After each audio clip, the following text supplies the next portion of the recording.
Justice Watchers, before we begin, I want to make this absolutely clear. The following broadcast contains public domain courtroom footage, commentary, and legal analysis. This content is presented under the Fair Use Doctrine as defined by 17 U.S.C. 107 and is protected by multiple Supreme Court rulings, which you see below. This stream is transformative, educational, and journalistic in nature. It includes original commentary, trial breakdowns, legal interpretation, and critical analysis, not raw redistribution. We do not claim ownership over any public domain footage, and all use is strictly within legal bounds. If you're watching this content, you're engaging in a protected, transformative experience, grounded in law, never in speculation. And if anyone has a problem with that, take it up with Campbell, Brady, Miranda, and Irvin. Remember, guys, justice always works better when we watch. So keep watching. See you in the courtroom.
Thank you. Have a seat. Good morning. All right. Let's see. Mr. Murphy, I believe you indicated you had no additional witnesses, but Yes, Your you Honor. have some exhibits you'd like to address? Yes, we have submitted an updated exhibit list in this to take into account that the state has 26 marked witnesses in this particular case. We provided to defense counsel the updated exhibits that were discussed. And are you offering all exhibits then? Yes, Your Honor. Mr. Brigden, any objection to state's exhibits 1 through 26? No objection, Your Honor. All right. State's exhibits 1 through 26 are admitted without objection. Mr. Murphy, does the state rest then? Your Honor, before the state rests, there's two other issues All right. I'd like to address. Sure. One is that the parties had entered into stipulations. We had reduced on the writing. I was brought to the attention that the stipulations on the third series of events, the misdemeanor offenses, entail knowledge, which would extensively concede the reckless homicide and reckless assault. So the defense at this point is not agreeing to the element of knowledge, but will agree again on the date, the venue, the causation, and the number of those counts of the victims that are injured, and would be contesting whether or not his conduct was knowingly in those particular misdemeanor counts attached to the indictment. And additionally, I provided to defense counsel, we'd like to have be part of the record as part of the stipulation. We have listed for counts 1 through 6, the aggravated vehicular homicide counts, the name of the 6 fatalities and which count they apply to. And in counts 7 through 15, the names of the vehicular assaults that would be listed for each of the counts, as well as for the assault counts 16 through 26, the names of the victims for that as well, and I believe there's an agreement as to that. So the stipulations that the parties have entered into in this particular case would be for these individuals fitting the classification of the injuries situated and contained within the indictment.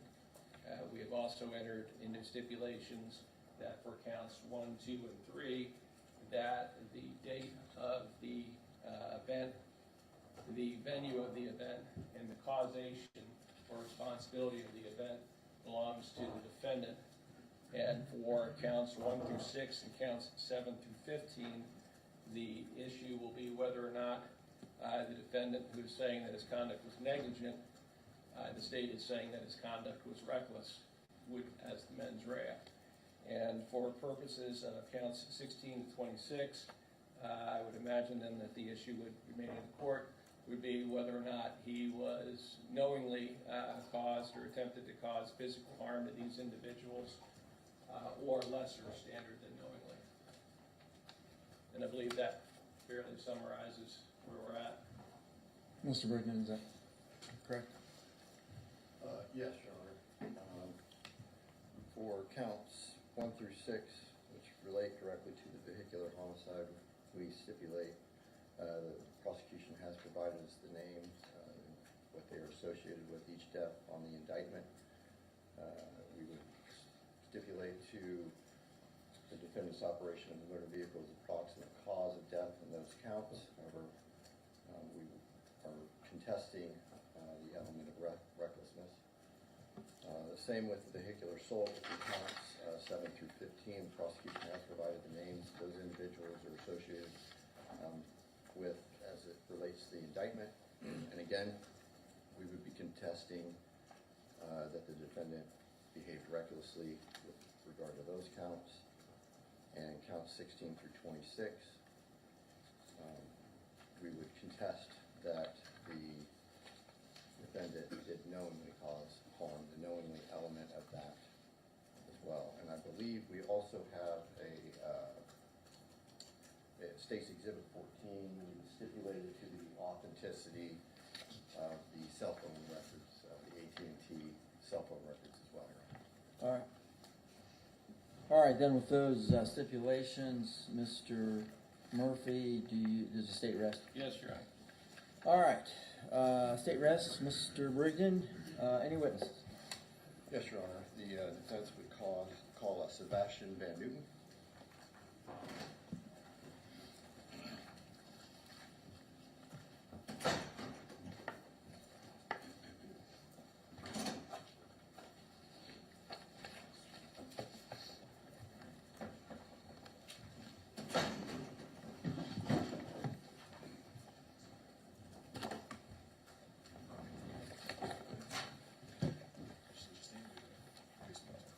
You solemnly swear testimony about to give this case, now the honor is the truth, whole truth, nothing but the truth, so help you God. I do. Merci. Can you state your full name, spell your last name, please, for a record, sir? Sebastian Van Newton. Van Newton is spelled V-A-N space N-O-O-T-E-N. Thanks, sir. You may inquire.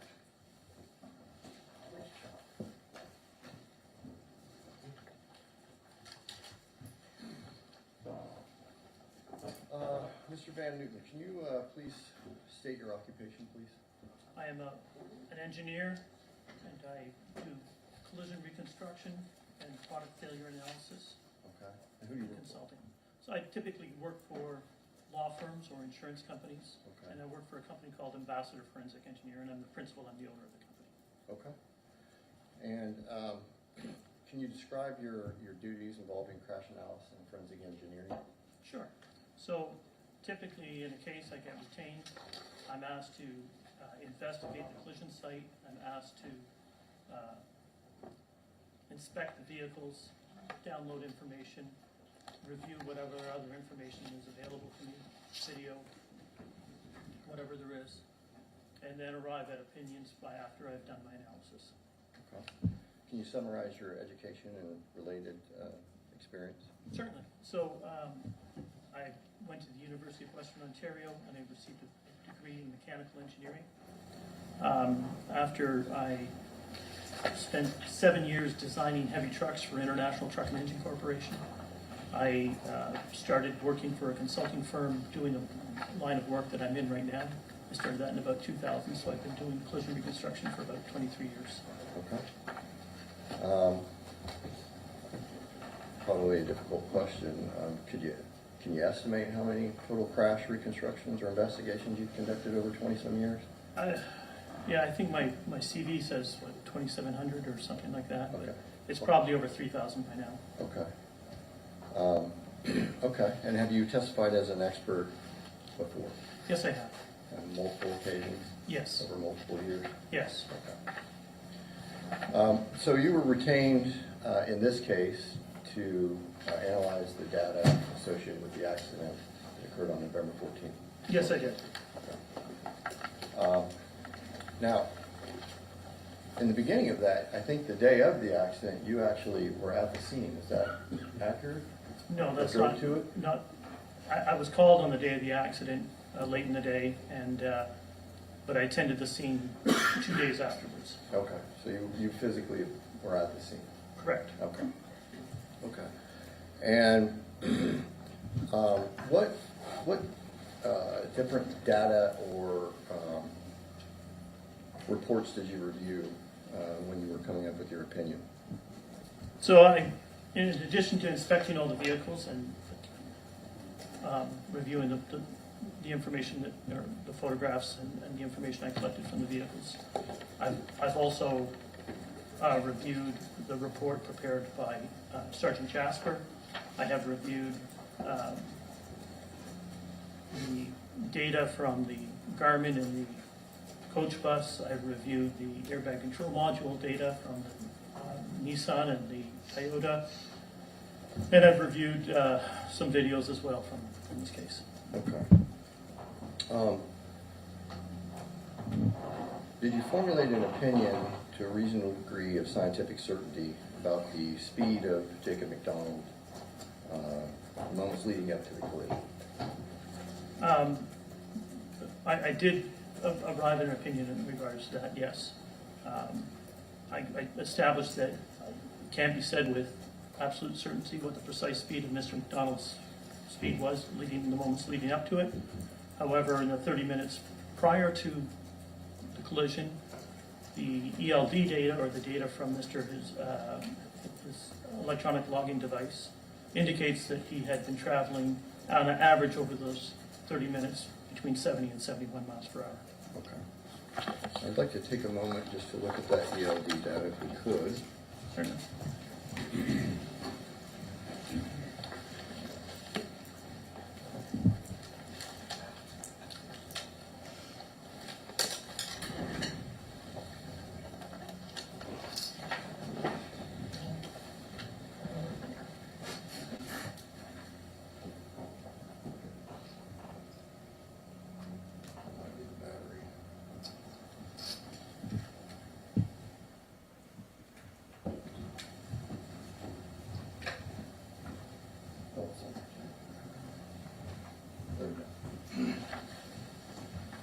Is this the ELD data that you reviewed?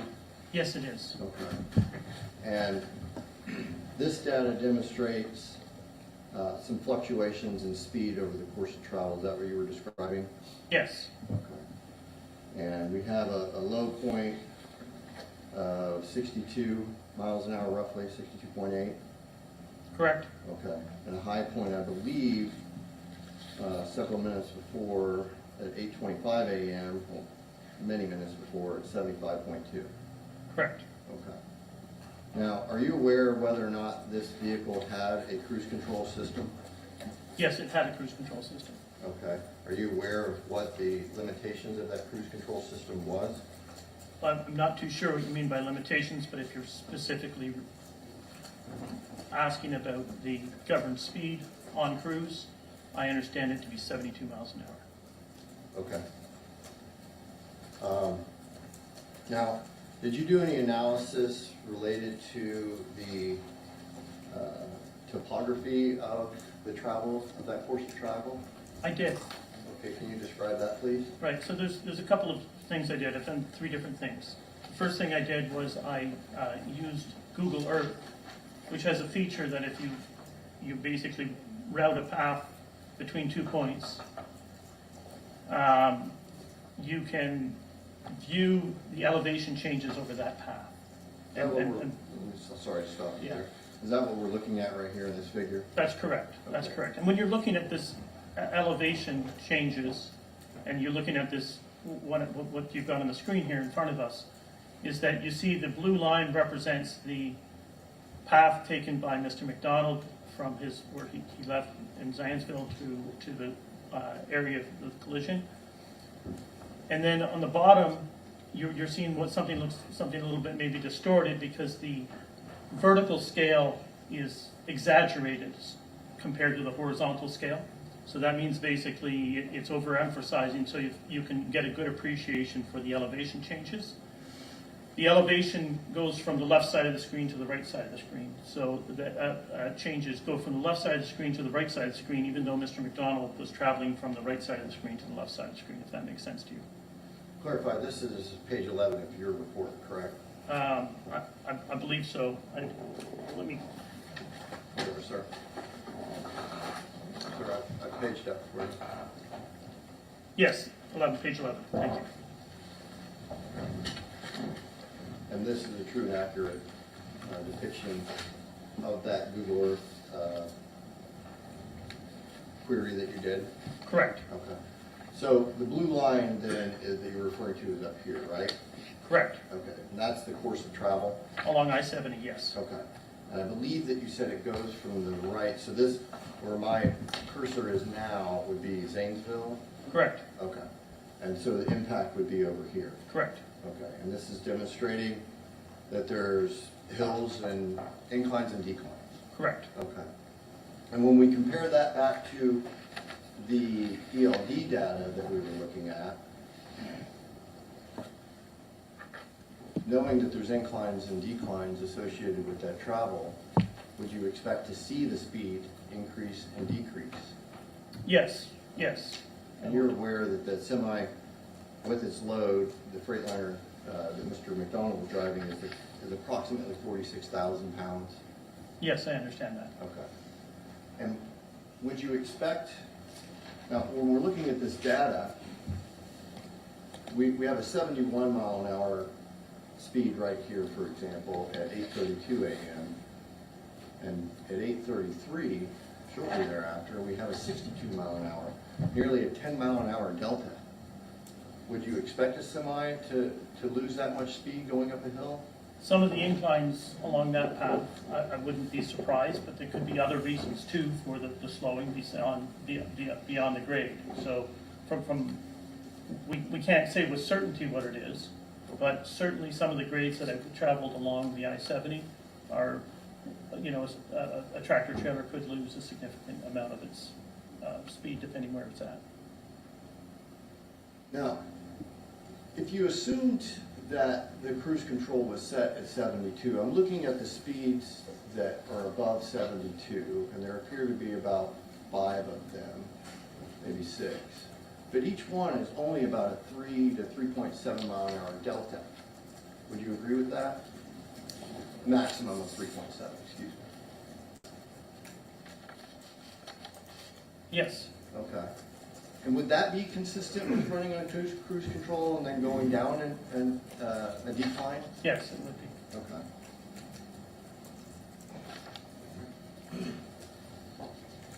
Now, you mentioned earlier the EDR, that you had reviewed that as well. The EDR device for the Nissan? Correct, yes. Okay. And EDR is, can you describe, what's that acronym?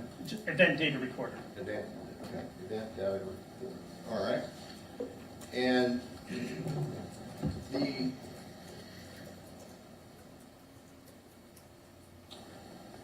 Nissan EDR is interesting because it has 2 trigger events, correct? Correct. Can you tell me, just walk me through your analysis of the EDR related to the Nissan and the 2 trigger events? Okay, so the first recorded event is the impact from the rear end impact. Let me stop you real quick. Is it, what we're looking at right now, and this would be Defense Exhibit D, is this the first recorded event that you'll be referring to? Correct. Is this a true and accurate depiction of that data that was from the EDR? That is, Okay. yes. Go ahead. What page are you? That would be page, It- page 416. As part of his report? No, it's not part of my report. It's Oh, a okay. separate one. Now, may I approach? Yeah.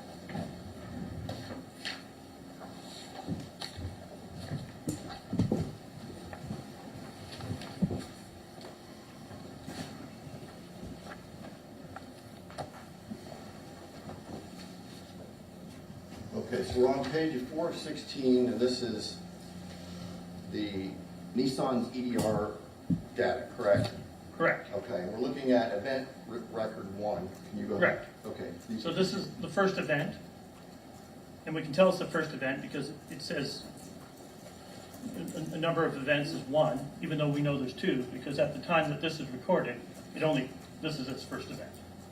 And so when we go to event record 2, we'll see that there's 2 events.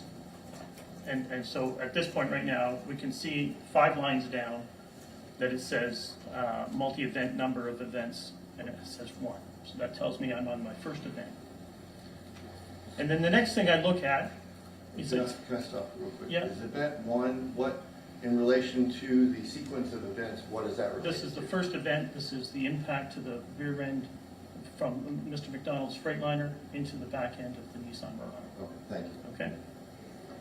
And we can see in here, one of the key points that you've got highlighted here is the delta V. And the delta V represents the changing velocity of the vehicle it experiences during the crash. And in this case, it's 57 miles an hour, which is very, very significant. That's a very significant crash. It's 57 mile an hour delta V. And so that's a large number, and we're looking at that, and we notice that it's positive, which means by the fact that the value is 57 is positive, tells me it's being accelerated forward. So that's one of the things I'm looking at right there. And so one of the things that I'm also looking at is that the time to the maximum delta V is 92 milliseconds, so it's not even a tenth of a second. It goes from, it's accelerated ahead by 57 miles an hour. And would that 92 that you're talking about be this point right here? Correct. Okay.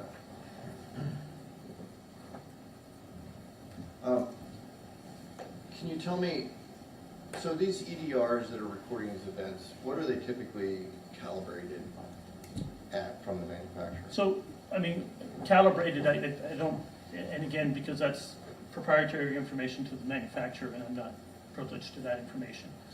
But basically, if you think of a traditional crash, an intersection crash between two passenger vehicles, or more of a typical highway rear end crash, they don't involve the severity or the horrific severity of this particular crash. So it would be, they're typically, when if you look at the studies on when they're calibrating, not so much calibrating, but testing these event data recorders, the 35-mile-an-hour delta V crashes, they're not 757. So this is outside what I would say the normal kind of testing parameters that an EDR would go under. Okay. So we also have another event too that occurs. Well, let's Yeah, talk about this chart first, I guess. So this is the delta V in event record 1. Correct. Can you describe what's going on here? What page are you on? We are now on page 6 of 16. All right. Okay, so this is a chart and a graph showing the increase in the change of velocity, that delta V that we're talking about. So you can see it happens over time. So that basically you can see that it's reporting that it reaches that 57, that flat line at the top up there, somewhere near 130 milliseconds. Okay. So if you scroll down again where it says, keep scrolling down to where we were talking before, we saw that 92 on the page. Right? Right there? Yeah. And That it was says, on page yeah, right, 416. yeah, can you just stop it there? Yes. And we see that it says, no, excuse me, I was talking about the time to the maximum longitudinal delta V. I'm sorry if I mixed something. I should have been looking at the line 165. So you see where it says time to maximum longitudinal? I should have had you highlight that one, not the 92. Right here. Yeah, sorry Okay. about that. Let's go back up to the graph. Let me just disclaim, I don't know where this green I just has did that come from, accidentally. I but didn't. I'm not putting that on there. You can clear it out. I don't know how. Tap the screen. I touched the screen.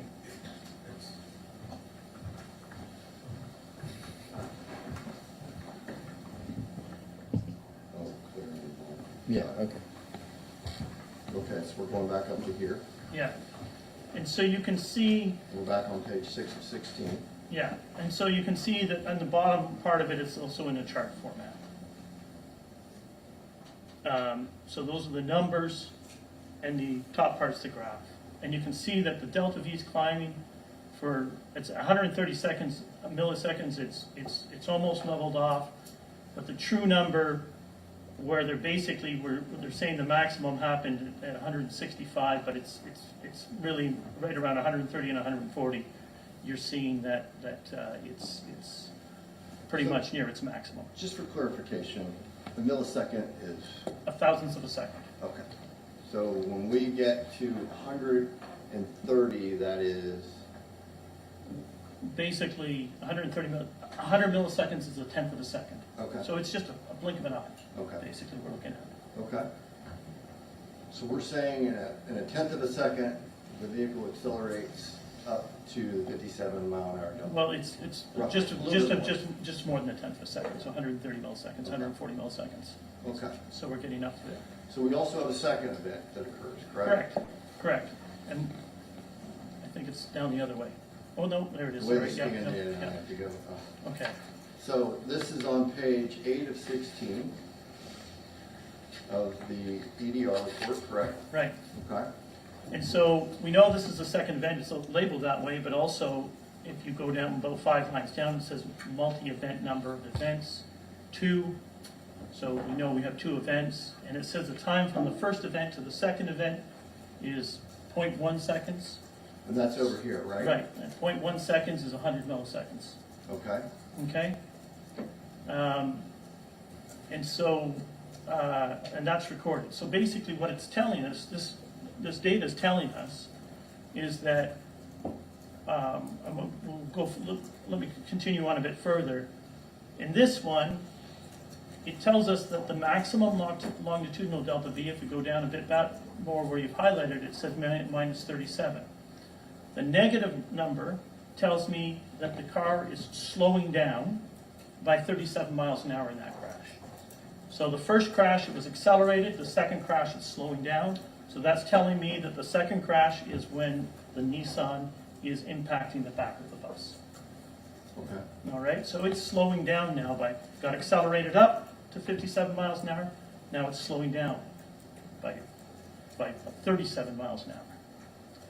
And it does that in 297 milliseconds. You can see That's the this next number line. right here, correct? Yes.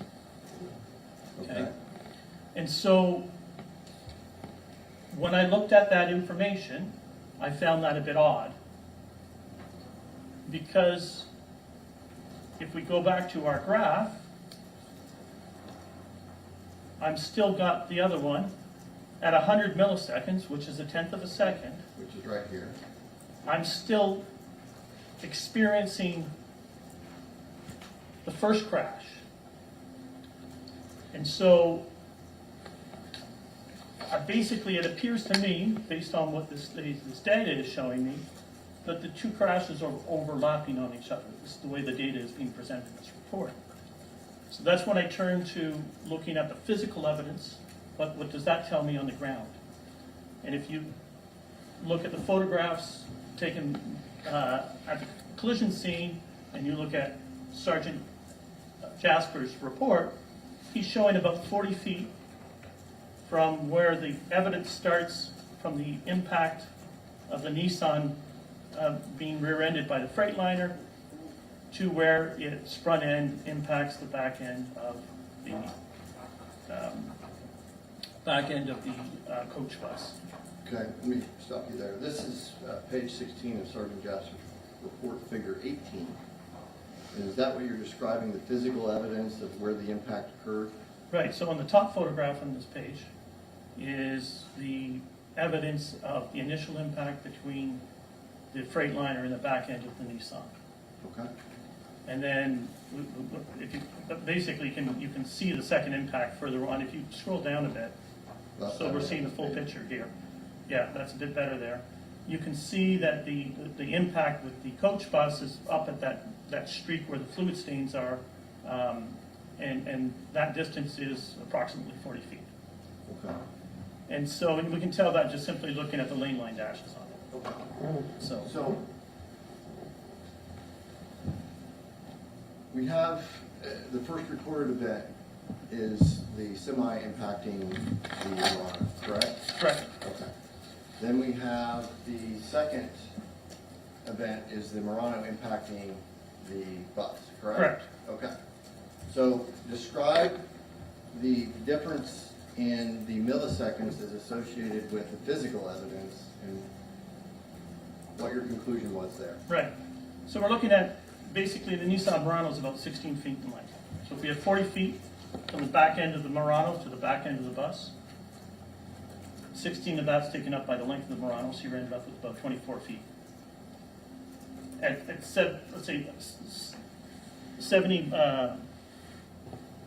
miles an hour is roughly, 72 miles an hour is roughly about 105 feet a second. So in 1/10 of a second, we travel about 10.5 feet, or about 11 feet. So in 1/10 of a second, if it's only got 11 feet forward, we shouldn't be at the coach bus yet. Okay.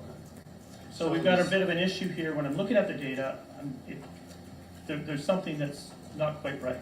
Okay. So the EDR data at .10, the 100 milliseconds, the second trigger event, it's not matching up to the physical evidence, which we know is 40 feet, correct?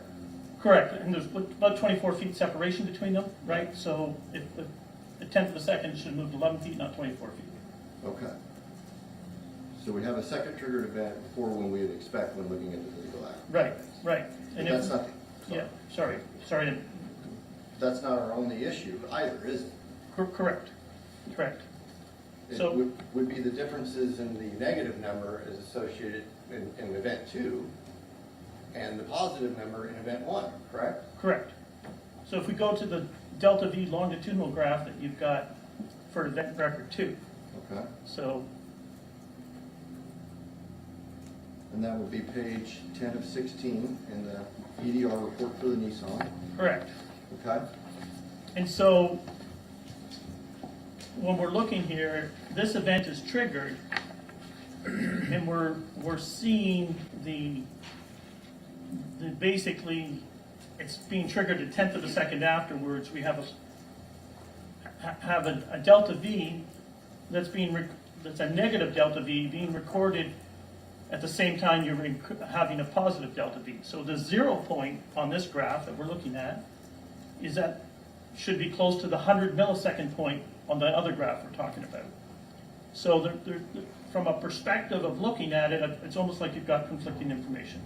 One part of it's recording it positive, one part's reporting it negative.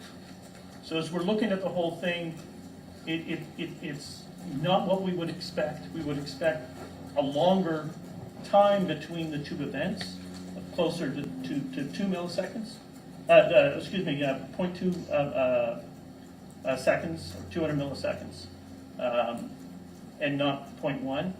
And when we see the Nissan Murano strike the back end of the bus, we would expect a graph that would drop sharply, and not what we're seeing here. So if you can imagine, if the front end of the bus, front end of the Nissan is impacting the bus, I'd expect it to slow down quicker than what we're seeing here. Okay. And so we have conflicting data in the EDR of the Nissan, Right. correct? And if I can go and make a third point. Sure. So if we assume that the Nissan Murano was accelerated to 72 miles an hour during the collision by the events, when it's impacted by the Freightliner. The delta V, the longitudinal delta V, if you scroll down, well, it shows on the other graph. It's not on this one, but go up to where the chart is. It shows a 37 miles an hour for event record 2. Oh, event record 2, I'm sorry. Yeah.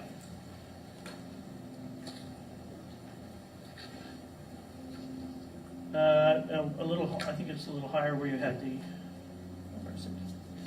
With basically it gives you the delta V just in a single number. Go down a bit, sorry. Okay, in the actual chart. There it is, here it is, yes, 37. So here we have a 37 mile an hour negative delta V.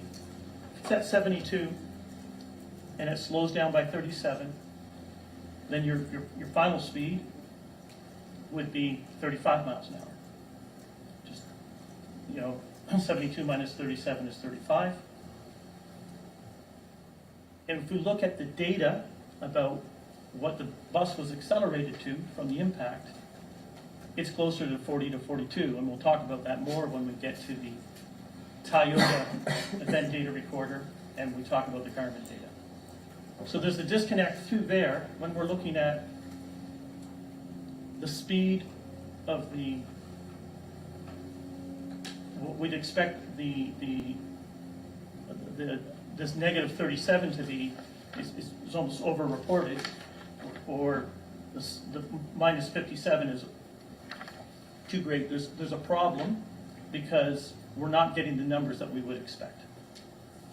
So visually, we have a delta V of 57 going up and a negative 37 going down. Correct. And there's, how do you explain this contradiction? Is there anything with regards to the airbag control module or the EDR device itself, given this accident, that would explain that? Right. So because this is a horrific accident, and when we look at what happened to this Nissan Murano and how it was twisted up, that's outside the normal operating parameters of what we would expect an airbag control module to experience in a typical crash. So the airbag control module may not be facing level parallel to the ground at all times. We don't really know how it got twisted around during the whole course of the collision. And that would affect, because it's accelerometers inside there, and those accelerometers are expected to be, level or flat with the ground during the time that they're recording. Let me stop you real quick. What is an accelerometer? So, sorry, an accelerometer is a device, a sensor that measures the amount of acceleration that a vehicle or an object will undergo. So is that what the delta V's, is that they're coming from that thing? Correct. Accelerometer? The delta V's are, the delta V is calculated from an accelerometer that's inside that vent data recorder. Are there different types of accelerometer? Yes, there's tons and tons of different accelerometers out there you can purchase. And they all have different applications and for different reasons. And so you typically have, I'm not an expert in accelerometers, but from the accelerometers I've used during testing, you basically pick an accelerometer for the expected range of accelerations that you're going to anticipate experiencing. Okay. Right? And so this was some pretty horrific accelerations that it experienced and some very high delta V's. So I would suggest that there may be an issue here with the accelerometer not being level, which would have caused a problem, or perhaps some of the forces were outside its normal expected range. And I don't know, because I don't know the specifications for the accelerometer that's in that vehicle, nor do I know how that event data recorder was twisted around. But I recognize that there's some potential issues that I'm dealing with here. This accident's been described that basically the top half of the car was peeled off, and it was described as rolled up as a burrito. Could that be an explanation as to why we have these contradictive numbers in it? With the delta V's, yes. With And the as far as the delta V numbers, yes. That could help explain some of it. And was the analysis of the event record 2 in Sergeant Jasper's report? No, I don't recall it being discussed in Sergeant Jasper's report. Okay. Well, you touched on the coach bus there a moment ago, and I guess I would go into that. Did you also analyze the data from the coach bus? As far as the data came, there was two pieces of data that came from the coach bus. There was an event data recorder on the coach bus, which is because it was equipped with a Detroit diesel engine, and a Detroit diesel engine has an event data recorder on it, and I'm very familiar with that event data recorder. However, that event data recorder did not capture any of the events of this collision, and I reviewed it and quickly realized that. And the second piece of data that we have from the coach bus would be the Garmin GPS device, which I also reviewed, and the data from that. Okay. And I believe you included that in your report, correct? Correct.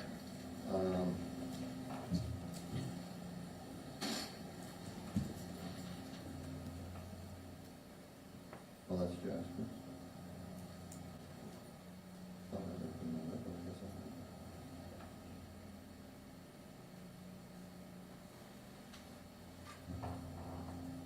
And that in your report, I believe, begins on page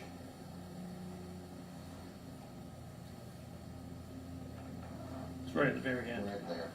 That's where it starts on page So it's 26. One, okay. And what did you determine from, well, how did you go about getting this data?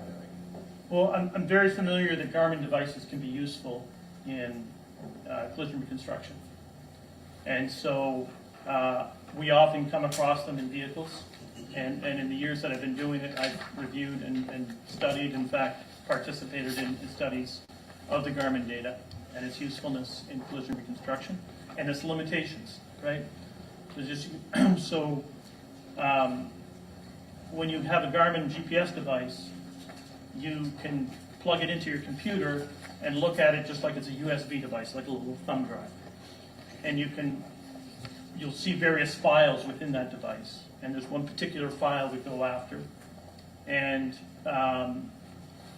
we take that file and we typically would then use some software that's provided by Garmin, that's published, that's available free from their website.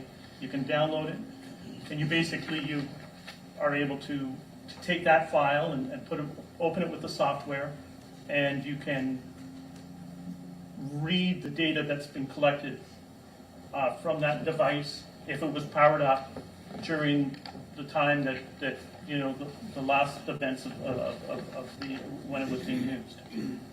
And did you do that? And I didn't have access to the Garmin, but I was provided with the GPX file, which I opened up in the Garmin software, and this is a printout from that. Okay, that's what we're looking at right now. That's correct. Page 26 of your report. Correct. And the Garmin software also shows the elevation changes. And so this was another point that I used to kind of look at the elevation changes that the bus underwent, which would have been identical to the elevation changes that Mr. McDonald's tractor trailer would have undergone. And so this green graph you see in front of you here is the elevation changes that the bus underwent along its time. But obviously it was traveling longer, 115 miles than the distance that Mr. McDonald traveled. Okay. And in your analysis of the Garmin data, I believe if we go back, I've highlighted it on here so I know where to stop. So that would be page 50 of your report and page 25 of the Garmin report, correct? Correct. Okay. And I've got some highlighted portions on this. Can you describe the significance of what these are? Correct. So if we're looking at line 544 on the graph in front of me, we can see that it's showing the first number after the 544 is the elevation above sea level that it's reporting. The second number is what we refer to as the leg distance. And that 60 feet that we're seeing on 544 is the distance traveled between line 544 and line 545. And the time difference between line 544 and 545 is 1 second. And so if you travel 60 feet in 1 second, you're going 41 miles an hour, which is what the 41's reported. So you can see that if you go further, the next line over, the next number over is 273.1, and that is the heading or the direction. So 270 degrees from 0 degrees would be west. So that basically it's traveling basically west at 273 degrees from true north. The next point in time, the next line is, or item is the date and time. So we see that the 11th of November, 14th of November at 8:47:42 was when the bus accelerated to 41 miles an hour. And we've got the location, the precise latitude and longitude in the final column. What does that tell us? So that basically tells us, gives us a precise point. So I can copy that point, north 39 degrees, 56.87 minutes, 897 minutes, and west 82 degrees, 40.237 minutes. I can copy and paste that and put that into Google Maps or into any map program, and it will show me on a map where that point is precisely. And I can then take the next line down at 545, take the same latitude and longitude. I can copy and paste that in, and I can measure the distance between that, and it should be 60 feet. Okay? And so if we look at the line 543, which was above it, it's showing that the leg distance, the leg time, is 9 seconds long. So the time, and there's 246 feet. So if we look at 246 divided by 9, we're going to get the speed in feet per second, and then we can convert it, and we'll end up being 19 miles an hour. And what is that 19 miles an hour? That's the average speed over the previous 9 seconds Okay. And is of the coach bus. of the coach bus. Yes. And in relation to the sequence of events, when is that 19 miles an hour? The 9 seconds leading up to the collision. The 9 seconds leading up to the collision. Okay. Correct. So, do we have a precise speed of the bus at the time of collision? No. Okay. And why is that? Because we don't have, we just have the speed, we have a point 9 seconds prior to the acceleration to 41 miles an hour. Now, the bus, once it's been impacted by the Murano and the Freightliner, then it impacts the Toyota Highlander. Are you in agreement with that? I am. Okay, did you review the Toyota Highlander data? I did. Okay. And were you able to determine any speed of the Highlander? I was. And what was that? If I recall correctly, just before impact, it was traveling around just under 9 miles an hour, 8.7 or 8.8 miles per hour. Okay. So it's going slower than the bus. Well, we don't have the precise speed of the bus, but based on the averages, yes. Okay.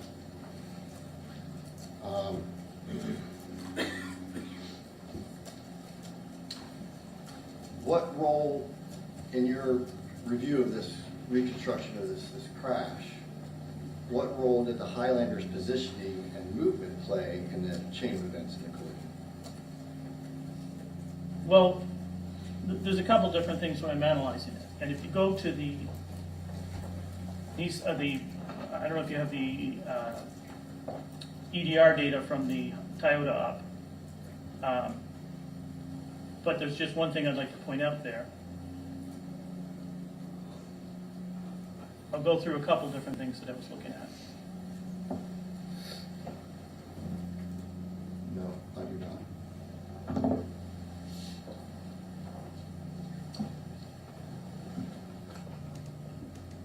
I know that's not it. No, Okay. I do not have that. Okay, unless it's in your well, review. I can let you know. I mean, I have my own copy here of the data, and we can look at the same information and note, just as we were discussing with the Nissan Murano, we can talk about the Delta V. So the last reported speed of the Toyota was 8.7 miles per hour, and it was accelerated forward by the crash when it was impacted from behind by the coach bus. It was accelerated forward by 32.1 miles per hour. So if you add those two numbers together, you get pretty close to 41 miles an hour, which is what we're seeing here, right?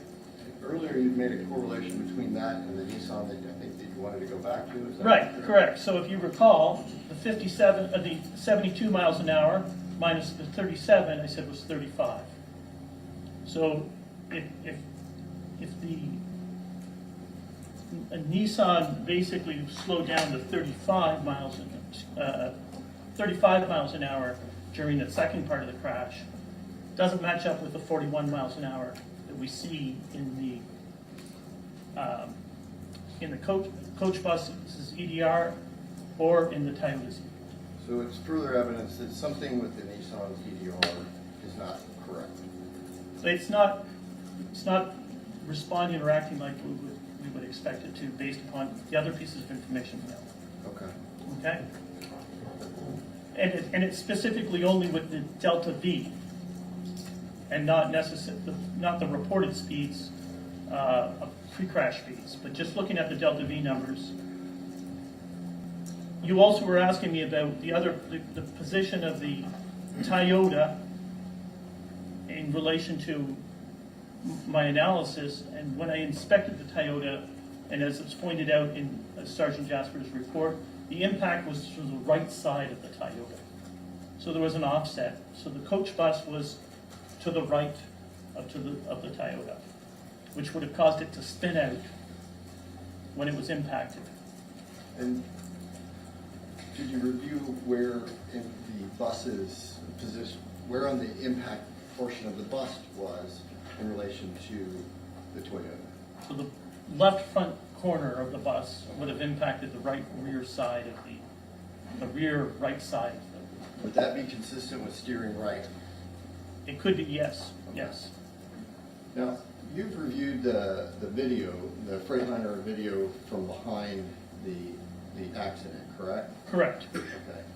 And that would be this video here? correct. Okay.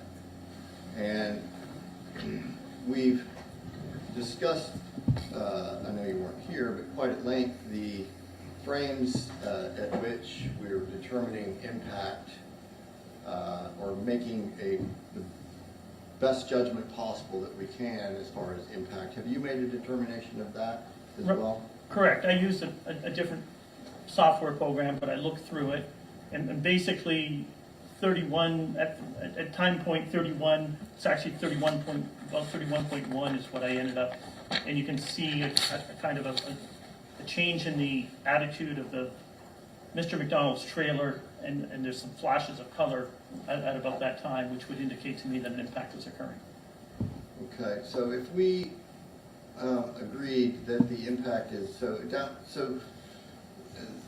earlier they were shown in frames which are a second, correct? A frame is a second, is that accurate? No. Oh, So this video is recorded at 30 frames a second, so there's be 30 frames, 30 pictures in 1 second. okay, 30 All right? pictures in 1 second. And so basically when you're going through it, you can go through it frame by frame, and you can and slowly look for the slight changes and zoom into the picture and see, and you can scroll through it that way and kind of basically look at the video frame by frame.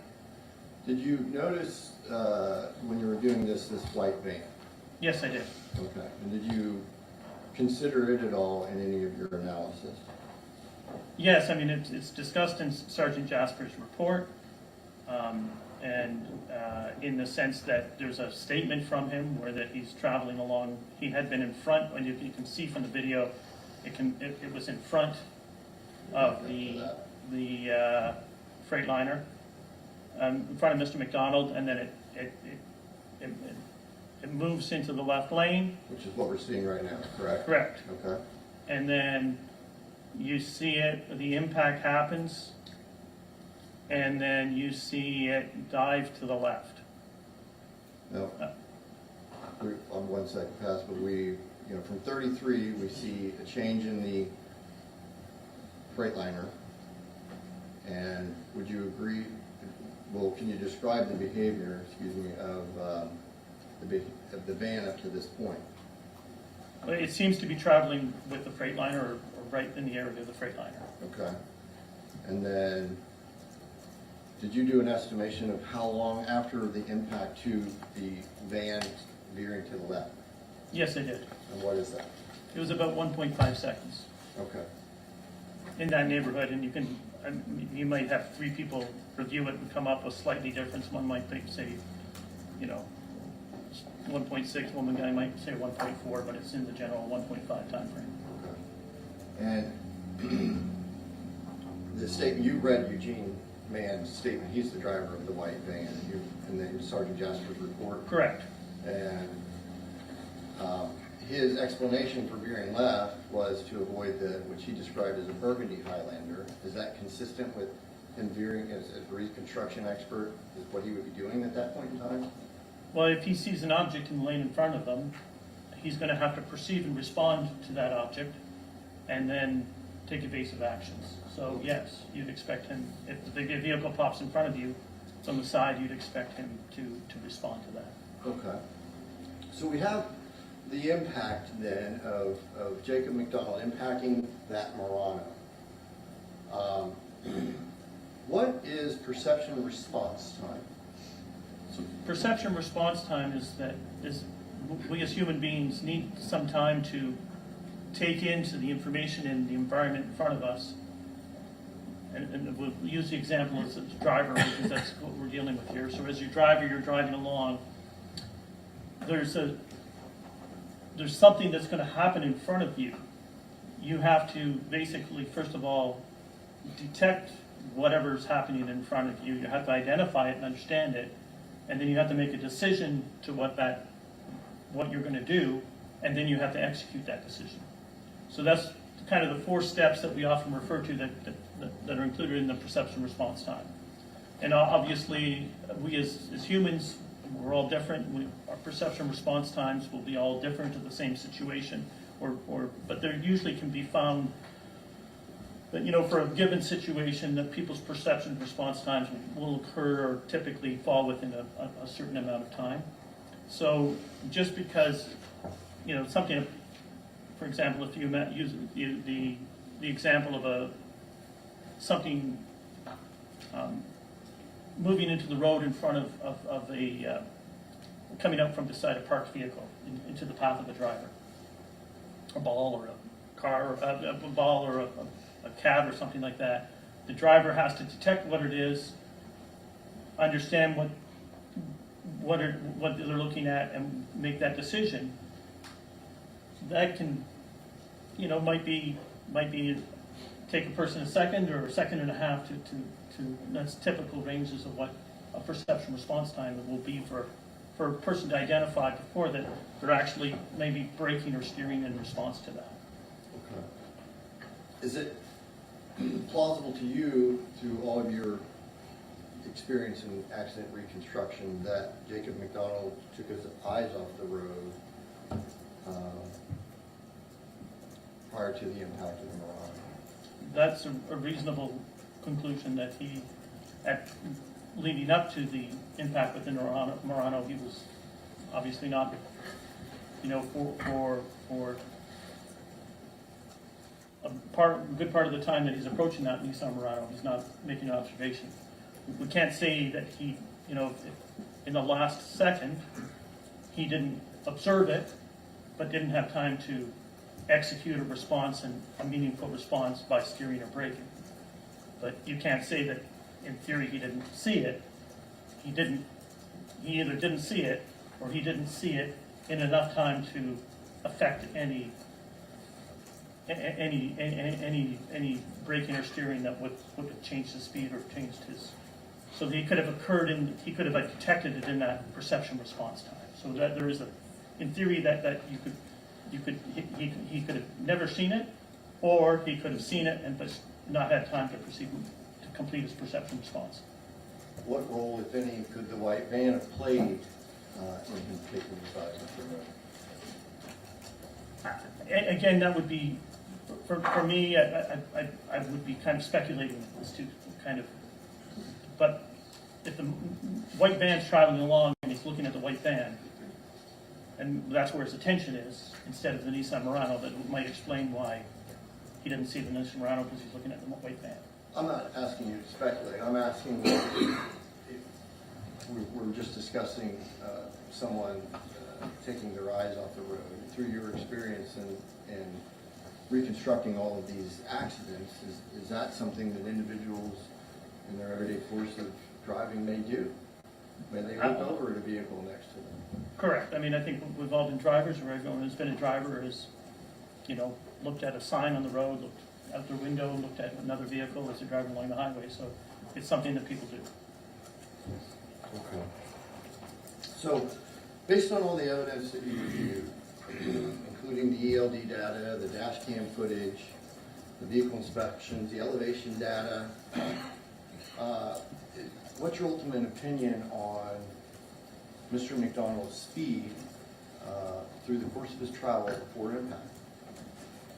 So right before impact, we don't have a good hard data point to necessarily rely on to determine his speed. We do know that he's traveling along the highway averaging between 70 and 71 miles per hour. And if we accept that his truck is governed at 72, there's no reason to believe that he couldn't have been up at 72 miles an hour. But the stretch of highway that he's on leading up to the collision is virtually flat. On the 600 feet that we measured, we surveyed the highway of the 600 feet stretch of highway. There was a 2-foot elevation change over that a 600-foot stretch uphill. So basically, he was traveling ever so slightly, but effectively flat in that area. So elevation changes wouldn't affect the speed if he'd been traveling at 72.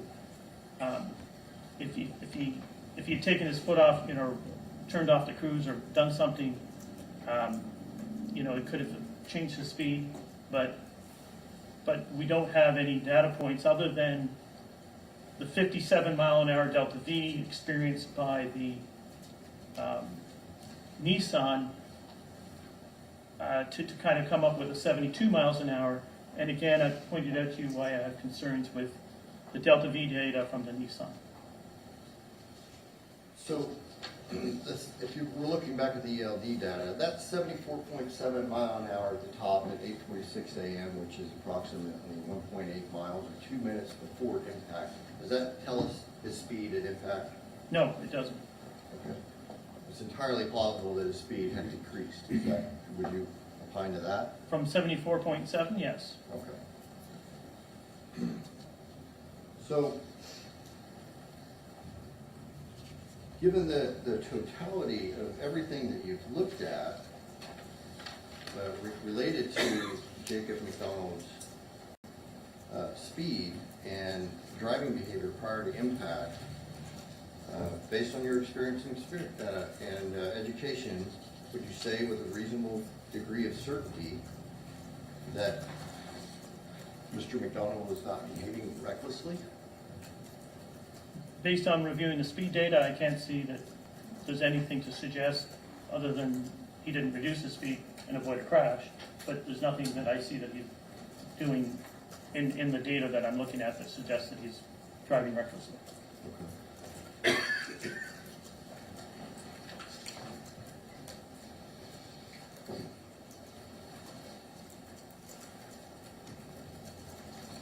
I have no further questions. Thank you.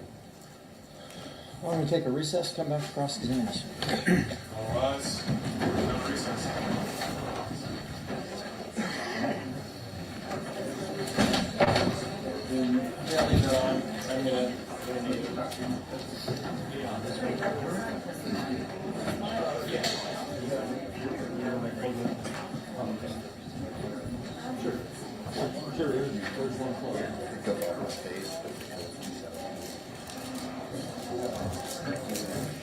Oh, no, I was.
Yep.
Works in it, big box of, so.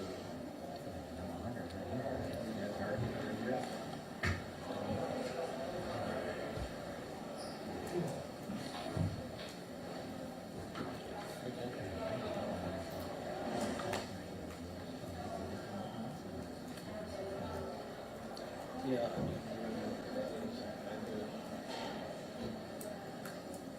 Hey, Richie, did you ask Katelyn to come here?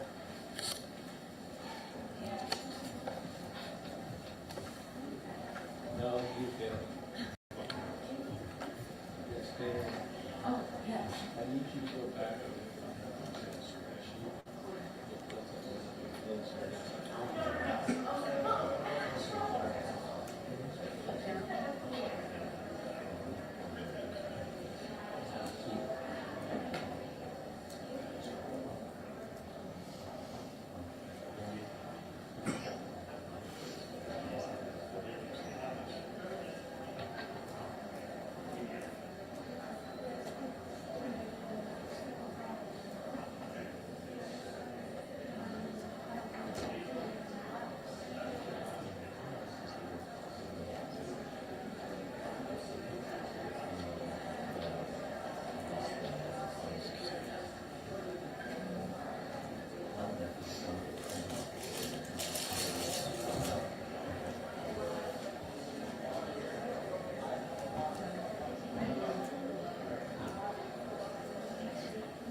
Which was fine, it was a great day. Yeah. The dogs loved me, being outside and walking around. Actually, got her butt cracked. Yeah. And plus, it was that's what Sherry was saying. Oh, why don't you do work for them? So I was like, this would be awesome having a Wednesday off. I think that things when I was in today. Right.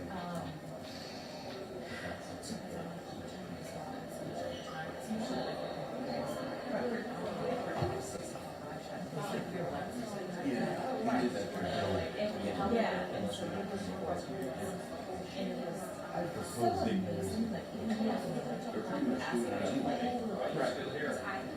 Well, we're trying to figure out what it is, and we're looking for, so how much we can six I mean, Granted, in a perfect world, I'd love to have Friday, Saturday, Sunday, but I'm okay with like taking Wednesday, having a Wednesday off. And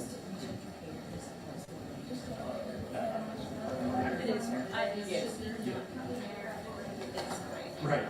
I was like, I can't use this. Yes, that's the biggest thing. Right. Yes, that would be probably you guys are supposed to do that. That is number one thing for me. Anytime. Isn't it? Yeah, because Saturday's pretty much running around the air. I proposed it years ago to, because we had, we still didn't have so many photographers that have been there for, and, somebody like Dan Hammond can't get off the weekends. Well, yeah, again, it's still, but there, it was even worse, and I was like, proposed, well, Cole's never. right. I proposed, well, there's some. But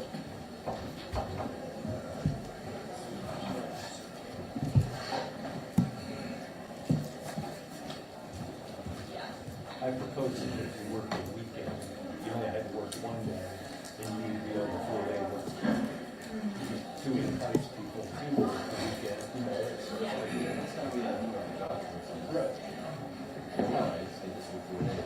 Yeah.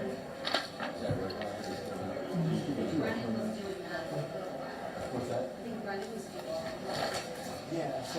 Or like the weekend. Yeah.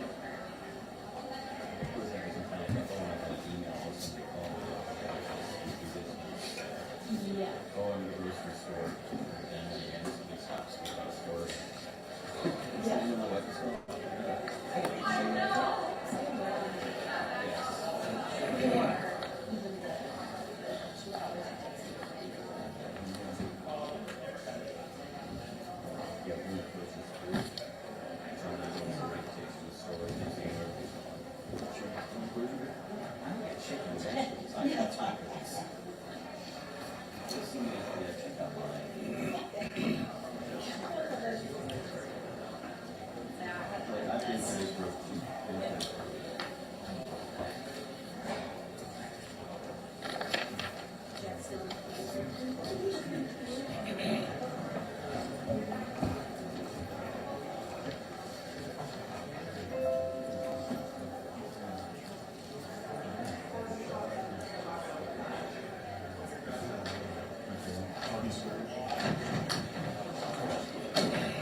Mine is just.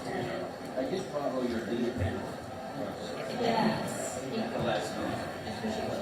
I stopped like that. I don't really know. Yeah.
Have a seat. Mr. Murphy, cross-examination. Thank you. Good morning, sir. Good morning. So you indicated on your direct testimony that you were out at the scene. I think your report indicates on page 2 that it was actually on November 16th, 2023. You had said 2 days later, so, okay. And before we go any further, I just want to ask you, Defendant's Exhibit F in this particular case is your report. This document here, Okay. is it? Yes, that's my report. Okay, is it accurate and complete? Yes. Is there any errors or omissions in this report that you're aware of? Not that I can think of right now. Okay. And you had a chance to review this report, I'm assuming, when you wrote it and provided it to counsel? Yes. Okay, and it looks like you had sent this, looks like via email on January 27th, 2025. Yes. Okay. Do you recall, sir, when you were engaged, or what you were engaged to do when you were out on November 16th, 2023 at the collision site? I was asked to document the collision site. By who? I was retained by a counsel for the defense of Mr. McDonald's or Mid-State Systems. So the trucking company? Correct. Okay, so the trucking company hired you to go out to the scene? But yes, through its attorneys. And sir, did you provide them with the exact same report that you provided counsel for Mr. McDonald here today? No. There's a different report that you provided. I basically haven't provided them a report. I only provided what I refer to as a record of evidence, Okay. which is simply the photographs that I took and the drawings that are included in this report. So that's the only thing they got from me. Okay, so you didn't provide them any conclusions on your investigations? That's no written conclusions whatsoever. Okay, but you discussed conclusions with them, I'm assuming. We discussed what evidence I had seen. Okay. And in terms of looking at page, I guess this would be page 1 of your report, if you have your report in front of you, sir. Certainly.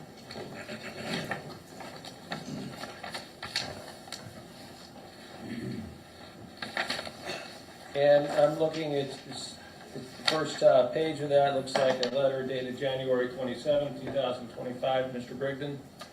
Yes. Okay. And you conducted an investigation analysis of the above noted collision for his request and reviewed Ohio State Highway Patrol investigatory material and reviewed Sergeant Trevor Jasper's report, I'm assuming, from OSHB. Correct. Okay.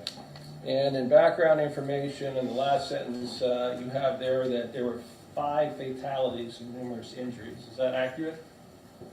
No, I believe there's 6. Okay. So your report's wrong on the first page.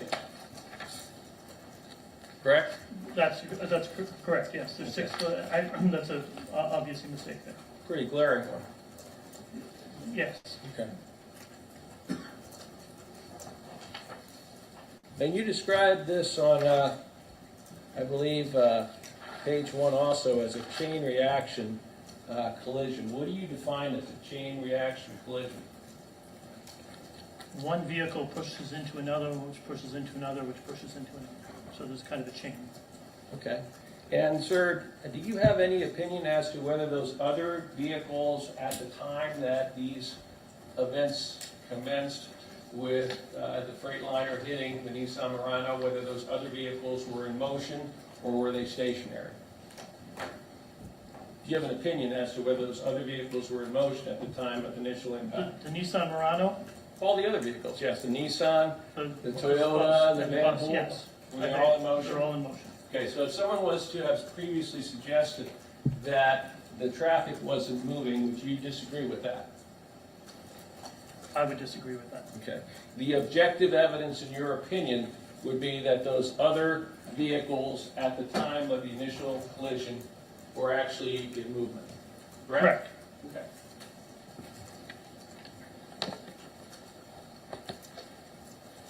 And sir, looking at the actual documents that you reviewed, it looks like you had 10 specific things. I'm looking again on page 2 of your report. Correct. Media reports, crash reconstruction, mid-state system, personnel documents, manuals, and handbooks. Accurate so far?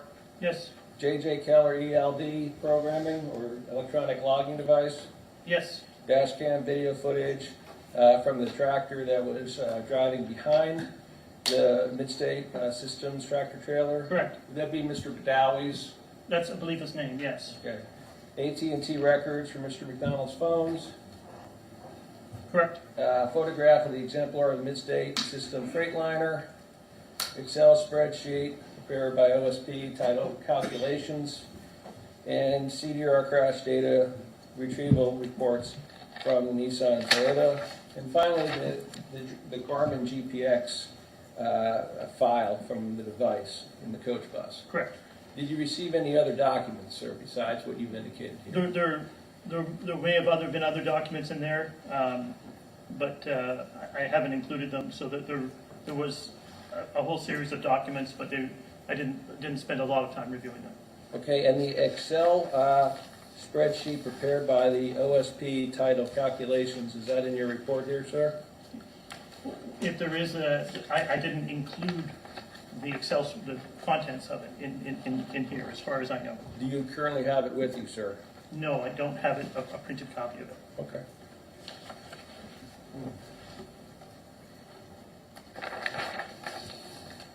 Turning to page 4. And a couple things on page 4. You have on the top of the page that the Nissan Murano had been completely consumed by fire. Is that Yes. accurate? Okay.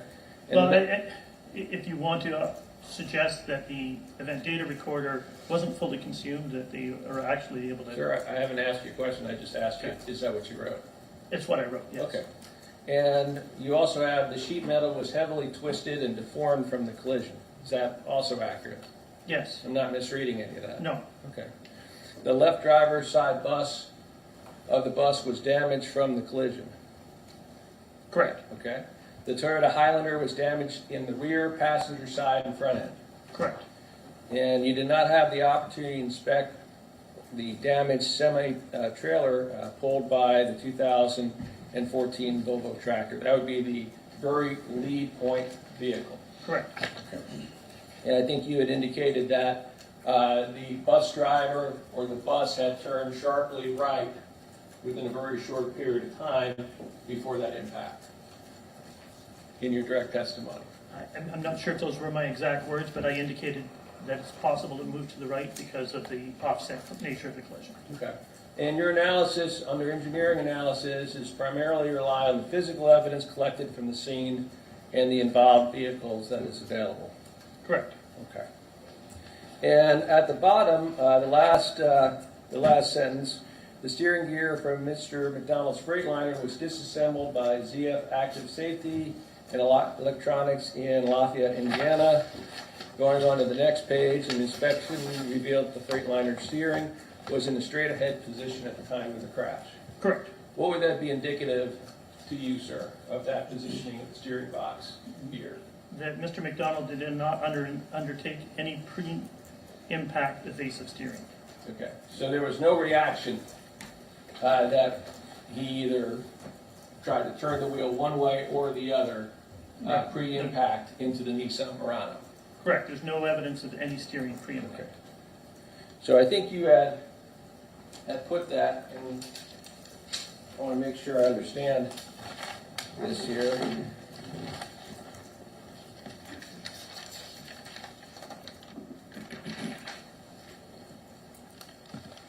There's no perception response in this particular case by Mr. McDonald, the defendant, and that would be one piece of evidence that would go to that. Would you agree or disagree? I would want to change how you worded it. There is no evidence of a response. So to say that Mr. McDonald didn't see the Nissan Murano in a brief instant before impact, it can't be said.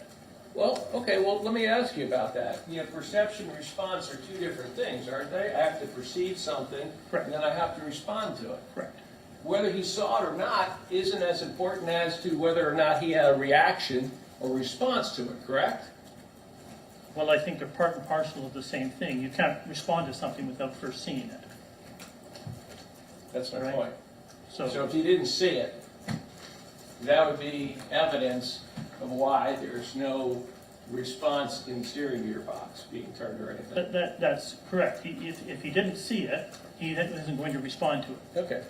But it's also possible that. Well, I as didn't soon ask as you what was possible, I just asked you that. That's right. Okay. I appreciate what you're saying, But that would be evidence of not seeing it by virtue of no response, correct? right, that's a Thank you. possibility.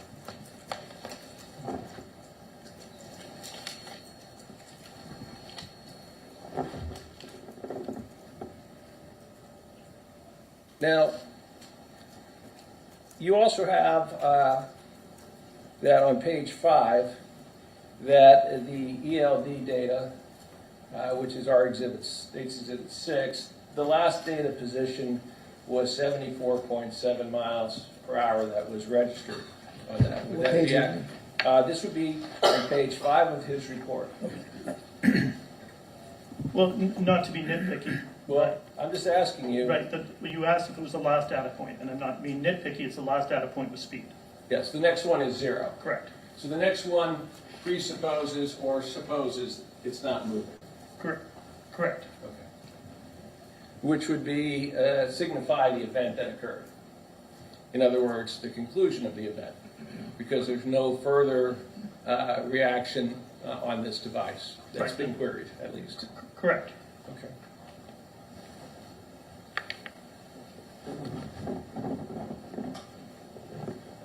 Now, you also indicated in your report, again, I'm looking at page 5, that this would involve the Toyota, the 2006 Toyota that Mr. Wolverton was driving, that Sergeant Jasper noted that in the 4 seconds prior to being impacted, its speed decreased from 16 miles an hour to 8 miles an hour. Is that in your report, sir? That's what was noted? Or that what your opinion was? Yes, I'm summarizing Sergeant Jasper's report, Okay. and that's basically the speed decreased from 16 down to 8. And then it experienced a 32 mile an hour delta V. Correct. What that would mean, just so I'm following along, is that you would have to add 8 to 32. That would be the increased speed that was going to the Toyota after the collision into the Toyota by the Van Hool bus. Right, I prefer to refer to it occurred during the collision. So it's Okay. being accelerated by 32 miles an hour during the collision. Okay. And so this is a secondary transfer because the initial transfer, actually a tertiary transfer, the initial transfer would be to the Nissan and then to the bus and now to the Toyota. Correct. So this is a tertiary transfer of energy from the prior occurrences. Correct. Okay. Do you believe that that calculation by Sergeant Jasper is accurate? What calculations has he done here? His statement is correct, Okay. all right, but I don't That's see a fine. calculation. And then you have the same page, in our opinion, the speed of a vehicle 7 miles, almost 7 minutes prior to the collision should not be relied upon to opine the speed of a vehicle in the moments leading up to the collision. Fair? Fair. Okay.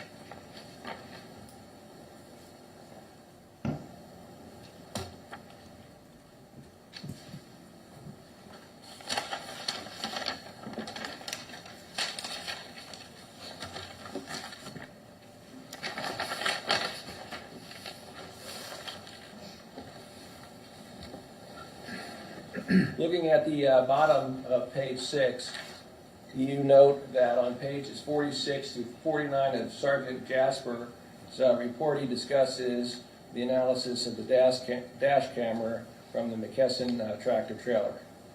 Correct. Okay. At any point in time, sir, did you look at the NTSB analysis of this camera? No, I did not. Okay. Is there any particular reason why you didn't? I haven't been provided it. Were you aware, sir, that the NTSB published for public view those reports? I'm aware they do, but I did not go searching for them. I wasn't aware that it had been published yet. How long have you been doing this, sir? I'm doing it for 23 years, 24 Okay. years. You recognize that this kind of collision would have the NTSB involved in it, correct? I was well aware they were involved. And my experience has been I've done numerous cases where the NTSB is involved. It has sometimes taken 2 to 3 years for the reports to get published. So Okay. I don't typically go looking until I hear that they're published. So no one told you they were published? No, You have no idea when they were published then? I don't know. Would it surprise you if they were published about 3-4 months before you issued your report? No, it wouldn't surprise me. Okay. In terms of Mr. Badawi, this would be at the bottom of page 6. You write that in this video analysis, he was able to establish that Mr. McDonald's Freightliner was traveling faster than the McKesson tractor trailer, which was traveling at approximately 65 miles an hour. You wrote that is all I'm asking you. Yes. Okay. Have you ever talked to Mr. Badawi? No, I have not. Have you ever read his statement that he gave to the OSP? No, I have not.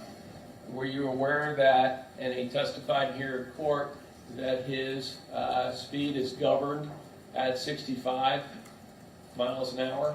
I expected it was. Okay. And just so we understand, governed and cruise control are two separate concepts, aren't they? You used the word when you were asked on direct examination that the speed of Mr. McDonald's Freightliner was governed at 72 miles an hour. Do you recall that, sir? It's governed at 7, my understanding is, and again, Sir, you're testifying as an expert. my understanding, and I'm aware of how Detroit diesel engines are programmed. You can program the governed speed limit on cruise differently than you can when it's off cruise. On top end. So the top end could be greater than is allowed for, then you can set the cruise for. Would that be accurate? You can do it that way, or you can do it the reverse. So Okay. you can have your speed on cruise higher. If you're on cruise, you can allow it to go higher than you would if you were just on the throttle. Sir, you testified on direct examination that his speed was governed at 72 miles an hour. On cruise. So you believe he could go faster than 72 miles an hour by pedal? Wrong. No, I do not believe that. My understanding is, and again, because we don't have the truck to go and inspect, Okay. my understanding, what I've been told, is that this truck was governed at 70 when it's not on cruise, and 72 when it is on cruise. Okay, so it can actually go faster on cruise control than it can go outside of cruise control. Correct. Sir, would it surprise you that everything you said there is wrong? Well, we don't have the truck to be able to prove one way or the other. We don't. You indicated that your client was Mr. McDonald in the trucking company Right. at the beginning of this. Yes. Would it surprise you that Mr. McDonald told the OSB in a video interview that was played to this court that the truck can go up to 75 miles an hour by pedal? Would it surprise you? I'm not surprised by that. No. Okay, but you weren't aware of that. No, I was not aware that he would report that. So the basis of the opinion you gave on cruise control and top end speed of the truck on your direct testimony is incorrect, right? Well, I have no data. It's what I've been told. And when I said that under direct, is what I have been told is, and that's what I've been told. Sir, from the beginning, your client has been Mr. McDonald and the trucking company. That's a pretty important fact, correct? Well, my client, who I refer to as my client, is the attorney that's been retaining me, right? That's who I refer to as my client. So I speak to my client, the attorney, and that's who I get the information from. Your initial reason for going out there, you testified here on cross-examination on November 16, 2023, well before you were requested to write this opinion in this particular case. You testified here on cross that it was Mr. McDonald and the trucking company. Do you remember your testimony to that effect, sir? Correct. I Thank was you. retained by the attorney who represents Mr. McDonald in the trucking company. You said that you were retained to represent those individuals in whatever action was there, and that was the reason you were out there on November 16th, 2023. Correct. Okay. I just want to be very clear, and I don't recall my exact words unless we go back on the record. I'm retained by an attorney who represents those individuals. Sir, you're an engineer. Yes. Exactness is important. Yes. The type of details as to the top speed of this vehicle is important because you have ELD data that is higher than what your testimony was that the vehicle was governed. Correct? Correct. Thank you.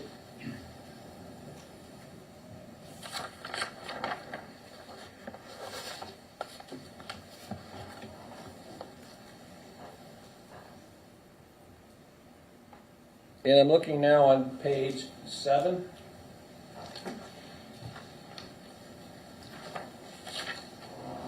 You start talking about the ELD on page 7. Correct. That is in Mr. McDonald's, or that is available under that specific brand, J.J. Keller. Are there different kinds of J.J. Keller ELDs, sir? I'm assuming there are multiple different variations to them. Okay, sir. At the beginning, you had indicated that your client, that the reason you're back on November 16, 2023, was because of their request for you to do that. Did you ask anyone at Allied to look at a similar truck with similar equipment on it? I didn't specifically request that. I Okay. requested that the data from the ELD be preserved. Okay, but sir, you're offering an opinion here on what can be transmitted and how it can be transmitted from the truck. And would you agree with me that it would be important to know what kind of specific equipment is on the particular truck that was involved in this fatal collision of 6 people? And injuries to more than 6 people? The information of what was on there, the ELD version and all this model number, and is provided in the report. So I do have that information. Did you ask the trucking company, sir? I don't ask the trucking company for anything. I ask the attorney. Well, when you look at the physical evidence of this, I mean, one of the things that Trevor Jasper did was he went out to the trucking company and he obtained photos of similar vehicle with their safety director. Right. Do you think that that would be important? If I'm asked to opine on those things, yes, it would be. Well, sir, it's in your report. You're offering opinions in your report, and you haven't seen the actual machine. Do you think that that would be kind of important? Well, I have information about the machine from the report. So seeing the actual, and a similar one, I can do that online. I can do that at the vehicle, but to me it doesn't matter. I've got the information I need. You got the information you wanted, or they wanted you to get. Sir, in terms of who the safety officer is for the trucking company, do you know who that person is? I do not. You've ever met the safety person for that company? I have not met anybody from Midstate. Okay. So whatever information that they could have provided to you wasn't important in your opinion for the purposes of generating this report. If I need something from Midstate, I ask through the attorneys. Okay.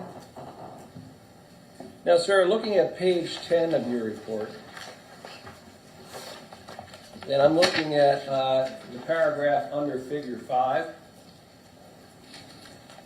and it basically has some, I think what you're talking about on direct examination, that the speeds range between 62.8 miles an hour to 75.2 miles an hour. Correct. And I think you associated some of that to potentially going downhill, especially to the second to last ELD figure of 74.7 miles an hour. Correct. Okay. And I think you showed a specific graph on that.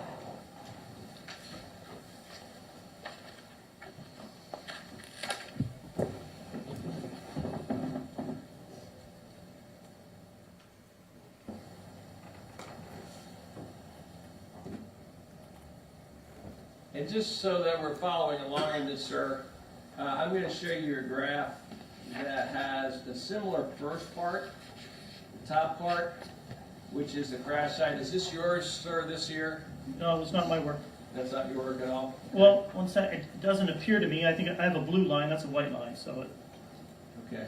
and I don't have a red arrow. Well, I mean, other than the color of the red arrow and the color of the line, does this appear to be what the trip path was? Correct, yes. Okay. And you showed us an elevation. I'm going to show you a different elevation. And this is in pink. Yep, Was yours in pink? yes. Okay, well, at least we got that right.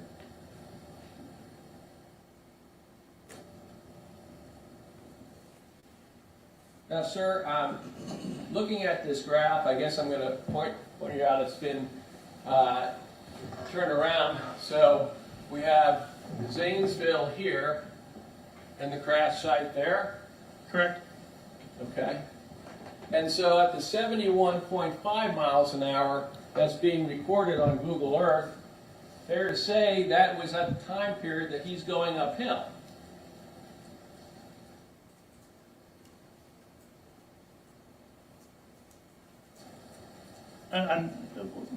So you're yes, so what you're showing me is the 71 point. I just want to make sure I'm Right, understanding. I'm this. asking Yeah. you the point on the map as shown.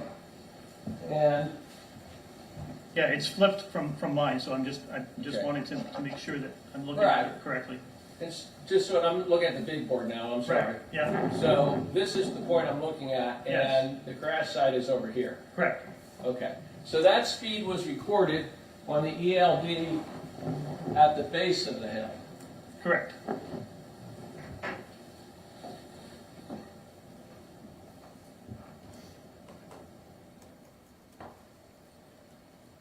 I'm going to show you right before the area. He's going 74.7 miles an hour. And the actual grade of the roadway when he's hitting that is going downhill. Okay. Does that appear correct to you? The grade at that point, Yeah. I drove this last night. And Well, when sir, you did your report, right, and you submitted your report on January of Yes. this year, not last night. What Right. I'm asking you is that, not what you investigated last night, what I'm asking you is that, does that appear accurate? yes. I mean, if Okay. he's going downhill, that's Thank what I found. So, that recorded speed happens from 71 to 74 in his ELD going uphill. Is that correct?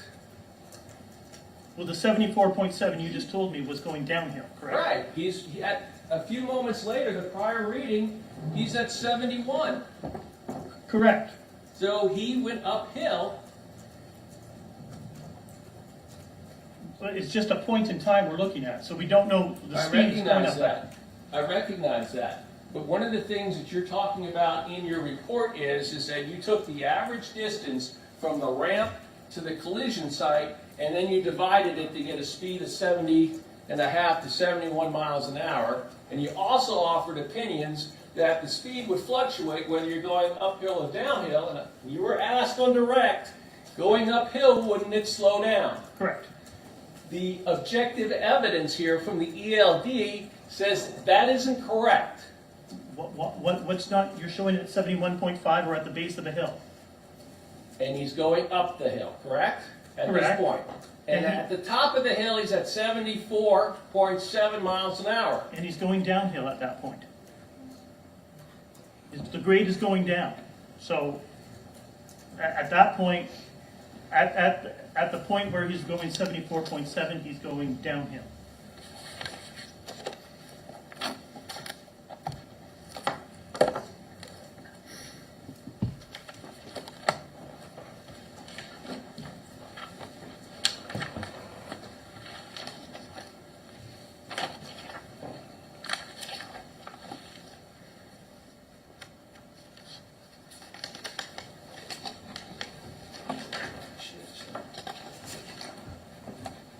To show you what's been marked State's Exhibit number 6.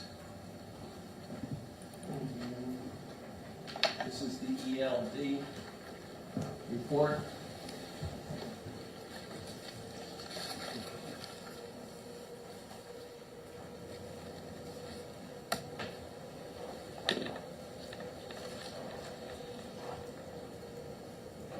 Computer.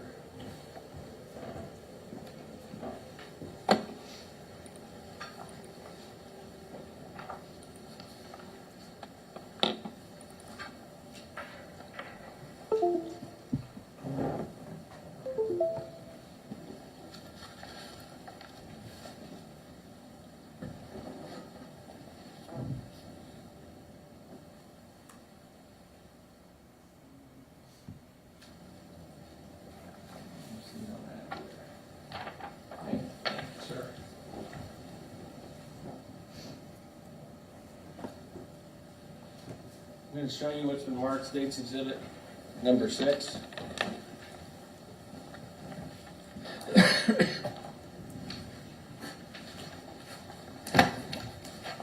I'm going to put it up on the screen. Okay? Does that appear to be the ELD report for the Freightliner? Correct. It's what's in Mr. Sergeant Jasper's report and my report.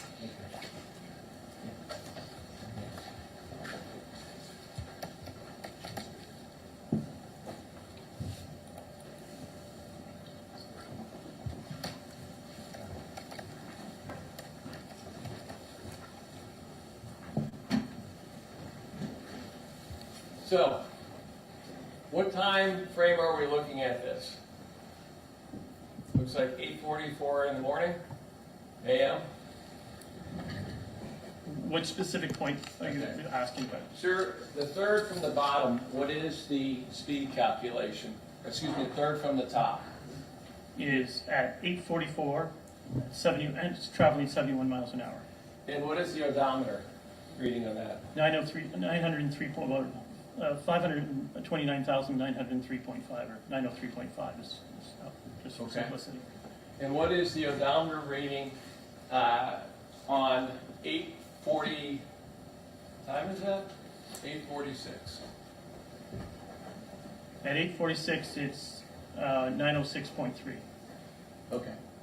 And so that is what distance between the 71.5 miles and the 74.7 miles? 2.8 miles. Okay. So within the 2.8 miles, which encourages or encompasses him going up the hill, he has accelerated. He could have decelerated in that 2.8 miles and then accelerated. We don't know what his speed profile is between there. We know. Sir, we can speculate. I don't want you to speculate. We've already heard that. What I'm asking you about is that you have a distance of 2.8 miles. Yes. And I showed you a graph where he's going up a hill. Yes. And that speed was gained going up the hill.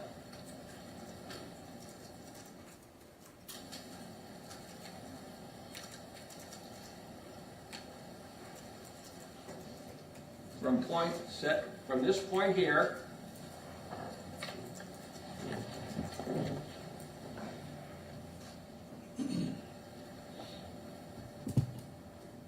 maybe it'll work.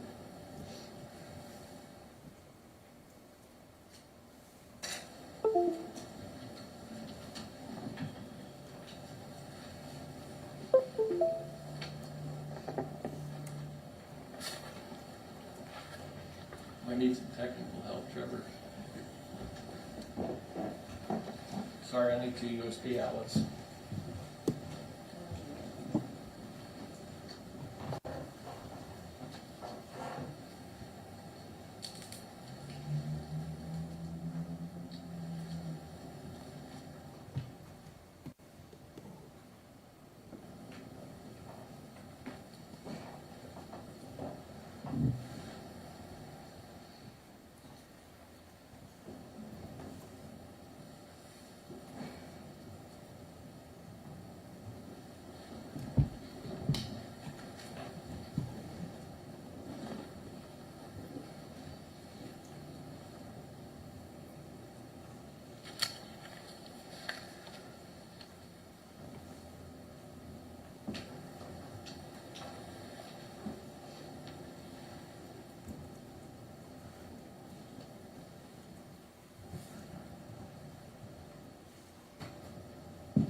He's at the top of the hill here, Yes, 2.8 miles later, yes, and he's gained, what, 3.2 miles per hour in speed?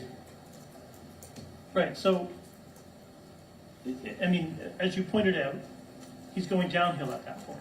So he's, in theory, beyond the top of the hill. But he's obviously a higher elevation at the second point than he is at the first point. Okay. But we're looking at a graph here, this little tiny graph. We're looking at 2.8 miles being expressed over a half inch of paper. And No, you're looking at it expressed over 2.8 miles. right, but visually, as we're looking at it, and it's going uphill, that doesn't mean he doesn't have sufficient time to slow down over 2.8 miles up These are and great speed up. questions I haven't asked you. Right? What I'm asking you is that you came up and you said, here's this wonderful graph, and let's plot some numbers on the graph. Yep, And we're plotting numbers on the graph, and we have him going within this space of 2.8 miles between the different reads, an additional speed of 3.2 miles an hour. correct. Okay, here's my question. You testified, and you used the word govern, that the cruise control is governed at 72 miles an hour. Correct. That's what I've been told. So you have no idea. Nobody does, we don't have the truck anymore. Well, somebody does. Your client. Your client I mean, does. right, right. You just chose not to ask. Well, I did ask, and I got an answer. Apparently a wrong answer. This is all argumentative. He's been back and forth with this. Next question, please. Thank you.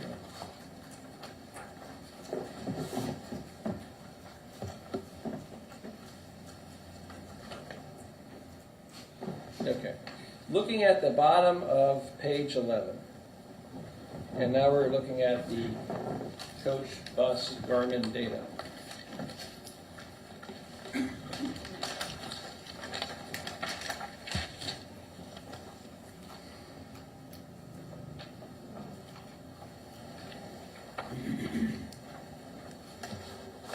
And going into page 12.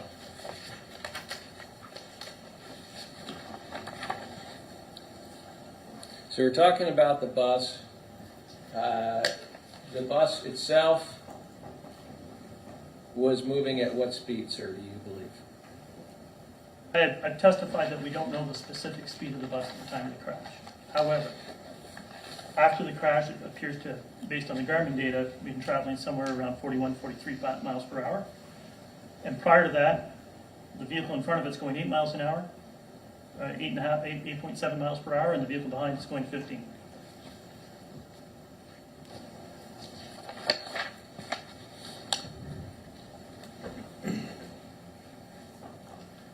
Sir, in the second to last, or I guess it would be the second to last paragraph, you write that at 72 miles an hour, the Nissan would have traveled 10.5 feet, suggesting the Nissan was following the coach bus at approximately 11 feet.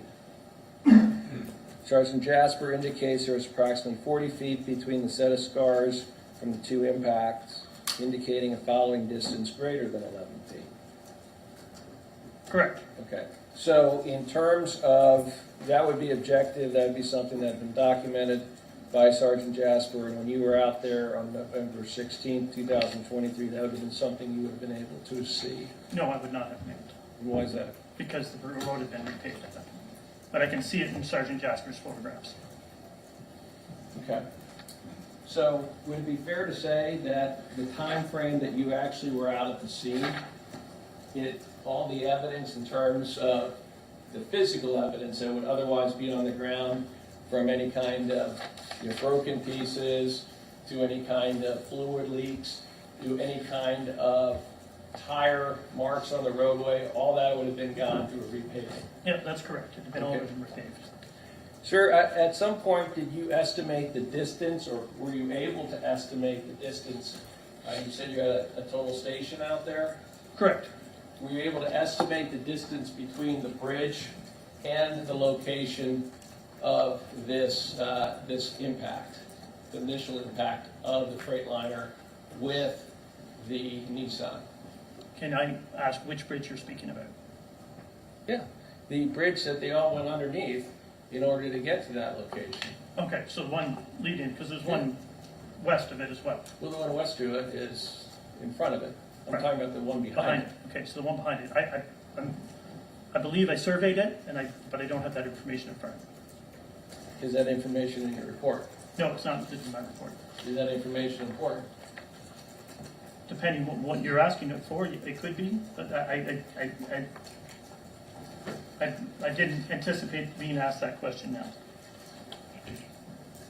Were you anticipating being asked the question on direct examination about Mr. Dowie's dash camera where he recorded events?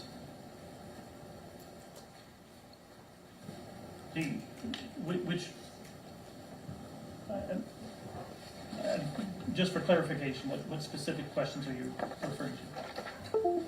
Asking about questions, you were asked questions about the 2020 Ford Transit van 350 that had moved from in front of the Freightliner to the left lane. Yes, You remember being asked those questions? yes, And do you remember being asked about and watching an actual video on the,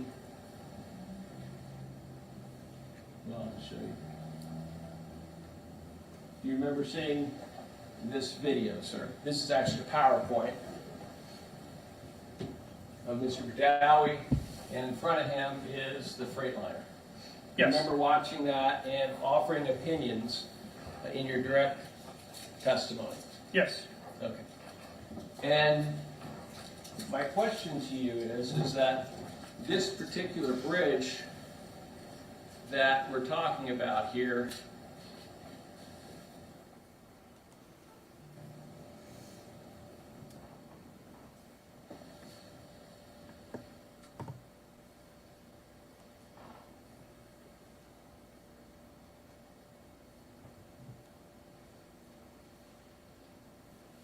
particular bridge we're talking about here in this video,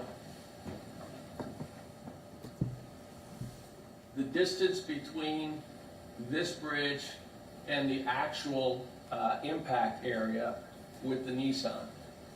That's the distance that I'm asking you. Are you aware of what that distance is from the bridge? I do not have that precise distance, no. Okay. Would that precise distance help you in any of your analysis? Depending on what type of analysis I might be trying to undertake, yes, it might. If you were trying to figure out the speed of the vehicles involved and the time frame that there would be for perception and avoidance, or the ultimate issue in this case, or one of them, would that be important? Looking at this video and trying to figure out, like again, you're asking me somewhat of a nebulous question, and I'm used to being asked something more specific.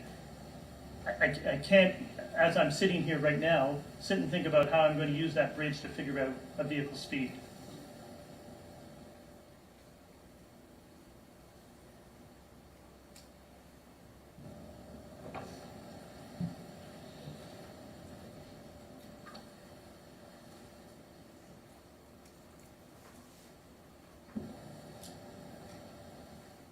This is a zoomed version of the PowerPoint, sir. This shows frame 33. Correct? It shows, if I'm correct, Mr. Badowie's vehicle coming to the bridge. Would that be accurate? That's correct, yes. There appears to be a shadow a little bit past the bridge here. Correct? Okay. Mr. Badowie's vehicle is in the left lane at this point in time. It is. And it looks like this is about the first sequence moving into the next of where we can see something coming behind at number 34, some evidence of Mr. Badowie moving to the left. Correct. And something appears to be underneath the Freightliner at this point. Underneath the trailer. Yes. Okay. And just so we understand, that would have been a distance that would have been measurable from I would imagine in your case, Sergeant Jasper's drawings or photographs of the initial impact with the Nissan Murano. Would that be accurate? The distance from the bridge to the point Yes. of impact? Yes, it's measurable from Sergeant Jasper's work, or even it can be closely estimated from the work I did. Okay. But you didn't do the measurement. But if you were to do the measurement at this point, you would be able to have an idea of the frames per second and the speed the truck was going, or at least an estimate of that. Right, and you can estimate that from looking at the lane line dashes. You don't need the bridge. That's there too. Did you do any of that stuff, sir? Yes, I looked at that. Which page? I didn't include it in my report, but what I did was, when Sergeant Jasper defined the speed of 65, I wanted to look and see, do I agree with that? Speed of what for 65? The speed of the tractor trailer with the video. Mr. Badawi's? Mr. Badawi's. Right, I'm talking about the actual speed that the Freightliner was doing in this particular case at the area of impact. No, I'm not sure how the bridge is going to come into that, calculating that speed, the speed of the Freightliner. If I have a measurable distance to something, and I have an understanding of feet per second at any given speed, and I can look then back at the frame rate of the video, and I can look at the metadata in the frame rate of the video, kind of like the NTSC did. Yeah. And I could figure out that every one of these things is 1 second. So I should be able to figure out a speed from from using those calculations, correct? So I think you're talking about a visual expansion ratio, is what you're talking So what about. I'm asking is with the parameters that I gave you, you'd be able to estimate a speed at the time of impact here, correct? You could come up with something. Thank you. Looking at the expansion rate of the size of the trailer, but it's pretty small, and wouldn't be 100% confident on the accuracy of it. I think you'll never be 100% confident. You can't be. Correct. But the issue here is that you didn't try. I didn't feel that looking at trying to do the visual expansion ratio of the back end of that truck would give me an accurate answer. And you knew that without even doing any of the calculations. I can look at it and say that's too small to try and accurately do it. So I'm now looking at page 12 of your report.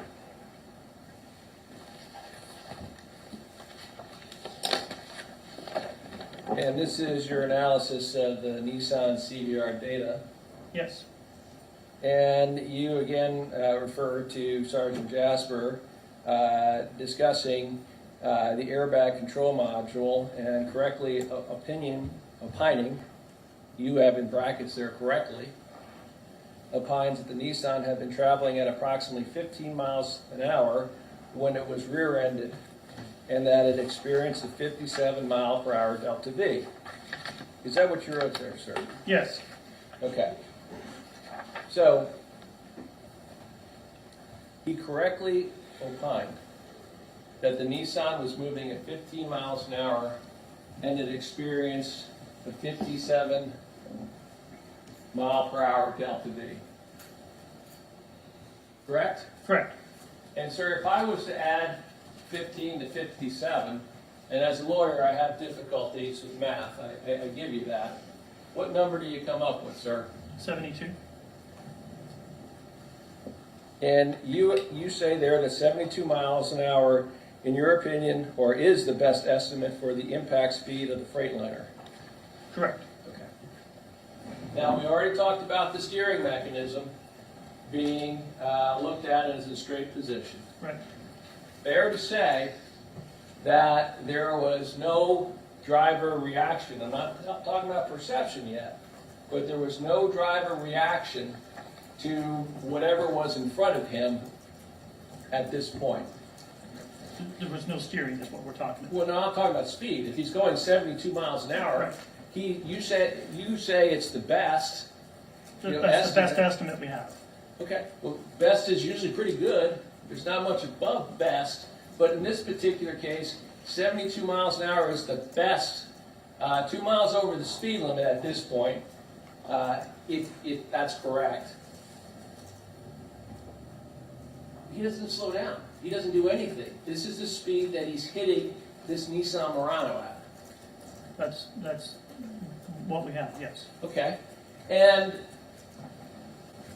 in terms of the distance in the PowerPoint between frame 24 and frame 33 at 1 second apart, how long would the driver have to perceive that this was upcoming to him and react?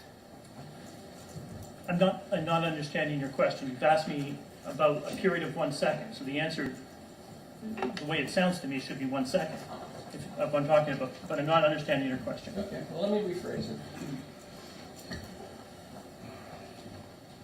At frame 34, we can see here. Correct. We can see something coming out behind. Frame 33, yes, a little bit. Frame 32, not much going on there. Frame 31, nothing going on there. And I want to go back to frame 24 now. And into frame 25. Sir, at frame 25 here,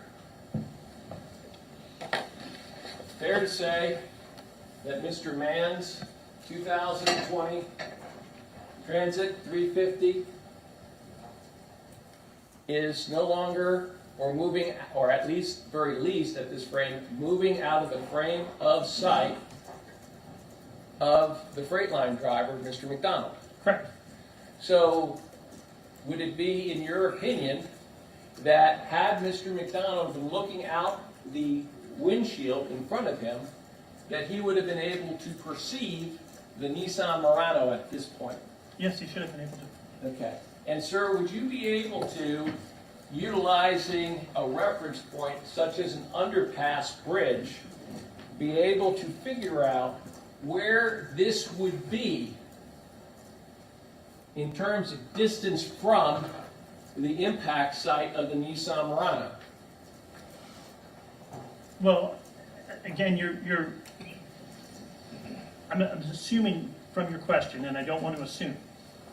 You appear to me to be implying that the truck is directly underneath the bridge. I didn't imply anything, sir.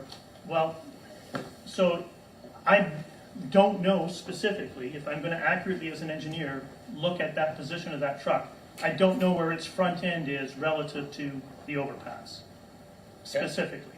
But given that if he's traveling at around 105 feet per second, and impact happens around 31, and we're 6 seconds out, he's just over 600 feet away. Okay. All right? Probably closer to 700. Okay. And so 700 feet away, I think you indicate, would give him what? A little bit more than 6 seconds? A little bit less than 7 seconds? To see and perceive the Nissan Murano in front of him? Correct. Okay. So I'm assuming you indicated that you design trucks. Yes. Do you have a commercial license? I do not. Okay, so you're not familiar with the standards and regulations on a commercial truck? I'm familiar with some of them as far as the design goes. I've designed heavy truck brake systems, so I'm familiar with that, yes. So let me ask you this. Are you familiar with the requirements in the United States to get a CDLA? Yes, I'm familiar with some of them. I can't say that I'm familiar with every aspect of it. You're not really sure about all of them? I don't have a CDL, so I can't say that I've reviewed every single one of them. Well, I want to go back to what you brought up earlier in your direct testimony. Perception response.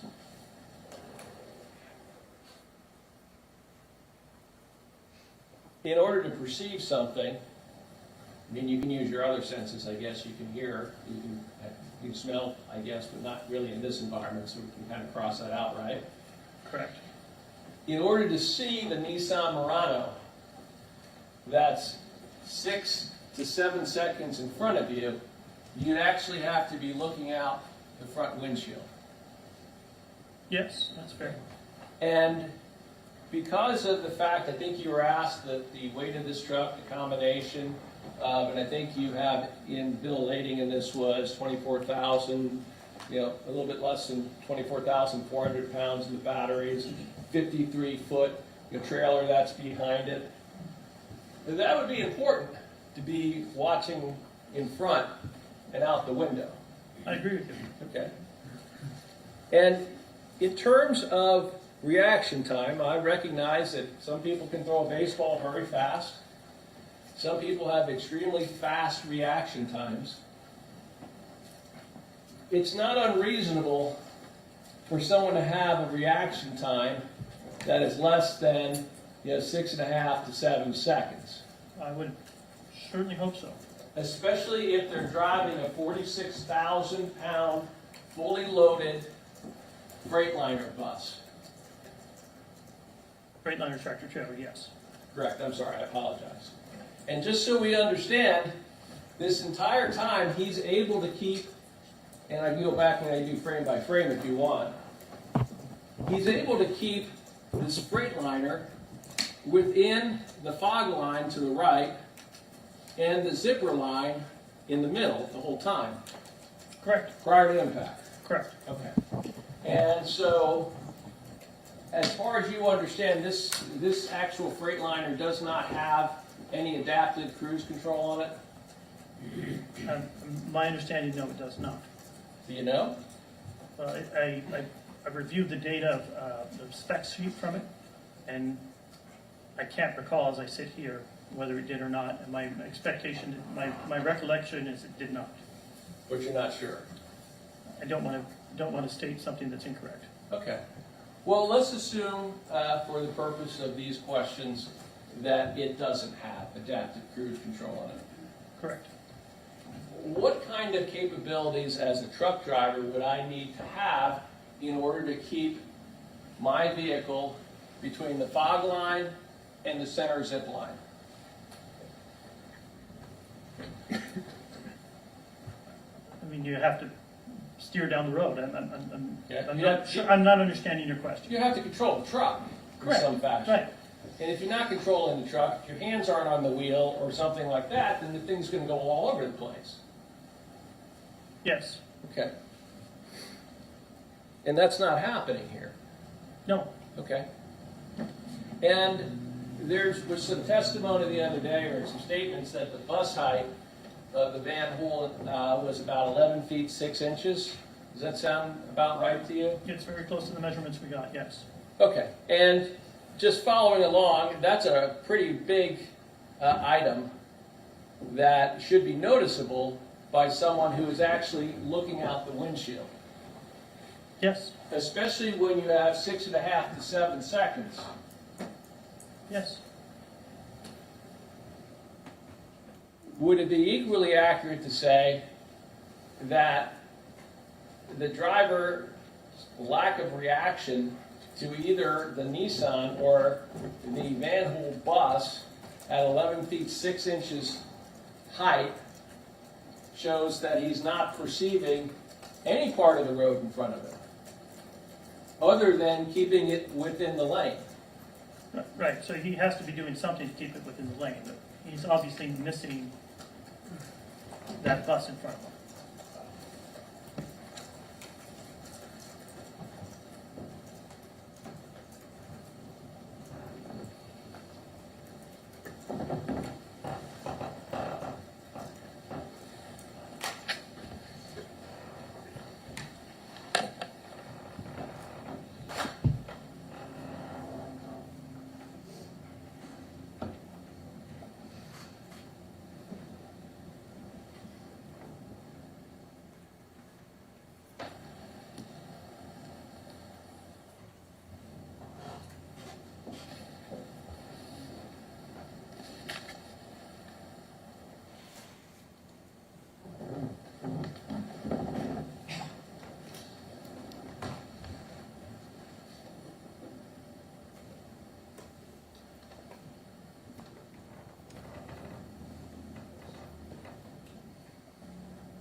It's working so well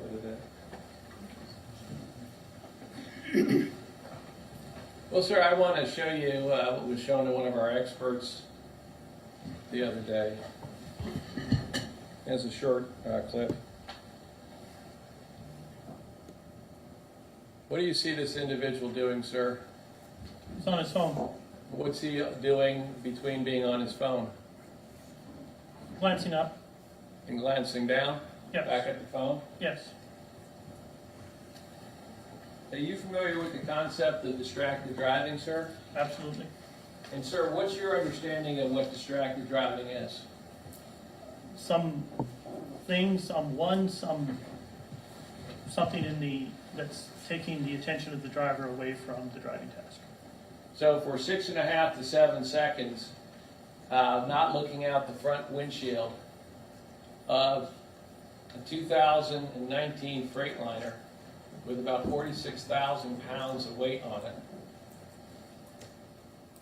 that would be, in your opinion, distracted driving. There has to be something distracting him. With the, in this particular case, In this cell phone case, the equal phone that? was definitely that. Okay. Another situation, he's able to keep it in the lanes. When all of a sudden traffic changes and the impact happens. Yep. Is that distracted driving, sir? Yes.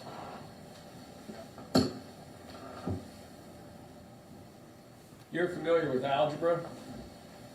Yes. Okay. Sir, my understanding from the limited math experience that I've had, that the point of algebra is to find out what x equals. And jokingly, that's often said, yes. Okay. In this particular case, from what we're looking here with the distracted driving, would x equal a cell phone? As one of the possible answers. It could be. It could be various things.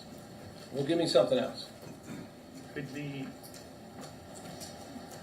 one of the functions in the truck, looking at something in one of your controls. It could be, you could be distracted by looking at the vehicle beside you. You could be distracted by, something in your coffee cup. You could be distracted. Those are distractions, and there's other things that can happen inside the cab that aren't distracted driving. I've seen many videos of truck drivers having medical issues, blanking out. That's not distracted driving, but it results in the same thing. Well, let me ask you this question. We already had a doctor testify as to medical stuff. Let me ask you this question. Would you agree with me that traveling about 700 feet without looking out the windshield is distracted driving?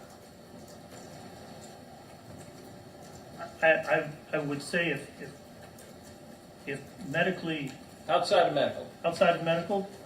it could be, and I'm sitting here thinking of what other issues that wouldn't be distractions, but that would fit the definition, and it's a pretty broad definition. Okay. It is a pretty serious thing.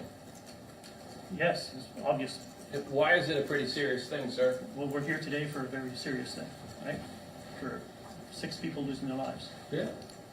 A lot of other people being seriously hurt. Distance is 700 feet. You think that that's reckless, not looking outside through the windshield? Traveling at those speeds? You said the best speed 72. The best estimate is what I said we had, right? Right. So at that speed, 72 miles an hour, big white billboard in front of you, manhole bus, 11 feet 6 inches off the roadway. In front of that, a Nissan Murano, all of which are moving, Yes. not reacting to any of those things. Is that reckless? Well, you're asking me to. Sir, I'm asking you a hypothetical question. You're asking me for a legal opinion. I'm not asking you for a legal opinion. I sense it is because reckless is illegal. Okay. So here's what I do now. When I'm looking at offering opinion, the determination of reckless is up to the trier of the fact, not an expert. 100% agreed, sir. Here's what my problem is. On your direct testimony, you were asked, whether or not it was only negligent, not reckless. He had no difficulty answering that question. I said in my answer, I was discussing the speeds. The speeds leading up to, for the 30 minutes prior, is what I was discussing. And I pointed out that obviously without stopping, take away the fact that you're the impact, and that's what my answer was. So you were able to answer it was not reckless on direct, but on cross you can't answer a question. Because Because the the legal question, issue. the question is the way it's asked, the question asked. Well, then let me ask it a different way. Are you familiar with the legal standard in Ohio for recklessness? No, I'm not. Are you familiar with the legal definition of negligence in Ohio? No, I'm not. Would it be a fair statement then that any opinion that you would be able to offer in either one of those standards wouldn't be a valid opinion because you're not even familiar with the standard? Correct? As far as from a perspective of whether it's reckless, yes. I mean, his conduct, I can look at data and I can say, is this data consistent with recklessness? I can offer an opinion that. But it's not a legal definition of what Well, what reckless is. definitions Ethics are... Rule 704, he can't render an opinion on the ultimate issue. It's pretty basic. Thank you.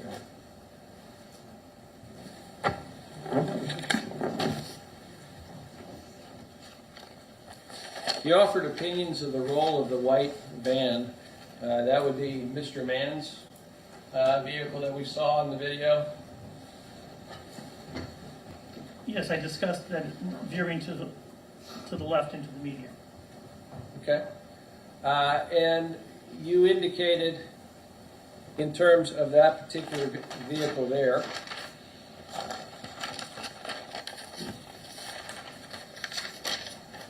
that vehicle took some reaction to the Toyota. That's what his testimony is, my understanding, is that his testimony, my understanding, is that he veered to the left to avoid the Toyota in front of him. Well, the semi was all the way back at the bridge. No, we're talking about the veering to the left into the median. Not the lane change to the left. He's in the left lane, he Right, veers that's left. what I'm asking about. I'm asking about the lane change. Okay, so the lane, that's not the veer. The lane change to the left. Well, at the end, you're talking about where the Toyota's been hitting and spitting out. Correct. Okay. That's what we were discussing in my direct. Okay. And that is the result of the defendant hitting the Nissan Murano and then the combination hitting the Van Hole bus. And then the Van Hole bus hitting the Toyota and the Toyota spinning in front of it. Right. And that's what your testimony relates to as to the time period Mr. Mann had to react to that. Correct. Okay.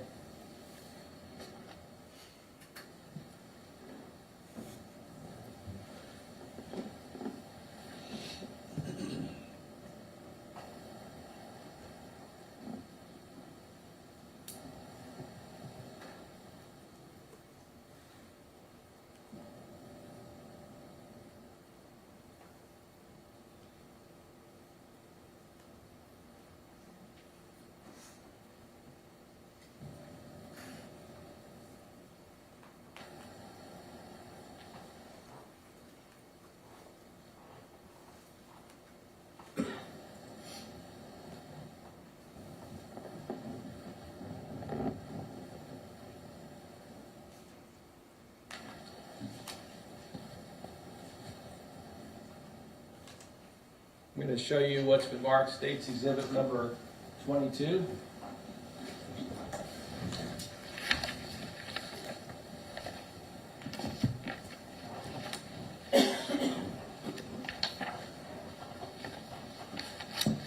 Have you ever seen this picture, sir? I believe I have. Okay, what do we see in this picture?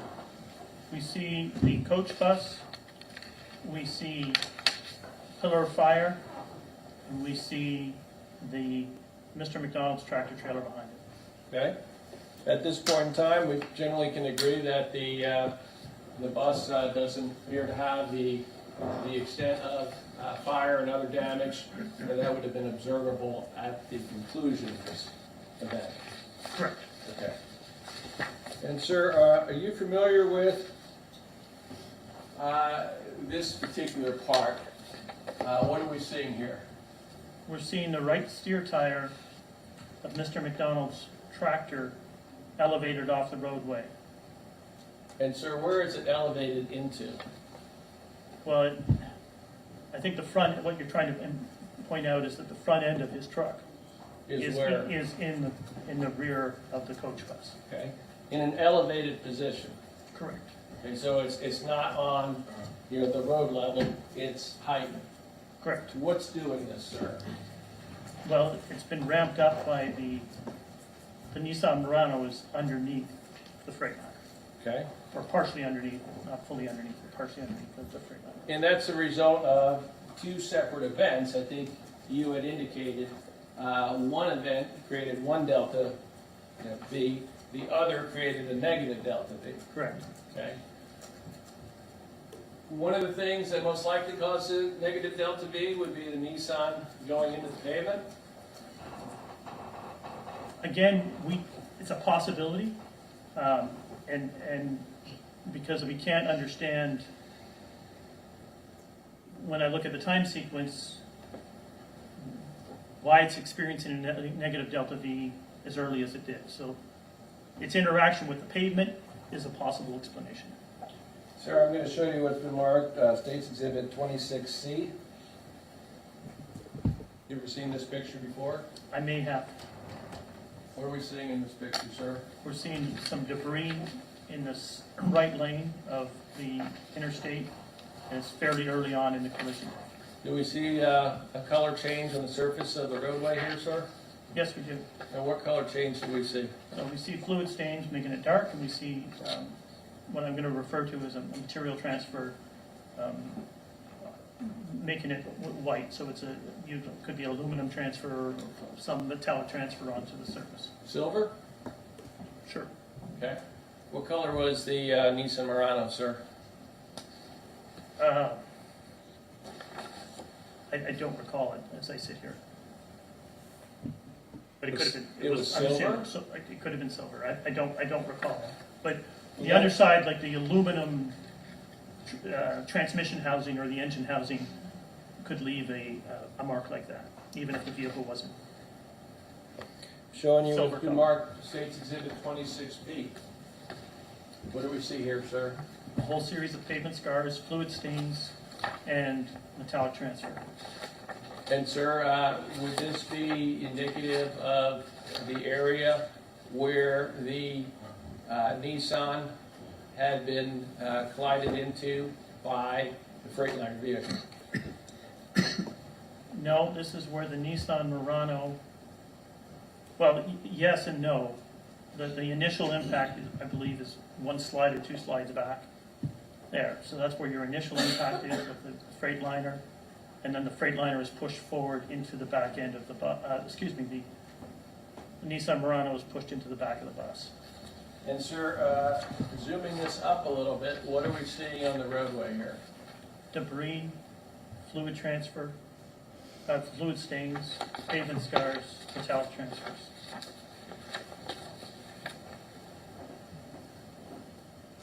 So this would have been the area where the Nissan was driven forward and driven down into the pavement by the Freightliner. Correct.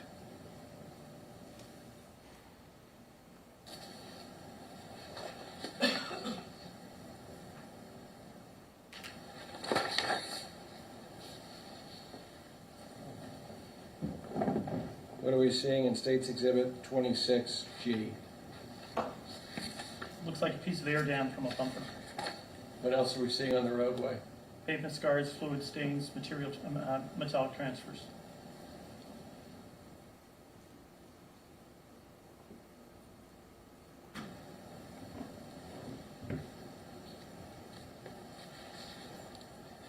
I'm going to show you what's been marked State's Exhibit 24C. What are we seeing here, sir? We're seeing the front end of the Freightliner and the back end of the coach bus. Okay? You were asked a question on direct about a metal. Roof being sheared off of the Nissan. I don't recall being asked a specific question about it, but I remember it being mentioned. In your direct Yes, examination. it was mentioned, but I don't know if I was asked a specific question about it. So in this particular photograph, do you see that? Parts of the roof? Yes. Yeah, Where do you see I that? believe I see that on top of the Freightliner. And sir, if you could use your screen in front of you to point to where that would be? You want me to touch the screen? Yes, Touch please. screen, yeah.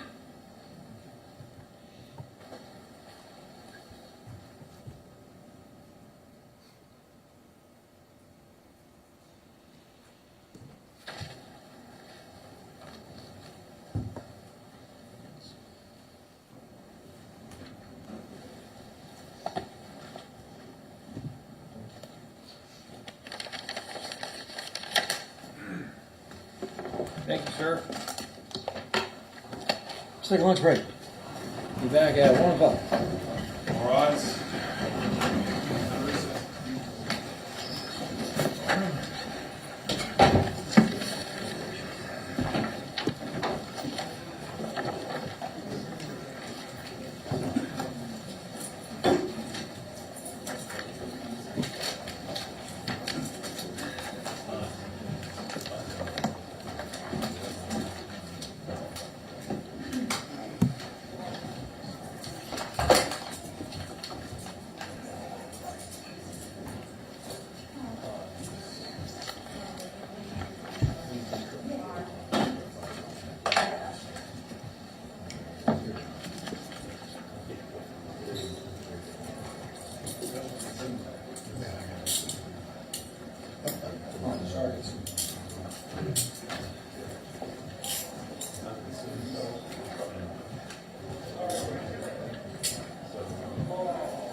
My first day, as soon as he got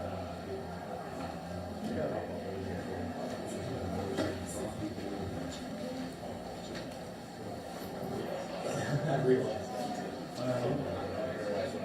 I guess it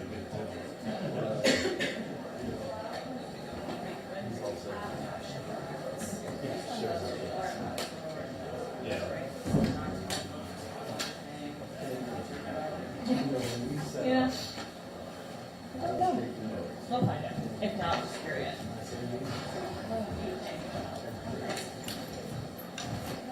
very first and last.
I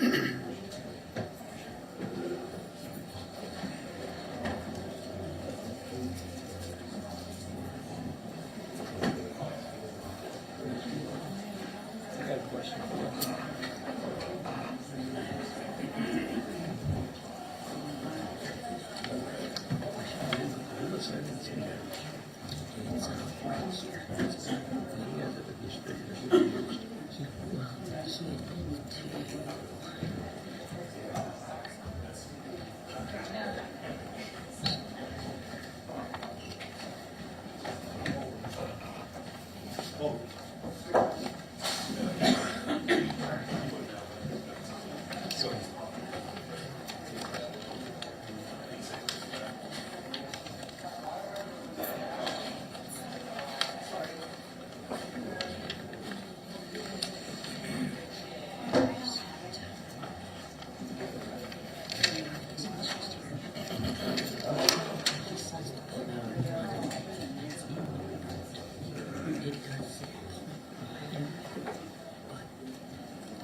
First time.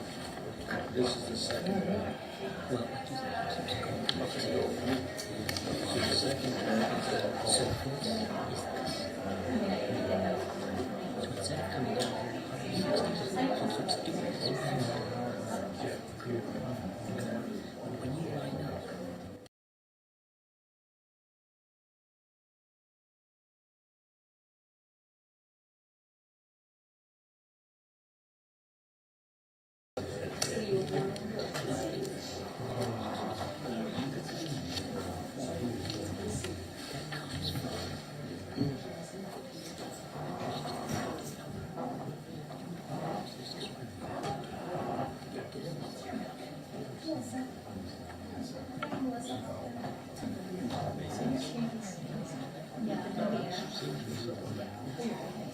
Well, no.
All rise.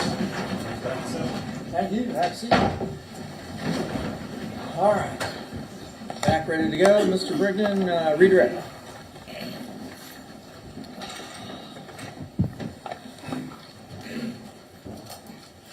I want to ask you a question before phase. You recall in your testimony on cross being shown a couple of videos of semi-drivers that with a forward inward-facing camera? Yes. Okay.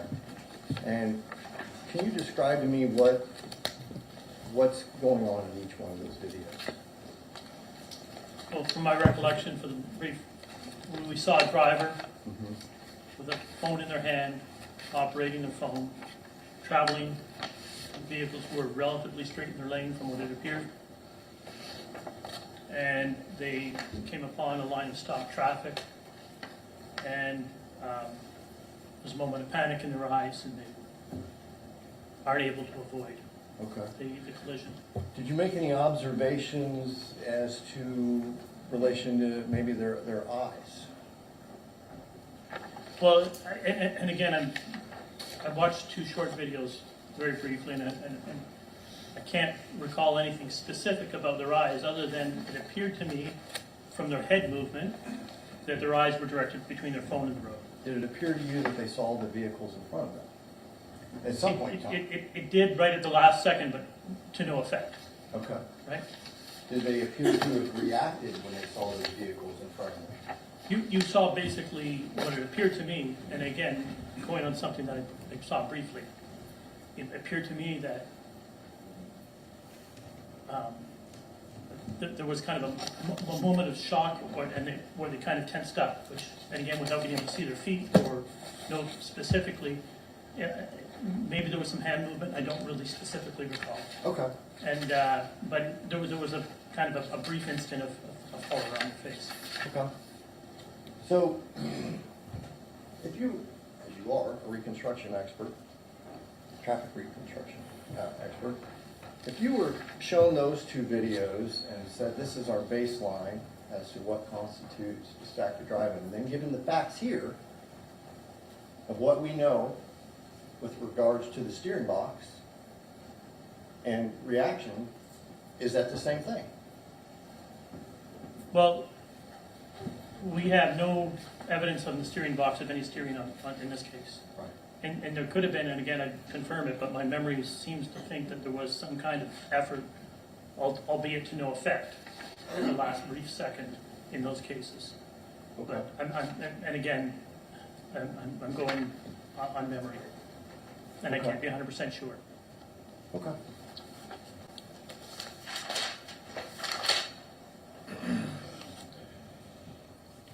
You talked with Mr. Murphy about perception time, and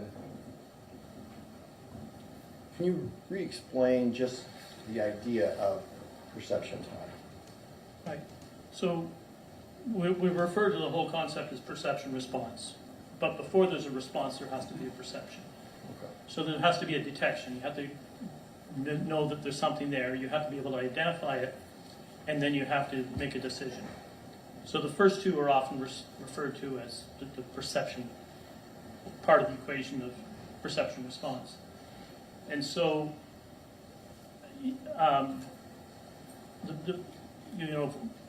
we have to visually intake it and process it. In our, for our eyeballs, it's not instant. And there's been many studies done, and there's a whole field that deals with that, a field of study that deals with perception response And within that field of perception response, there's subfields with specifically dealing with the driving task. Okay. And so in this case, basically there's, or I should say, in all cases, they try and establish what's a reasonable amount of time for a given situation, how long the driver should take to detect, identify, decide, and respond to a given situation. And sometimes that could be, you said earlier, I believe, a second and a half, is that what you mean? From the point where, for example, let's say a typical one where we often use a second and a half is, let's say, an intersection accident where you've got a car that pulls out in front of you from, let's say, from the right or the left. There's a good study on that one that's done in East Liberty, Ohio here, that basically shows that the 50th percentile driver, the average driver, is going to take somewhere around about a second and a half to perceive, respond, and touch the brakes. That's to the point from where the car starts to move to the point when a driver will start to apply the brakes. Okay. And some drivers are obviously faster. Some drivers might be closer to 1 second, where other ones might be closer to 2 seconds. Okay. You mentioned the brakes. Is there a lag time on the brakes? On a passenger vehicle, the lag time is almost so small we don't even really consider it.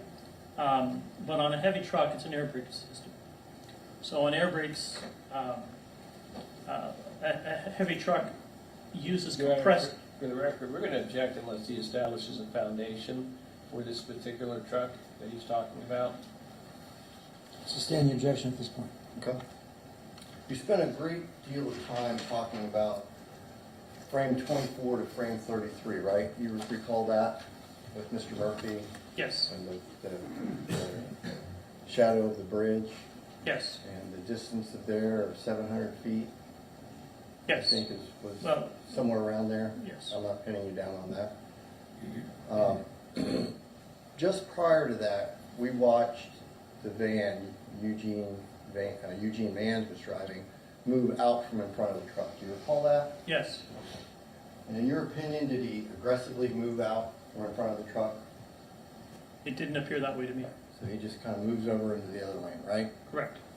You wouldn't quantify that or qualify that as aggressive or evasive maneuvers? No, I did not. Okay. So, to assume at frame 24, which is on the bridge, that Jacob McDonald wasn't paying attention for, I think, 6 or 7 seconds is what's being said, you also would have to have assumed that the hard braking event occurred at frame 24, correct? Which hard braking event? Well, that the bus brake had applied its brakes, correct? So yes, the bus applied its brakes at some point to slow down, correct? But we're not saying that happened in frame 24. Are you opining to that? No, I'm not opining to that. Okay. So, if we have the white van moving out of the lane in a, I'm going to use the word normal manner, a non-aggressive normal manner, Right. then as an expert, does that tell us that there's an immediate threat at 24? Frame 24? It would not appear that there was one for Mr. Mann. Okay. So, the event in which Jacob McDonald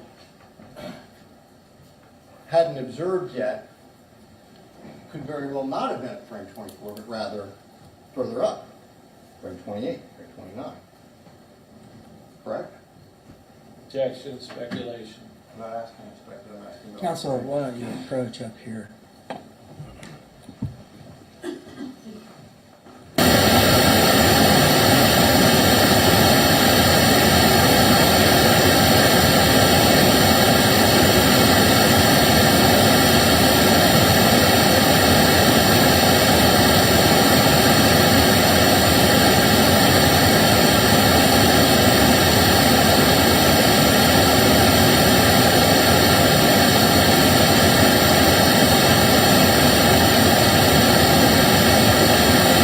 Objection sustained. You may continue, Mr. Whitman. Okay. So as we approach, you testified earlier that there are different types of distracted driving, correct? There, I yes. think you offered a numerous of examples.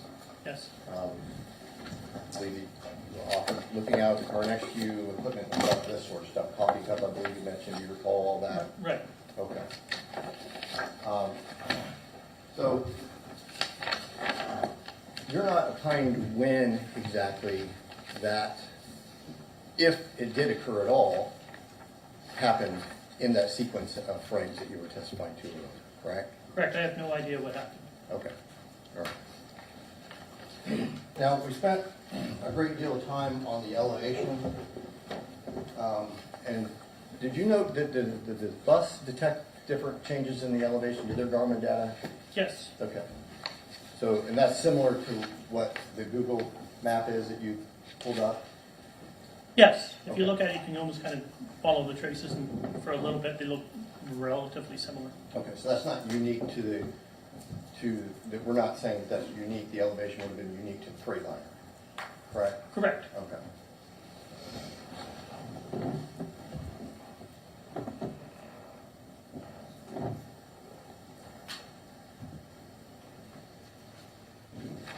Now, as far as the cruise control goes, I believe that you indicated that you rely upon what you're told.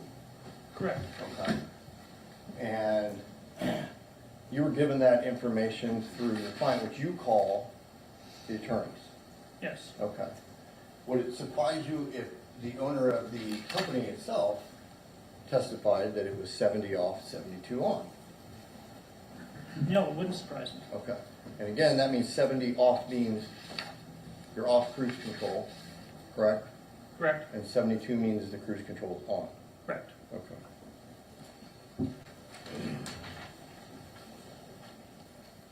And you were asked about your opinion on recklessness, and I want to be sure here, you were referring to data, correct? When I was looking at it, I was, and I was specifically referring to the speed data. Speed data, that was it. Correct. That's all we have. Okay. And we have the two, so in the Nissan EDR, we have the two triggers, correct? Correct. You have two events that are triggered, that are recorded, that we went through the graphs on, you recall that? Yes. Okay. And the second event is not in Sergeant Jasper's report, is that correct? It's not discussed in Jasper's report. Okay. And so you took the Toyota data and you were able to determine that the Toyota Highlander was going about 8 or 9 miles an hour. They believe you said 8.6. 8.6 or 8.7, Okay. and again, it's just under 9 miles an hour. And then we were able to determine with a 32 mile an hour speed increase, it was about 40, correct? Correct. And that's also at odds with the Nissan EDR data, correct? It basically contradicts in the sense that if we're looking at the Nissan EDR data, it suggests that the bus only, or basically would accelerate it somewhere to 35 miles an hour. Okay. It was only accelerated up to about 35 miles an hour, yes. And the Toyota that's in front of it saying it accelerated to 40 miles an hour. Correct. Okay. And again, those two triggered events, we have the one, the 57 delta that we've heard about, which shows it going up, correct? Correct. And then we have the negative 37. Correct. Okay. And those two things are at odds with one another. Correct. Okay.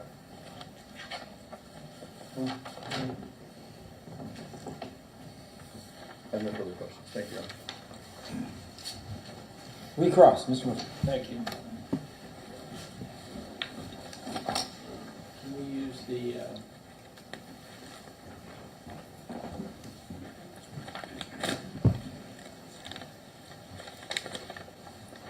sir, you were asked again about the Nissan, Yes, I was.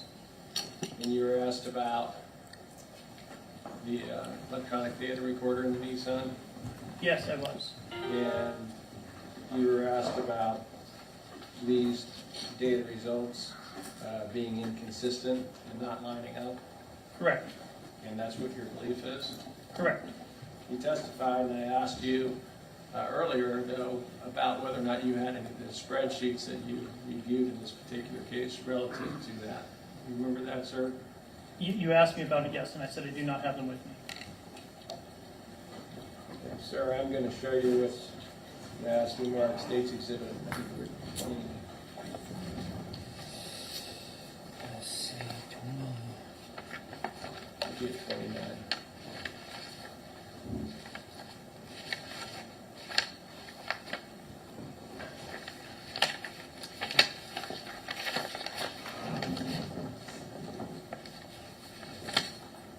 I've got 26. Yes, this we mark State's Exhibit 27.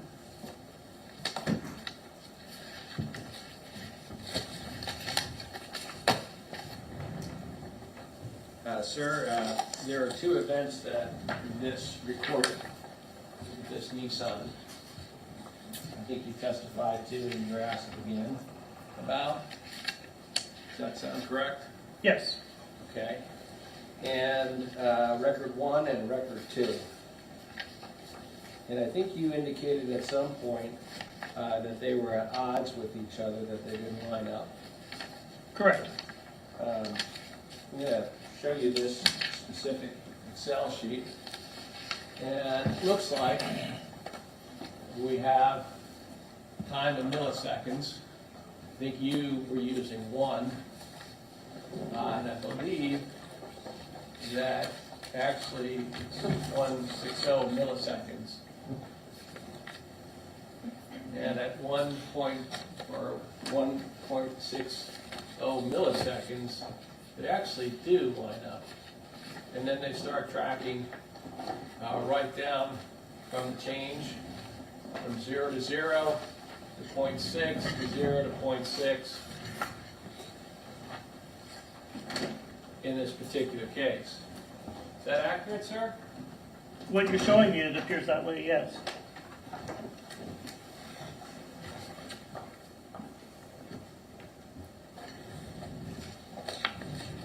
And if that's the case, the data that was provided, assuming that that is the case, that they line up, the data that was provided on the speed of the Nissan and utilized by Trevor Jasper would be validated and correct. Agree? Well, I asked you, assuming that that is correct. I'm looking at it, I'm not agreeing that we're showing a point, we're showing when we look at the time between events is showing at 0.1, not at 0.16. That's a roundup, sir, on number 2. If we're looking down on event recorder number 1, the longitude delta D data, and now I'm specifically looking at Defendant's Exhibit D, and it's page 6 of 16, and I track down to 1, you have mile per hour at 41, correct? Yes. And then if you go down to 160, it lines up to 57, correct? Yes. Okay, so the intersection between that data on event record 1 and event record number 2, and now I'm looking at page 8 on that.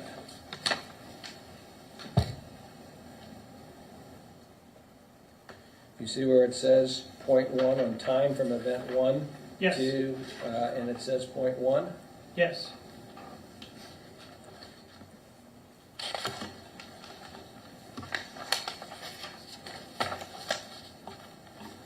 When we look at the actual data link from the first one to event 2, it's actually 160 milliseconds, and that's from table 1. Right. And then, again, going back and showing this again,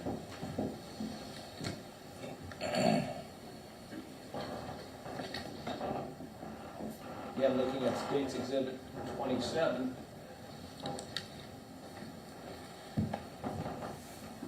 it all zeroes out at that point, correct? So I'm just being careful here because we've got the miles and the kilometers.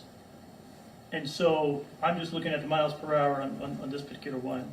So if we have 160, and I'm agreeing with your chart that it's rounding out. But if I'm looking at the data on page 6 of 16, if we make the data point, let's say assume instead of being 0.1 seconds, it's actually 0.16 seconds, then in the next 100 seconds, 100 milliseconds, or 1/10 of a second, it's lost 2 miles an hour on page 6 of 16. The actual loss chart, when they, Alright. when they line up, is equal.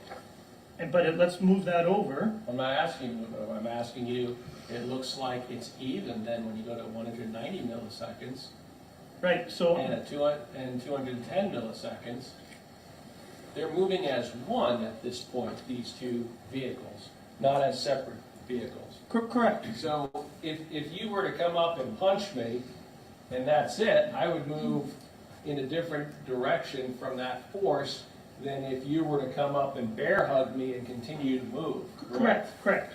And in this case, you have two vehicles that have joined up and have become one vehicle at this point. Right. And so the event recorder is now logging both of these as a single unit.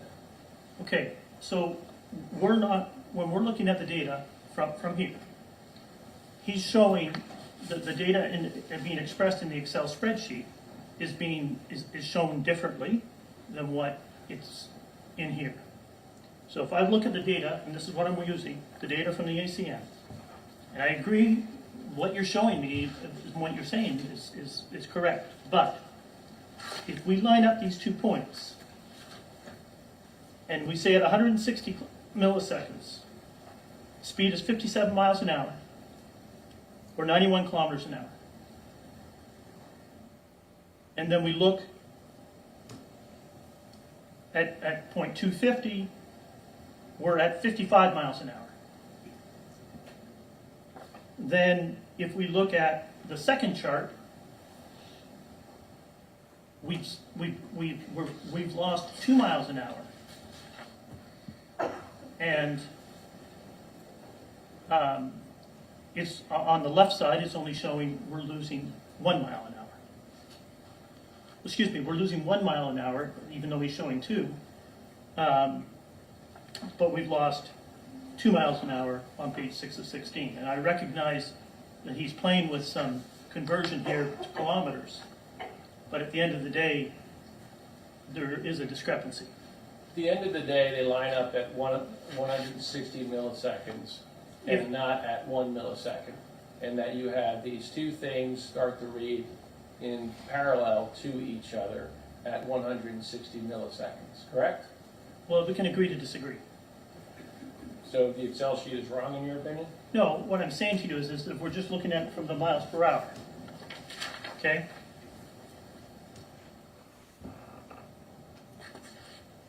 I'm listening. Page 6 of 16. 160 milliseconds, 57 miles an hour. 250 milliseconds, 55 miles an hour. Loss of 2 miles an hour. Flip over, page 10 of 16. In the first 100 milliseconds, it's only lost 1 mile an hour. Not 2 miles an hour, as the other one shows.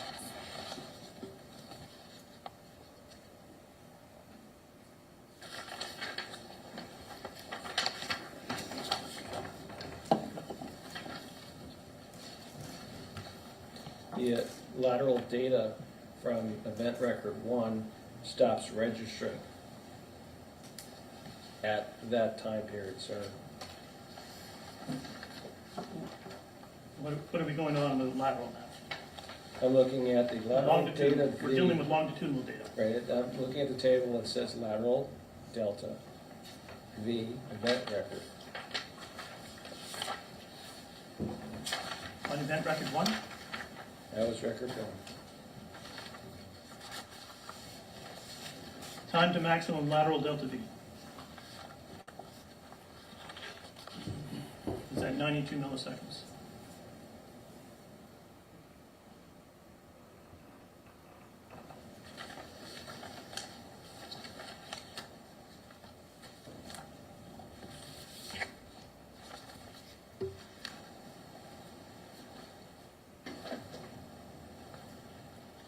looking at page 5, the event record number 1, and looking at page 9, the event record 2. Page 9 and 16. Page 5 and page 9.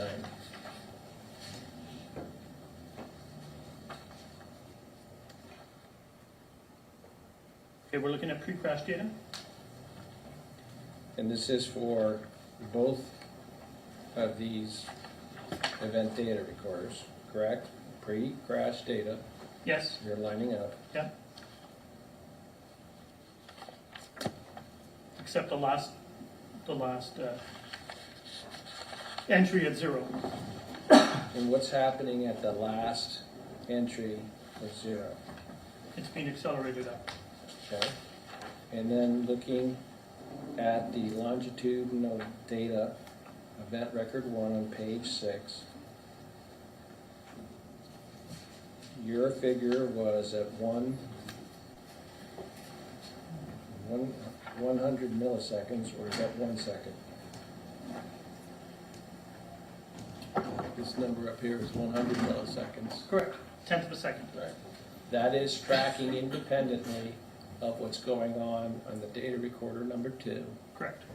At 160 milliseconds, they both zero out. That's accurate. On what you're showing me here. What I'm pointing out to you, you look at line 160. Mm-hmm. It's being shown here as 56.6. Correct. In the report, the number is 57. It's rounded up to 57. Well, how do you know it's rounded up? I'm just asking, does that round up to 57, or is that? I'd have to go back, and I can't sit here and know. I'd have to go back and look at research papers to find if they rounded it up or truncated. Okay, so you don't know then? Some truncate, some round. Okay. And I can't sit here and pretend that I know whether it rounds or truncates. Some do, some don't. And so then when we're looking here at 55, that's at 57. Line 250 in the report that I'm looking at right here is 55 miles an hour. So that's a loss of 2 miles an hour. Right. And what you're showing over on the right side at 100 is a loss of 2 miles an hour. But in my chart and on the report, it shows a loss of 1 mile an hour. So at 160 and 170 on event data up through 180, we have the same speed, 57, from event record number 1. Yes. And then what we have is that at 190, we are down 1 mile. Correct? Yeah. At 190, we're down here -1. Correct? So what you're showing here on this chart, so again, on this, what I'm saying, on this chart that you're looking at, it's showing a loss of 1.3 miles per hour. It's recorded as -1. Whether that's truncated or rounded down, I don't know, but it's showing the same loss of 1 mile an hour. They're showing two different numbers. And I just explained this, so I don't know how many times we have to go around this. Well, let's just try it one more time. Looking at page 6, Yes, the longitudinal delta V, event record number 1, yes, at 160, and in fact from 140 through 180, the event data record is showing 57 miles an hour. correct, And then thereafter, at 190, it's showing 56. correct, At 200, it shows 56. correct. And so at that point in time, if we go up here and we're looking at this Excel spreadsheet, what we're seeing is loss of 1 mile an hour, loss of 1 mile an hour. And then I want to take you to the next line, which is at 210. And through 210 through 250, the last recorded, it is at -2 miles an hour, which is matching up on both sides, -2 and at 55 miles an hour. Is that accurate, what I just said, sir? That is accurate. Thank you. but let's now go to. Sure, there's no question in front of you. Okay.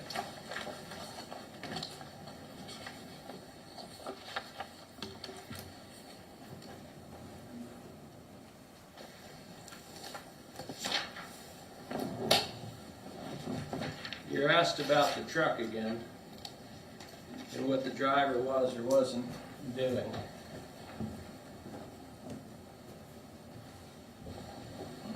I'm going to show you what's previously been marked State's Exhibit 2A. Are you familiar with State's Exhibit 2A, sir? I've seen this photograph before. Does it appear to be the driver's seat of a semi-truck, in this case, a similar Freightliner? Correct. Which position does that seat face, sir? It's a forward-facing seat. And what is the design purpose of having a forward-facing seat in a Freightliner or other semis, sir? Well, I think for all vehicles, a forward-facing seat so you can look down the road ahead of you where you're going. And as a professional driver, you literally only have one job. And that's to do exactly what you said. No further questions. Thank you, sir. You may step down. Thank you. Mr. Brignan, your next witness. Defense would call Anthony Gentili.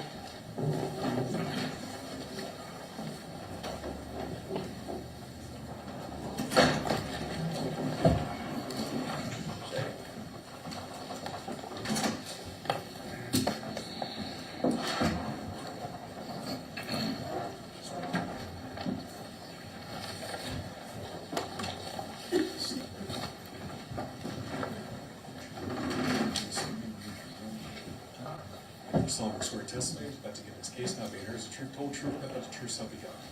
Have a seat. State your full name, spare last name, please, for records. My name is Anthony Gentili.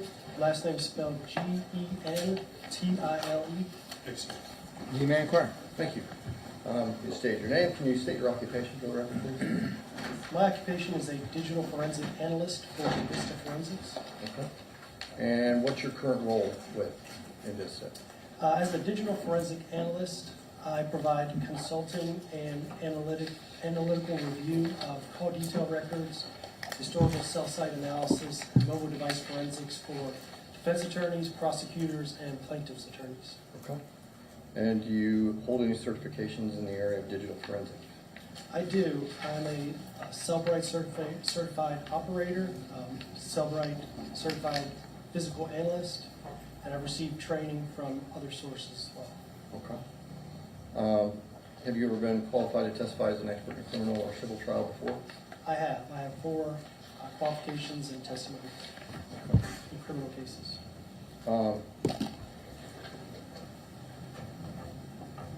You were retained as an expert, and you were given some materials to review in this case, correct? Correct. Okay. And did your analysis include the AT&T call detail records? Yes. And those would be report AU_38233929 and report AU_3837-301. Does that sound familiar? Correct. Okay. And what do these AT&T data sessions reflect? So AT&T data sessions, these records reflect a phone number's use of the internet using the AT&T network. Communication with the internet through AT&T's network. So that would be independent of any internet source the phone may have. An example is Wi-Fi. If you're on Wi-Fi, that's not going to be using the AT&T network. This is communication with the internet using the AT&T towers. So I say cell sites, I mean the towers that AT&T has to provide a service for their network. Okay. So, make sure I understand that. If I'm at my house and I have Wi-Fi, I'm connecting through my Wi-Fi, and as of right now, my phone's connecting to the tower. Is that Correct. correct? Okay. Now, does a data, what do the bytes up and byte down mean? So bytes up and bytes down refer to communication with the internet. Bytes up records data that goes from the phone to the tower. Bytes down would be data that comes from the tower to the phone. Okay. And does the user have to initiate that? No, so internet-enabled devices are constantly in communication with the AT&T network, and then applications are constantly performing activity while minimized in the background or while not open immediately on the phone. There's many examples of that. You can receive messages through an internet-based messaging service such as Facebook Messenger while you're not actually holding the phone or in the same area as the phone, and it would appear that data is being used for that transaction.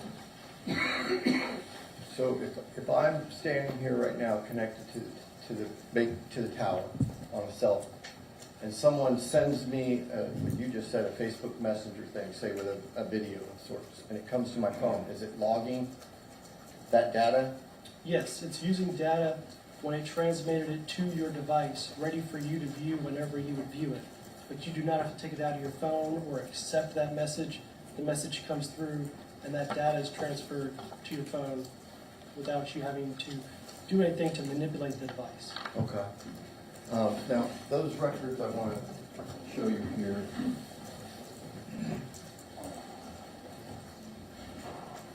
I have this as Defense Exhibit C. Are these the records that you looked at? Yes. Okay. And is this a true and accurate copy of what you looked at? It is. Okay. And before we talk about the data itself, did you notice the disclaimer that AT&T made? Yes, that's a standard disclaimer that's on their data session records, their data usage records. What are they telling us? Well, I'll read it and then I'll give you my interpretation of that. The AT&T network constantly communicates with internet-enabled devices when they are powered on. These communications will show as data usage on the customer records, but do not necessarily indicate a customer initiated a transaction. AT&T does not retain records that can definitively show whether a transaction was customer initiated or AT&T's network initiated the data transaction. So it's pretty straightforward to me that they're saying, AT&T is saying, from the records that you see before you here that we have, we do not know as a network whether these are user-initiated transactions or they are network-initiated transactions. They do not have the data, they do not retain records that will allow them to differentiate between what is a network-initiated transaction or user-initiated. So, is that what we were just talking about? It is. So if someone sends me a Facebook message with a video, as we just discussed, and it comes into my phone, and I haven't touched my phone, and we discussed that the data is going to show up as a transfer, is that considered carrier initiated? So that would be network initiated. Network.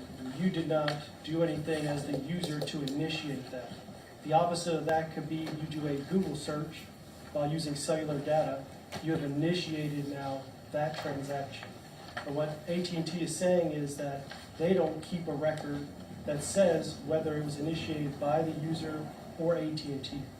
Also, AT&T is in communication with the network to test their network and for reasons that they do not express to us. But they are in constant communication with the internet-enabled device, and we do not know in the records which are those who are customer initiated. Okay. Have you ever done any testing of a phone that would have no user input, but perhaps was receiving data? Yes, so in my time as a law enforcement officer, I did work a case that was an AT&T provided cell phone, and this situation was, there was an incident location where a crime occurred, and the victim's phone was taken from the scene.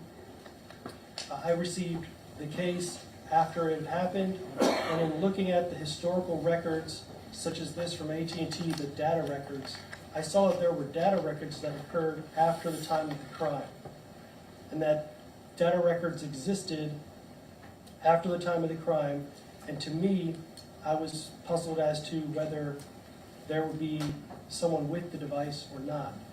Well, we did find the device. The device was abandoned near the incident location on the side of the road, covered in dew, and it appeared that it had been there for a while since the incident location. That told me from that experience that it further emphasized that a phone could record data transactions while being unattended by itself. Okay. So that's a real world example of something you already knew? It is. Okay. So you reviewed these records, and we have some bytes up and bytes down on the date of November 14th, 2023. Correct? Correct. Okay. And this is in con time, so it would have to be converted back, but this is about midnight here on this 5/24/18. So presumably these smaller bytes up and bytes down are throughout the evening. Do you agree with that? Yes, the time does show that they're in the evening, early morning. Okay. So the data that really becomes significant is the data that happens somewhere around 7:41. If we take 5 hours off of 12, that gives us 7:41. You agree with that? Correct. Okay. So we have bytes up and bytes down, which can be converted into megabytes, correct? Correct. Okay. So in reviewing this data in the morning of November 14th, after 7:41, is there any significance to that data?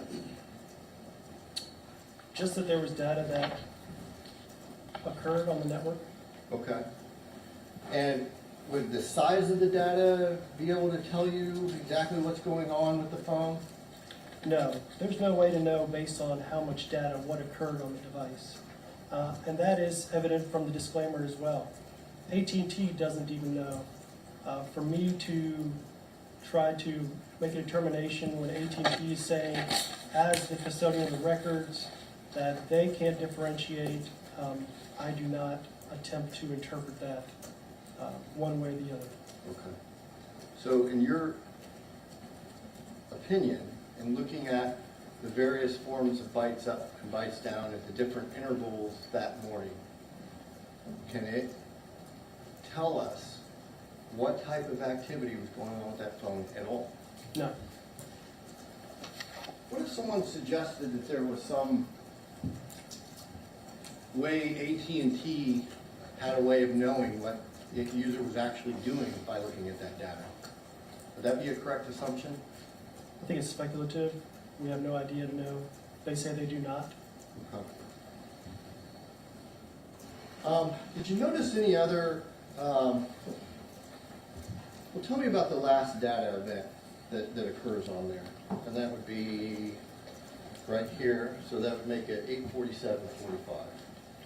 Yes, for that transaction, it had a duration or an elapsed time of 6 minutes and 18 seconds. And so for that data session stayed open for that amount of time. And that further emphasizes to me, based on what we know about the accident and the state of the phone user at the time of the accident, that that device is conducting data independent of the user manipulating the phone. Because it's after the accident. Is that Correct.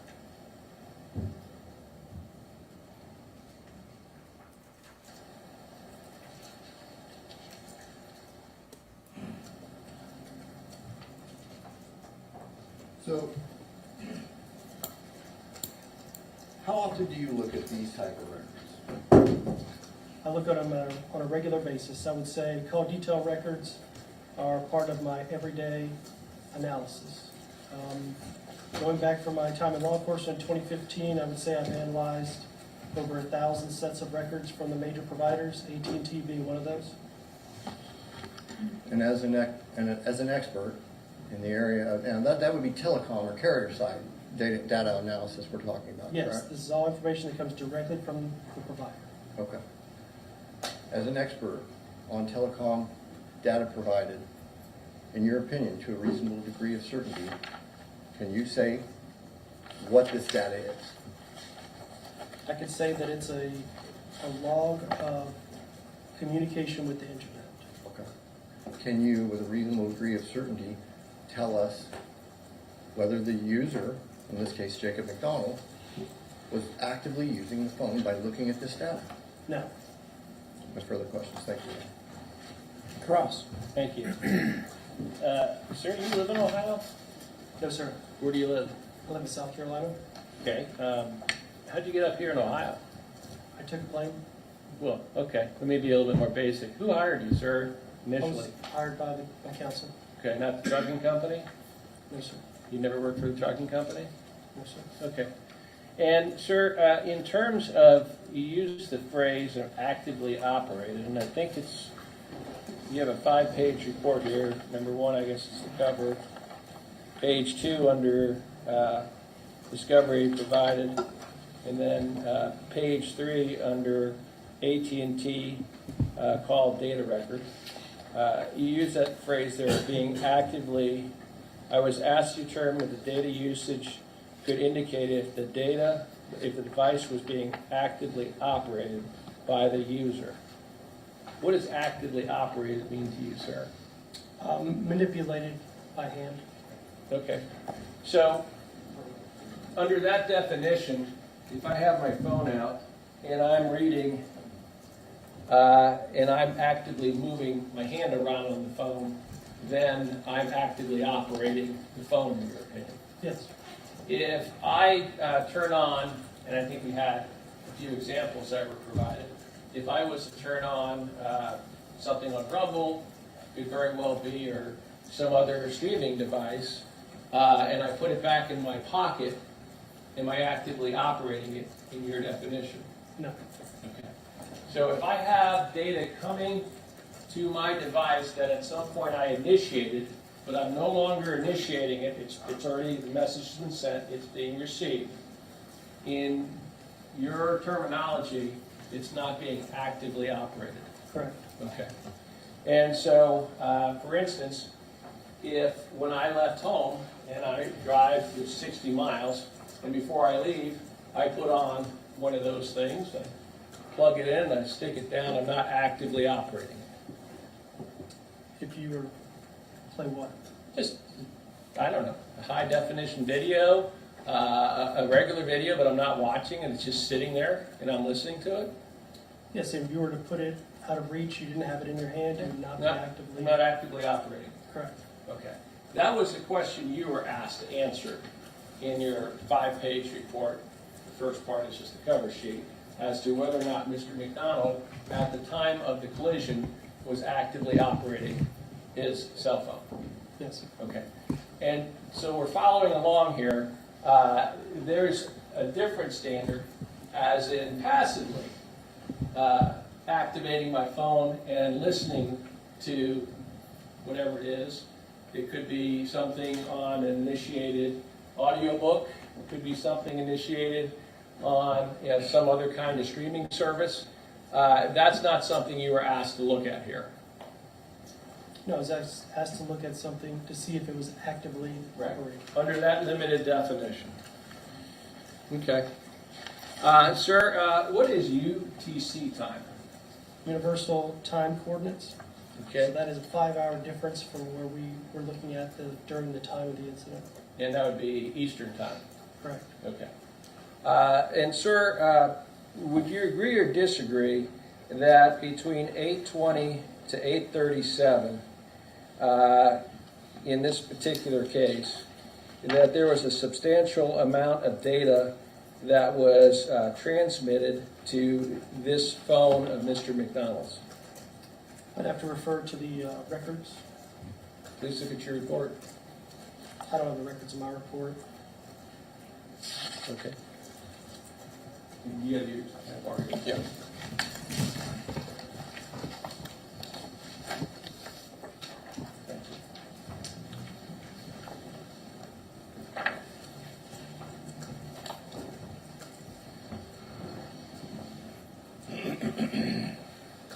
Can you say those times again, please? Yeah, 8:20 to 8:37.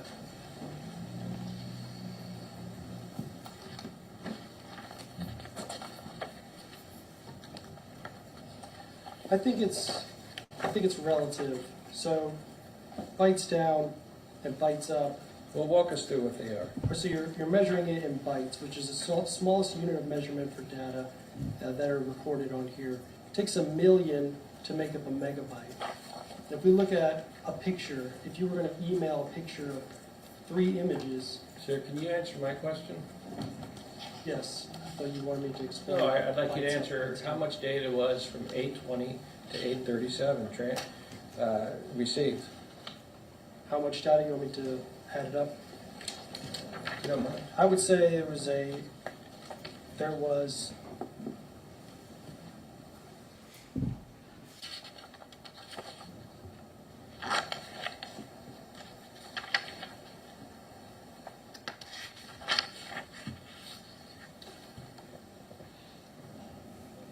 no, I can't do the math up here of how many millions of. Does it look like 203.86 megabytes of data downstream and 6.72 megabytes of data upstream? I can't say. I didn't do the math on it myself. Is that wrong? I don't know, I can't say. My point is. I can ask you what your point is. Okay.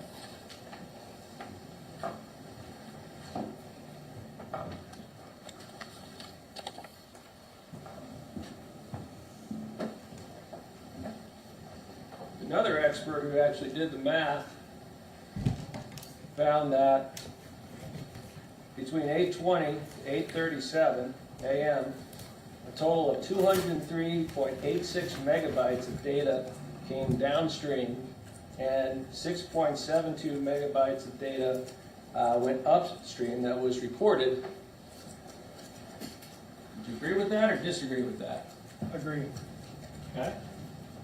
But under your definition, unless the person is actively popping away, then it's not being actively used.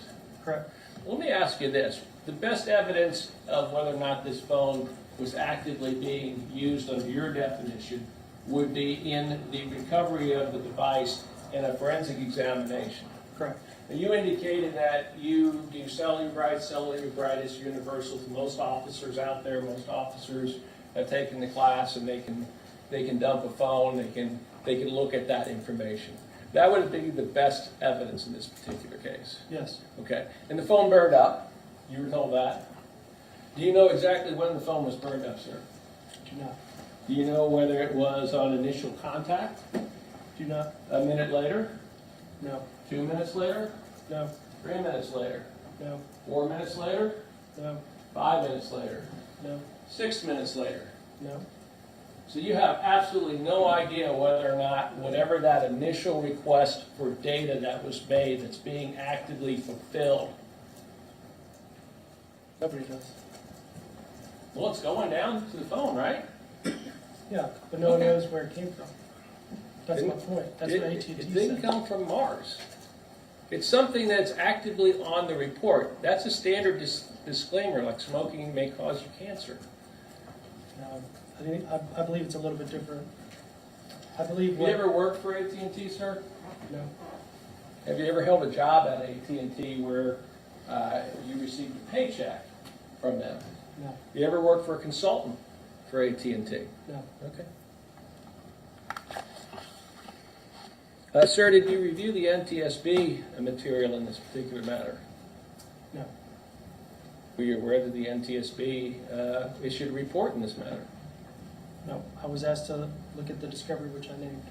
Okay, so then let's go through what exactly you looked at. Okay. Did it include more than just the phone records? No. Okay, what else did you look at? No, it did not include more than just the phone records. That's it? When I did my report, I looked at the phone records. Afterwards, I was provided a copy of the expert's report, and I did read that. Somebody else's report? Correct. Okay, the guy that did the math. Well, let me ask you this question. In terms of what is considered high definitional streaming video, do you know what that looks like in terms of megabytes of data per minute? No. Would you know that AT&T, in one of those non-disclaimers, finds that it's 41.7 megabytes of data per minute. Okay. You didn't know that? Was that not on the report that you saw from AT&T? I saw the report from him, it's not in the report from AT&T, no. Okay.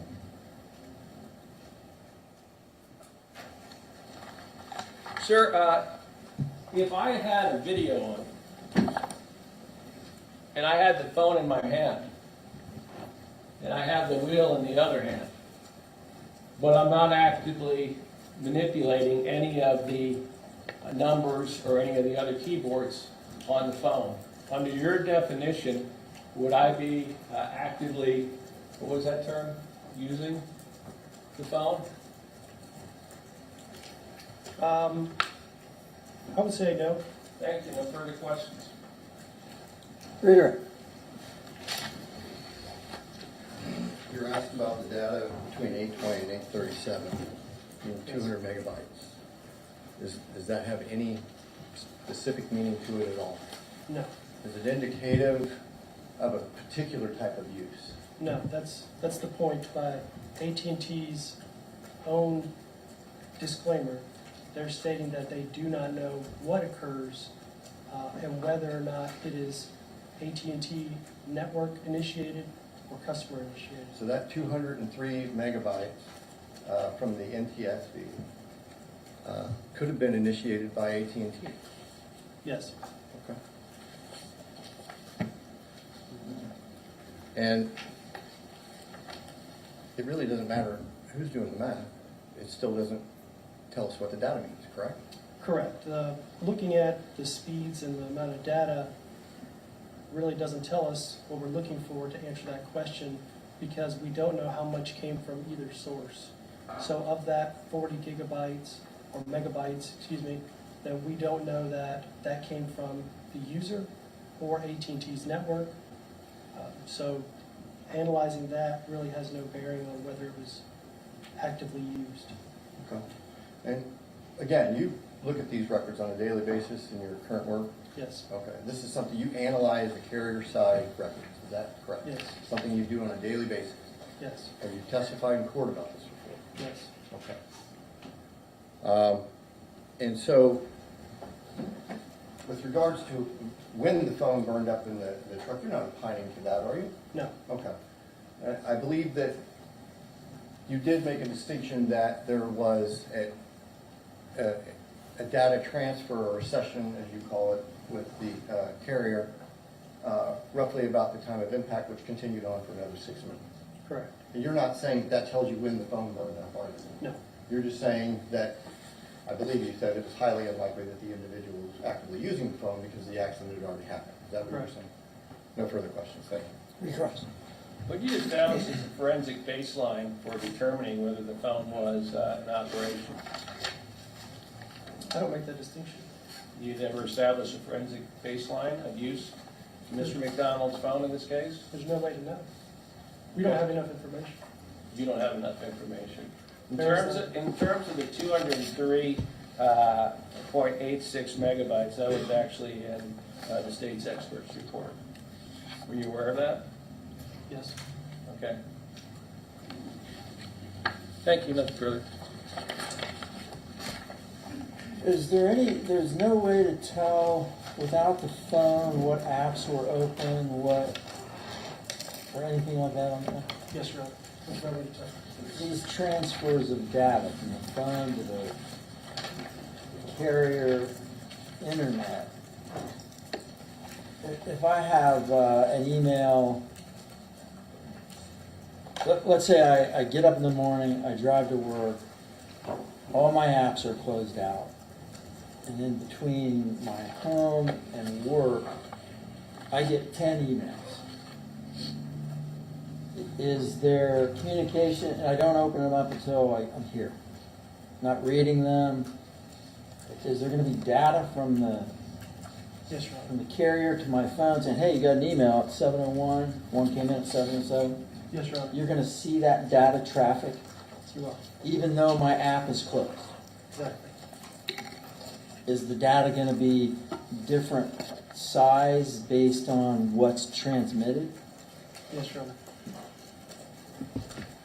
If I say to Siri, open my Audible app and play whatever book, is that considered active use? I wouldn't say so, Your Honor, because you're not actively manipulating the device. You'd be operating it with your voice. So I wouldn't say that'd be active use. So if I do an Audible, either the app Audible, listen to a book, or I play music through YouTube Music, is my phone, are those songs and that data being transmitted as I go down the road, or does my phone catch it and store it and play it and say? It's a good question. So if you are actively streaming, then it would continue on as you go down the road. If you're accessing a database that has the songs on it, you may download those one time and then play them without using data for that transaction. But the data that comes in as you're listening to music driving down the road on Spotify or Pandora, for instance, is constantly using data. I may have asked you that. If the phone is not available, what other way is there to evaluate, if there is one, whether apps were in play at the time of the accident? There's nothing. There's no cloud storage? The cloud will have a last backup. The cloud will not have, depending on your settings in your device. So there could be a cloud backup that exists for that time period, depending on the last backup. That data could appear to show you the snapshot of the device at that time, depending on the settings you set.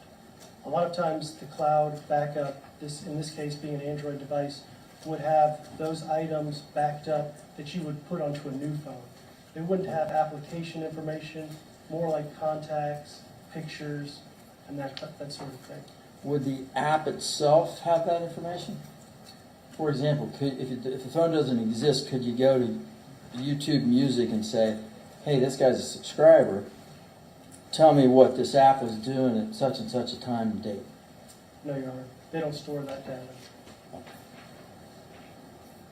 Redirect. No retract, Your Honor. Recross. Or No, follow-up question. no forensic baseline, 203.86 megabytes of data that's coming in between 8:20 and 8:37. This guy must be the most unluckiest person in the world that it's just all that device at that point in time just hit. Is that your testimony, sir? No. Just a coincidence? You don't know, do you? No answer to that. You don't know, do you? Do I know what? Do you know whether or not he's somebody that all of a sudden this big dump of 203.86 megabytes of data hitting his phone, download, 6 megabytes of data upload, is not related near in time to where this collision occurred, that this was hitting his phone? My answer is that nobody knows. The data we have does not So say you for can instance. speak for yourself. Thanks. Speaking for the data. You can. Thank you, sir. You may step down. Mr. Brady. Your Honor, I have no further witnesses. All right. Yeah, exhibits you want to I introduce? would, Your Honor. I have essentially.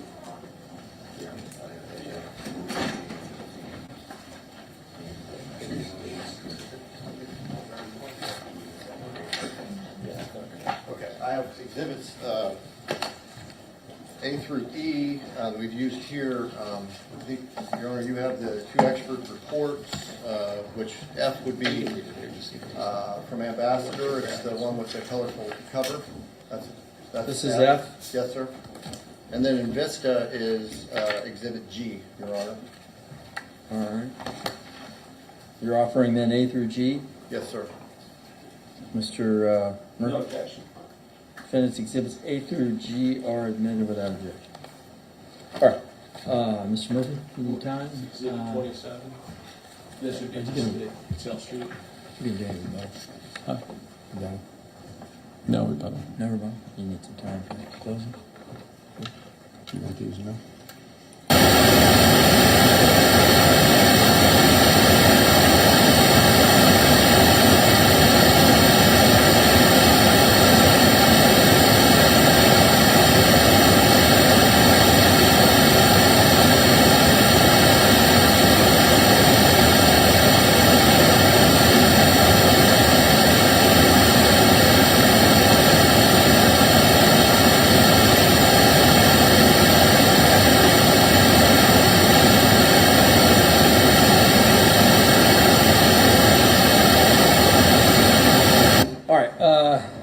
Mr. Murphy, does the state have any rebuttal it will be introducing? No rebuttal, Your Honor. All right, then let's take a break. 15 or 20 minutes. I'll let the lawyers gather their thoughts, prepare for closing arguments. We'll come back for closing arguments in about 15, 4:20. All rise.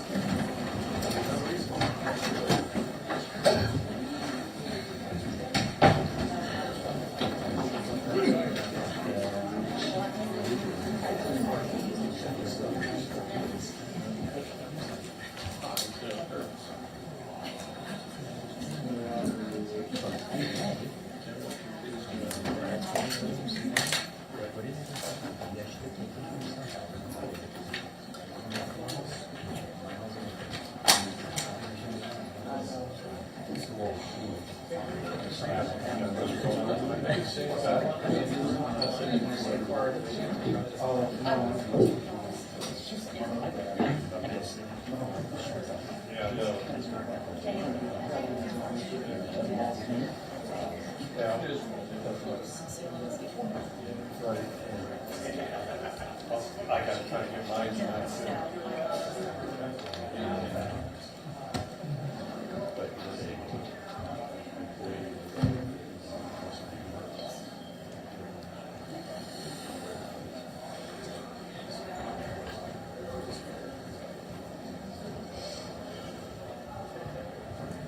Sorry. Let's kick this out of the way.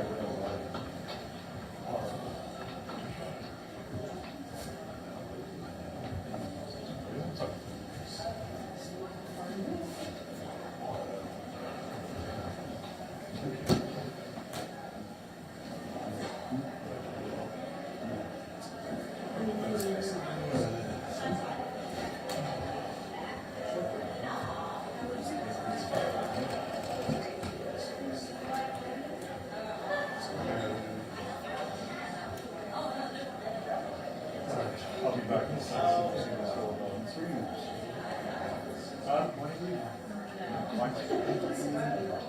Oh, I'll be right back.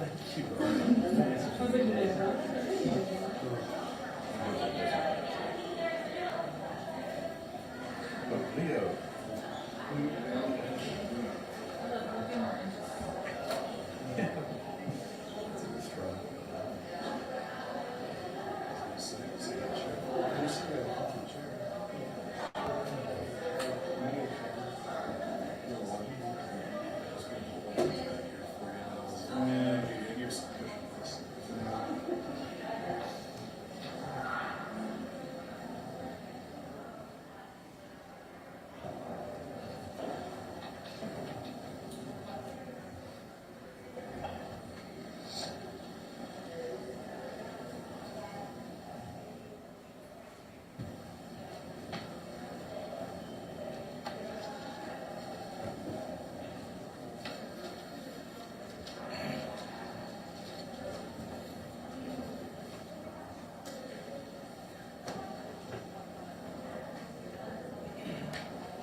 Right.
There's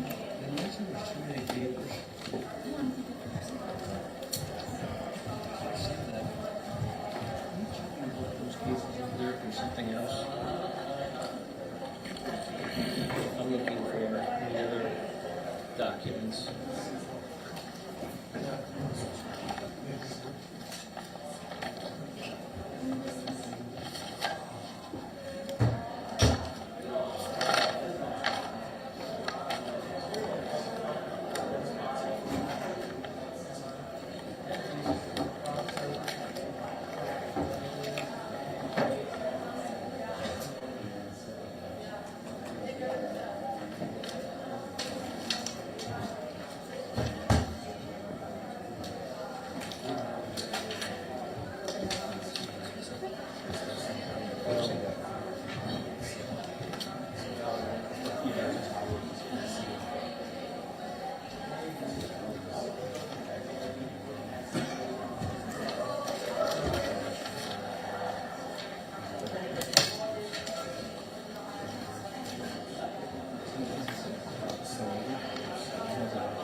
Hey, Kelly.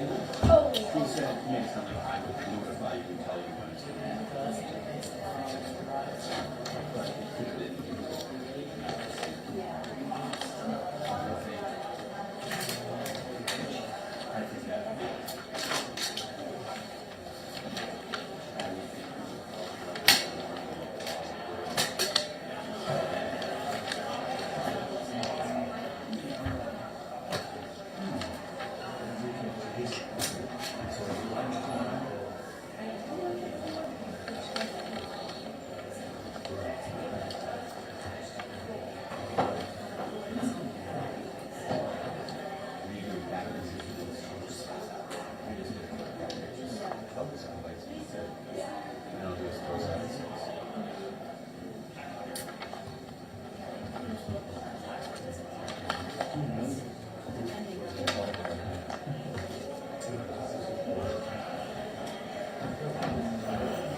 So, I'm gonna stick around with you about 2:30. Don't have to see. Depending where we're at.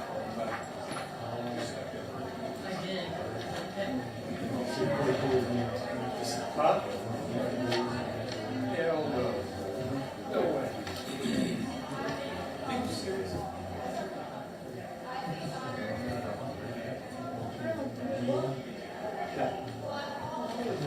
So you're saying my...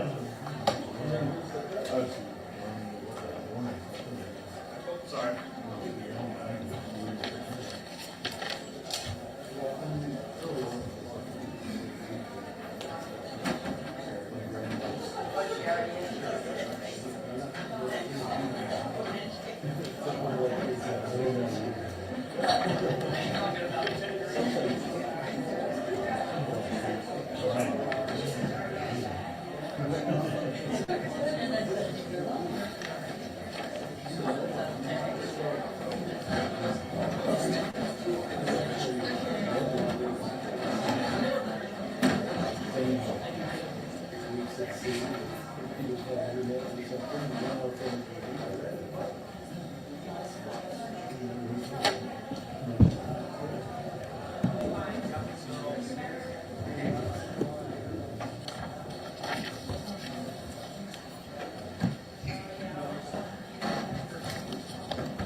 Misplaced in school. This.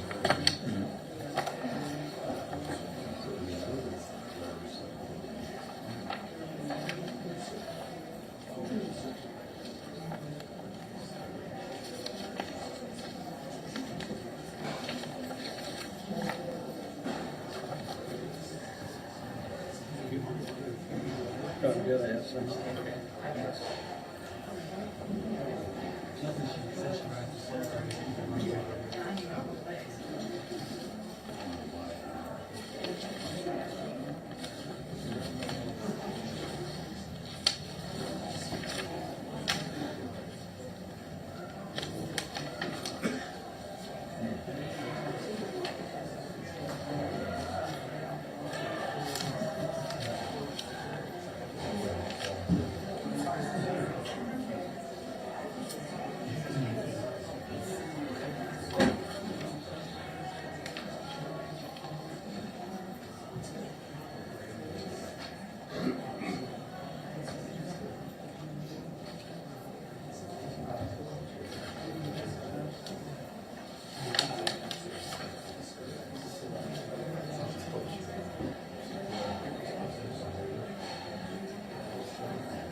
Thank you, have a seat.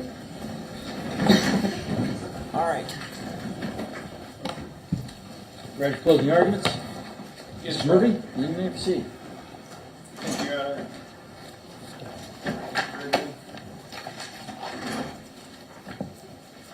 Yeah, the interesting thing here, Your Honor, is you've heard all the evidence in this particular case. You had a chance to listen to the witnesses. There are a number of exhibits in this case. There's some issues of law that need to be discussed a little bit, especially in these particular type cases. Like most cases, there's usually direct and circumstantial evidence. This was supposed to be the best of times for the students and staff members at Tusky on November 14th, 2023. The day was supposed to start that way. The day was supposed to be to go and celebrate the appointment of one of their own to the board. They got a special motor coach to transport them. This Van Hool motor coach, it came at about 6:53 in the morning. It was loaded up by the students. The students got to choose based on grades that they're in as to where they were going to sit.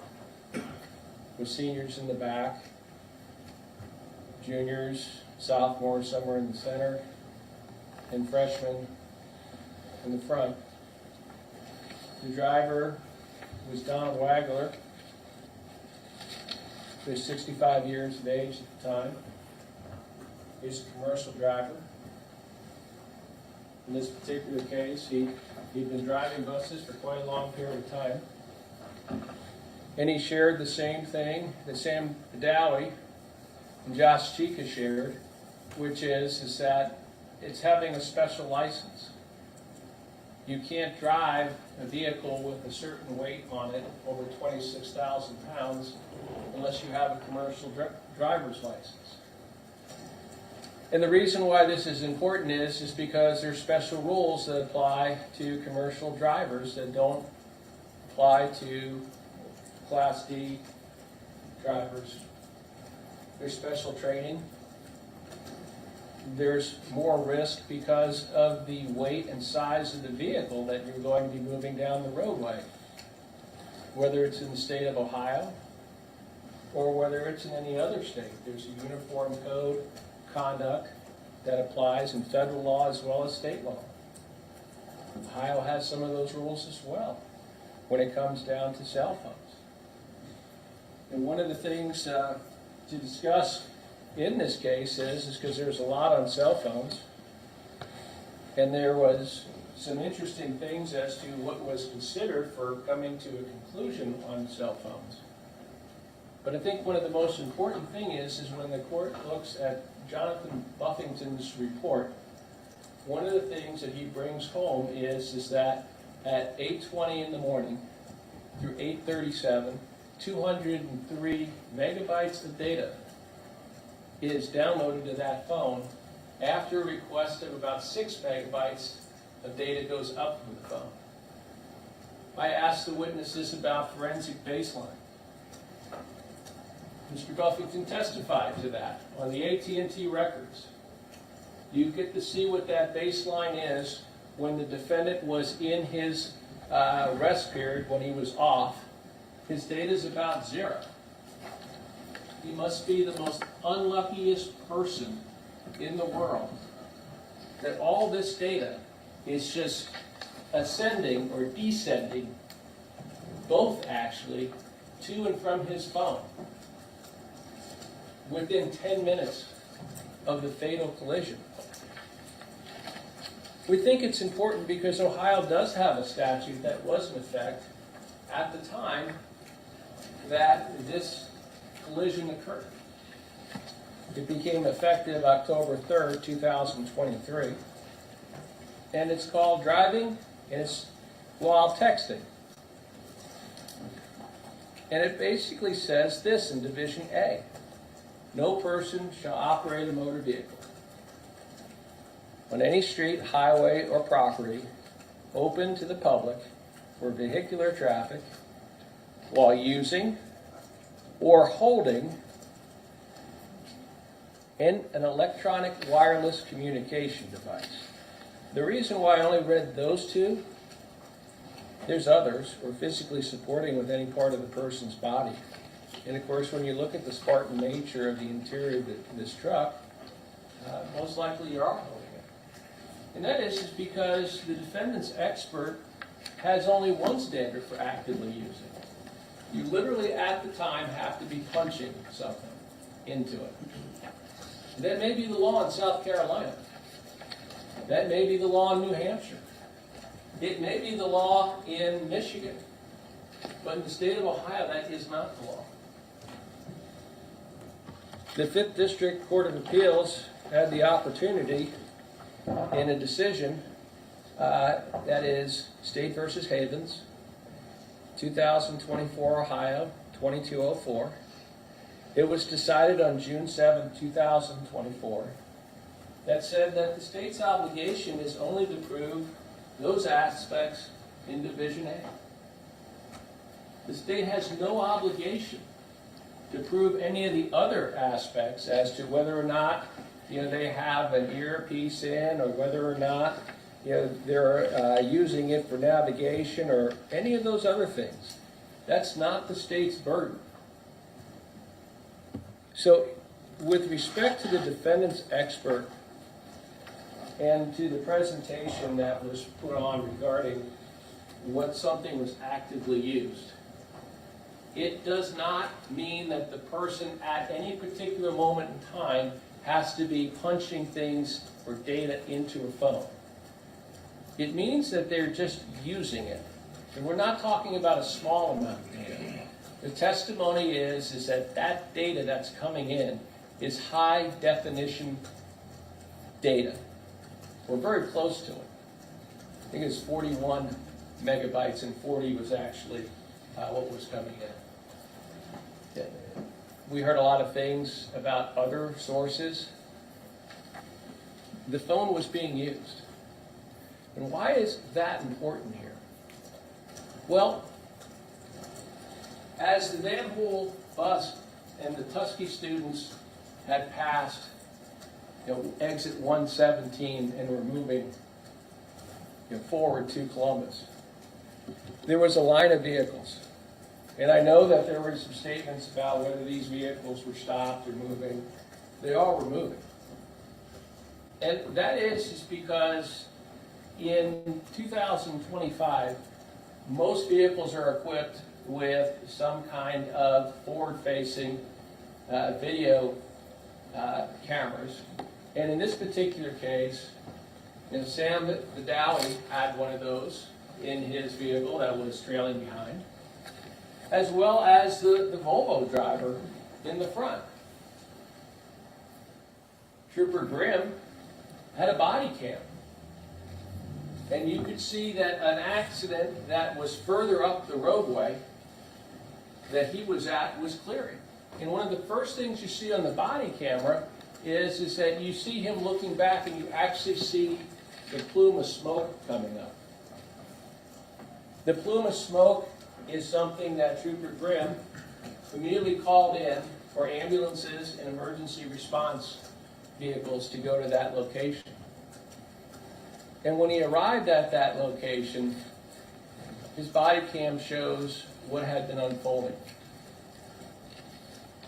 Prior to that time period, the defendant, who's driving in a particular truck, a 2019 Freightliner, that is not equipped with any kind of lane avoidance or collision systems, that is not equipped with any kind of cruise control that varies based on other vehicles, is heading down the roadway. The sun is to his back. The weather is perfect. There's no ice on the roadway. It's a beautiful day. There's no adverse weather conditions that he had to contend with. As he moved down the roadway, the video camera system from Mr. Vidawi shows him pulling away. His last ELD mile per hour figure, besides 0, was 74.7. The speed limit was 70. The vehicle had nearly 50,000 pounds of weight to it. It was carrying 24,000 pounds of battery, lead-acid batteries. He crossed under a bridge with a van in front of him that started moving away immediately into another lane. In front of that van that moved away was a 2015 silver Nissan Murano that had 3 people in it. That vehicle was slowing down but moving. In front of that was the Van Hool bus, which is 11 feet 6 inches tall. It doesn't get any clearer than that. There was no visual obstruction to seeing that bus on that roadway. In front of the bus was the 2006 Toyota Highlander operated by Mr. Wolverton. And in front of Mr. Wolverton's vehicle was the 2014 Volvo that also had video. And at the time of the collision, the camera in the Volvo shows, there's a couple things that are important here. One is on the video, you can see in the passenger side mirror, you can see an image in the back, and you can see it darken, and you can see it come up as the testimony was. And that's actually the bus. And it doesn't happen immediately. But when it happens, you can see that his vehicle is pushed forward. And you can see the extensive damage that is on the back doorway and container area of that trailer that he was pulling. But what you can also see, more importantly, before that is that traffic was slowly moving. It's a common experience to anyone that operates a motor vehicle. It's not a first in this world that traffic will slow down and speed up. We entrust 16-year-olds in this state to operate motor vehicles. That we entrust them to understand and know what their obligations are when they're driving. That is not the obligation of someone who is a commercial driver's license, who has specialized training in order to have that license, who has been driving that same route for over the last year as a routine. He's well aware of what's happening. His statement, I don't remember anything past exit 126. So from exit 126 to 118, he has nothing that he remembers. Dr. Lee testified that there was nothing that he saw, in his opinion, to a reasonable degree of medical certainty, that he would have not been able to be attentive to the roadway.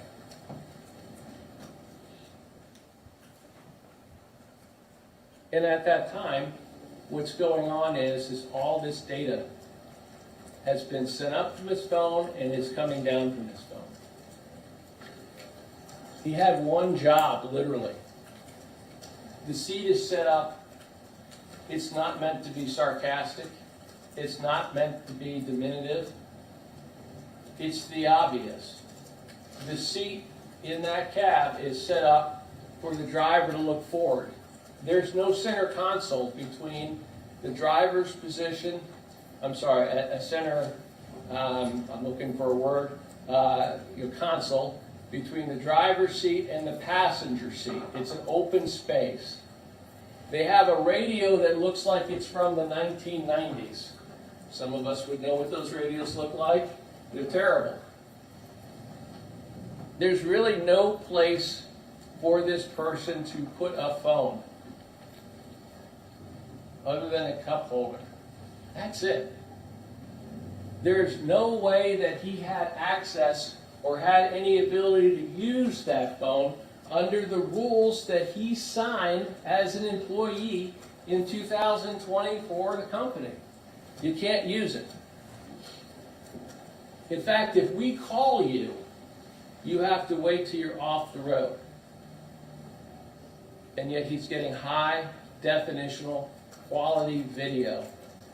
The most important time frame starting at 8:20 to 8:37.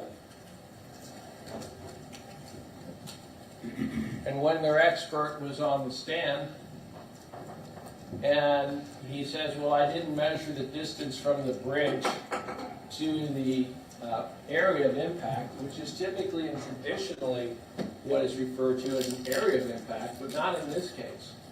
That is because the area is so pronounced that they can tell exactly where this happened. And the photographs in Exhibit 23 show this area with clarity. You had a truck that Trooper Jasper has a low speed of 72, he said, which their expert said was the best estimate. Asked about the ELD speed, he's like, yes, that's within that range.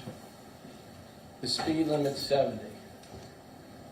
The speed that he hit the Nissan was 72 miles an hour at minimum.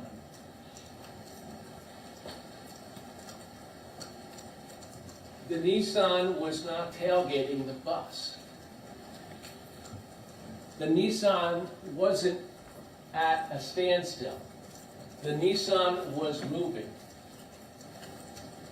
The impact was so over the top, brutal, that his semi literally went over and pushed down onto the roadway, the Nissan, and literally took the top part off of the roof line of this Nissan. And what's the most telling on this is that there's no evidence that he had any braking whatsoever prior to this event. The testimony is not disputed. That question was asked directly. There is no evidence that this person applied their brakes, a professional driver with years of experience, who had one job, and that is to look forward and out that windshield. Hit his brakes. And how do we know that? In addition to the different ways that Sergeant Jasper figured this out. From the distance he measured from the bridge to that point of impact is 800 feet. The testimony of their own expert, 6.5 to 7 seconds at 72 miles an hour, which he believed was 105 feet. It's 105 in a couple decimal points, actually. Every second he wasn't looking out that window. And on a step-by-step basis, there was nothing that prevented him from doing that. His training, his obligation, he's aware of that. You heard testimony from Josh Chica, who said, I put the vehicle in the ditch. Well, how would you know? I was watching the road. That's what professional drivers do. They watch the road. That's their one job. Their one job is to make sure that they can bring their vehicle to a stop. Sam Badawi said that. Sam Badawi said, well, yes, I have the entirety of the automatic brakes, the collision avoidance, the side impact detection. I also have the cruise control that is modulated by speed. And in fact, my company takes it so seriously that even if there's not a collision, that they'll still deduct money from me if I get too close to another vehicle. And why is that? Because like every other profession, they demand professionalism. They just don't give that license to a 16-year-old. As far as the bus driver is concerned, the man's a hero. The man lost a leg. The man basically, we were talking about perception time and reaction time. The man almost immediately turned the steering wheel of his bus to the right. And that's the only reason Mr. Wolverton is still with us. With a broken leg at the time, he still managed to get off the bus and open the doors, and testified that he was the last one off the bus. He lost that leg as a result of this. You heard from Bryn Goodell. The only reason that she was alive and is alive today is that she never made it to the bathroom, because if she did, she'd be dead. The reason she's alive is because Josh Chica came across the roadway, helped pull Mr. Wolverton out of the vehicle with Trooper Grimm, went on the bus, pulled numerous people off the bus, including Grimm, the person that she smiled at before she went and got into the bathroom, died. As well as 2 other people on the bus, a total of 3. There was no effort of braking, even after he ran over the Nissan Murano. Even after it continued down the road, there's no braking.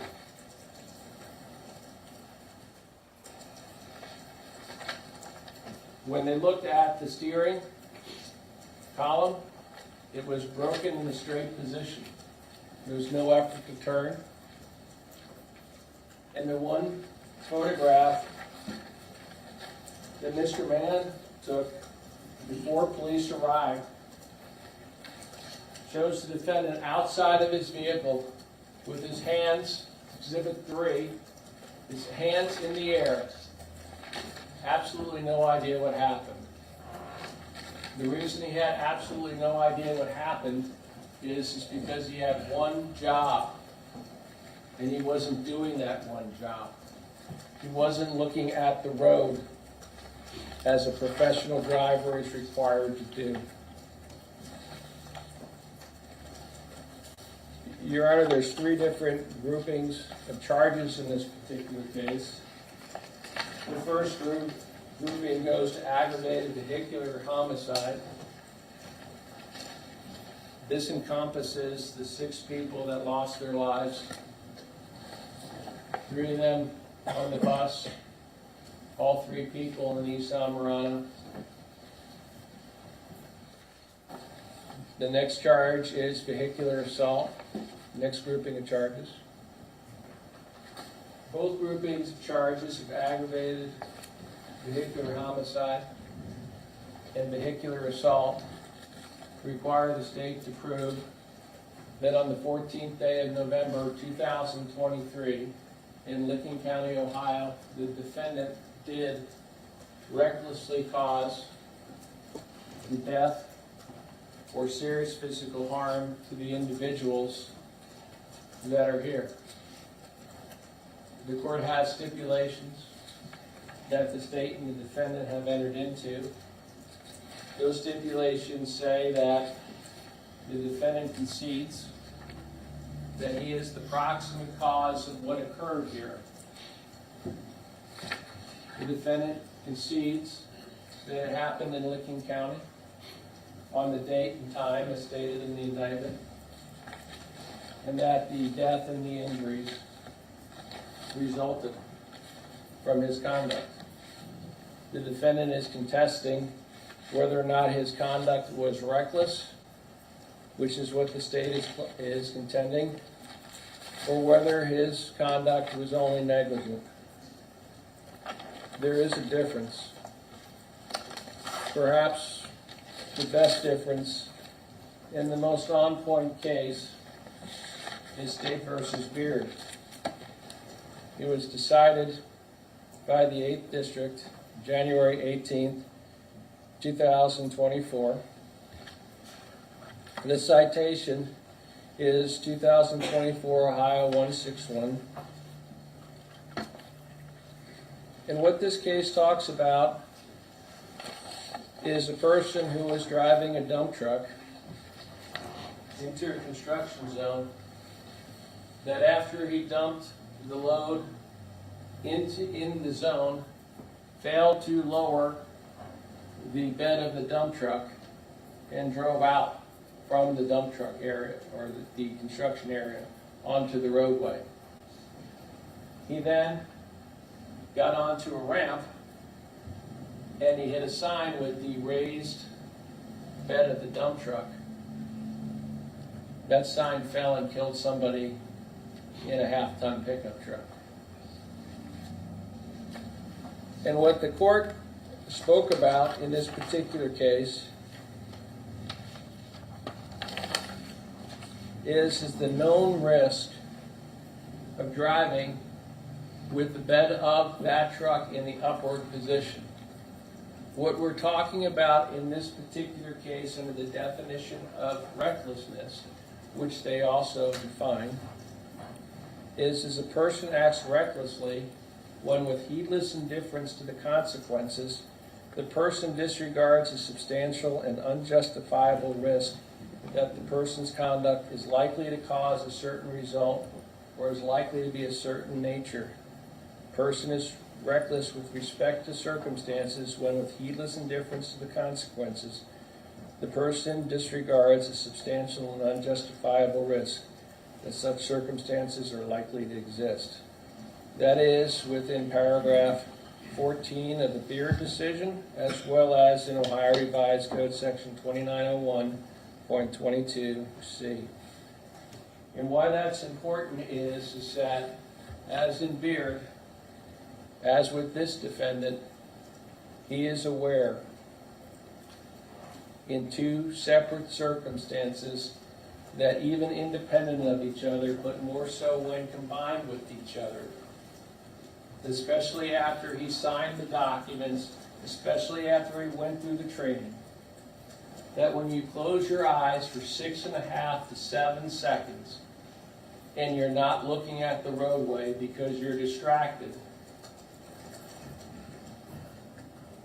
you have, with heedless indifference to those consequences, disregarded a substantial and unjustifiable risk. And in this case, that the vehicles in front of him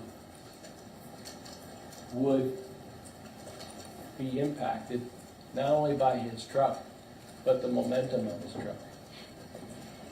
This cell phone makes it even worse. The data getting there after that level of request and that amount coming down to his phone right at the same time or near in time to when these collisions occur. We believe that the defendant's acts in this particular case, for the purposes of the aggravated vehicular homicide and the vehicular assault, have been established under the reckless standard. The final group of charging is misdemeanor assaults.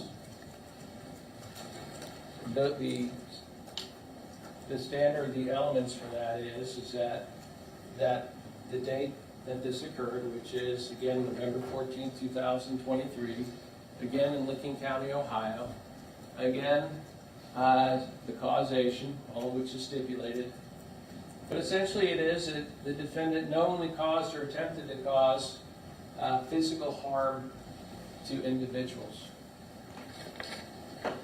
2901.22 of the Revised Code, subsection B, says that a person acts knowingly, regardless of purpose, when the person is aware that the conduct will probably cause a certain result or will probably be of a certain nature. Closing your eyes for 6.5 to 7 seconds. A person has knowledge when the person is aware that such circumstances probably exist. When it's a particular element of offense, this knowledge is established as the person subjectively believes there's a high probability of its existence, fails to make, inquire, or acts with the conscious purpose to avoid learning the facts. We heard from 3 professional drivers. Again, he had one job. He didn't do it. It's part of the training. It's part of the requirement in order to do this.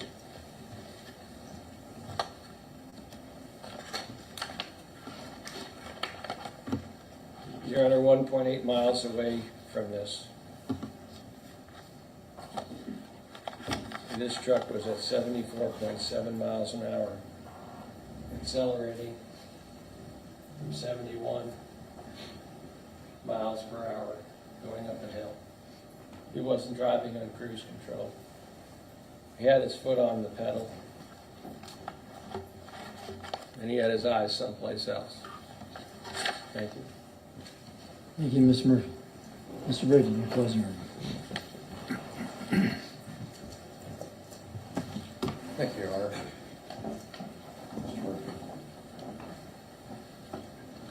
On day one, we heard from Kimberly Charlton. She was the 20-year volunteer on the bus. She sat next to Miss Gensley, who was the band director. And Miss Charlton had testified that she had told Trooper Keaton that she experienced aggressive braking, like, I have to stop now. On direct, she described it as all he had.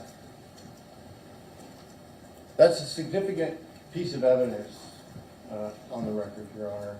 And it's backed up by Stephen Tripp's testimony that he's studying for his master's degree, he's engrossed in his studies, and there was an aggressive braking that caused him to lose his concentration on his studies and look up.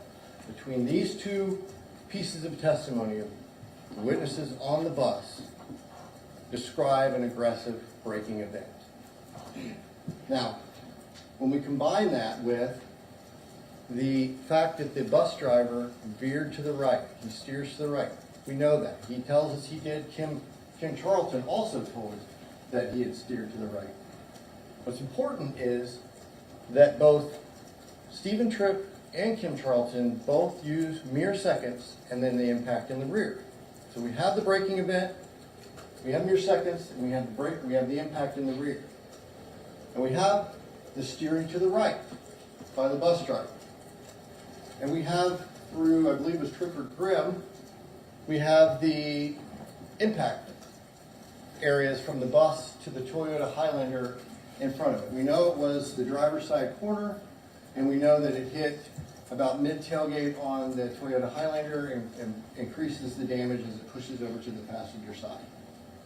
So all that fits. We also know from the data that the Toyota Highlander was going approximately 9 miles an hour.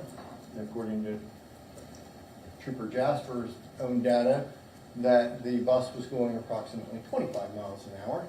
So the bus is going faster. So all this starts to add up to the fact that the bus driver had a hard braking event, steers to the right to avoid hitting that Toyota Highlander. I asked him that, could the Highlander have had its brakes on? He answered, I don't know. So we talked at length about the Volvo in front too. We spent a lot of time on the Jake brake, the fact that it allows the truck to slow along with the transmission once engaged. It's highly plausible that he was doing just that, that the Highlander begins to slow. It's going slower than the bus. And it's possible that the bus driver in that moment was distracted as well. He looks up, he sees the Highlander, realizes he's going faster than it. He hits the hard braking event, like I have to stop now, all he had, and veers to the right. And when he does this, the Murano has to react to the bus that's braking hard. So the Murano applies its brakes. And along comes Jacob McDonald and impacts that, the Murano. Now, what's critical to this is the white van, Eugene Mans. This is a critical piece of evidence that's been left out in every single solitary reconstruction chart, never accounts for the white van. And it's significant in two ways, Your Honor.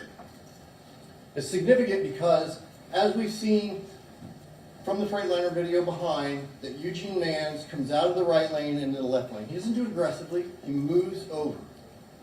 It indicates there's not an immediate threat in front of him. He doesn't yank the wheel over. He moves out. Jacob McDonald's coming up next to him. And when I asked Eugene Mans, you were flowing next to him, he says yes. We talked about the silver metallic piece, and I played it back a couple of times. And after that, I said, that's when you heard the loud boom. You were flowing next to him. He says yes.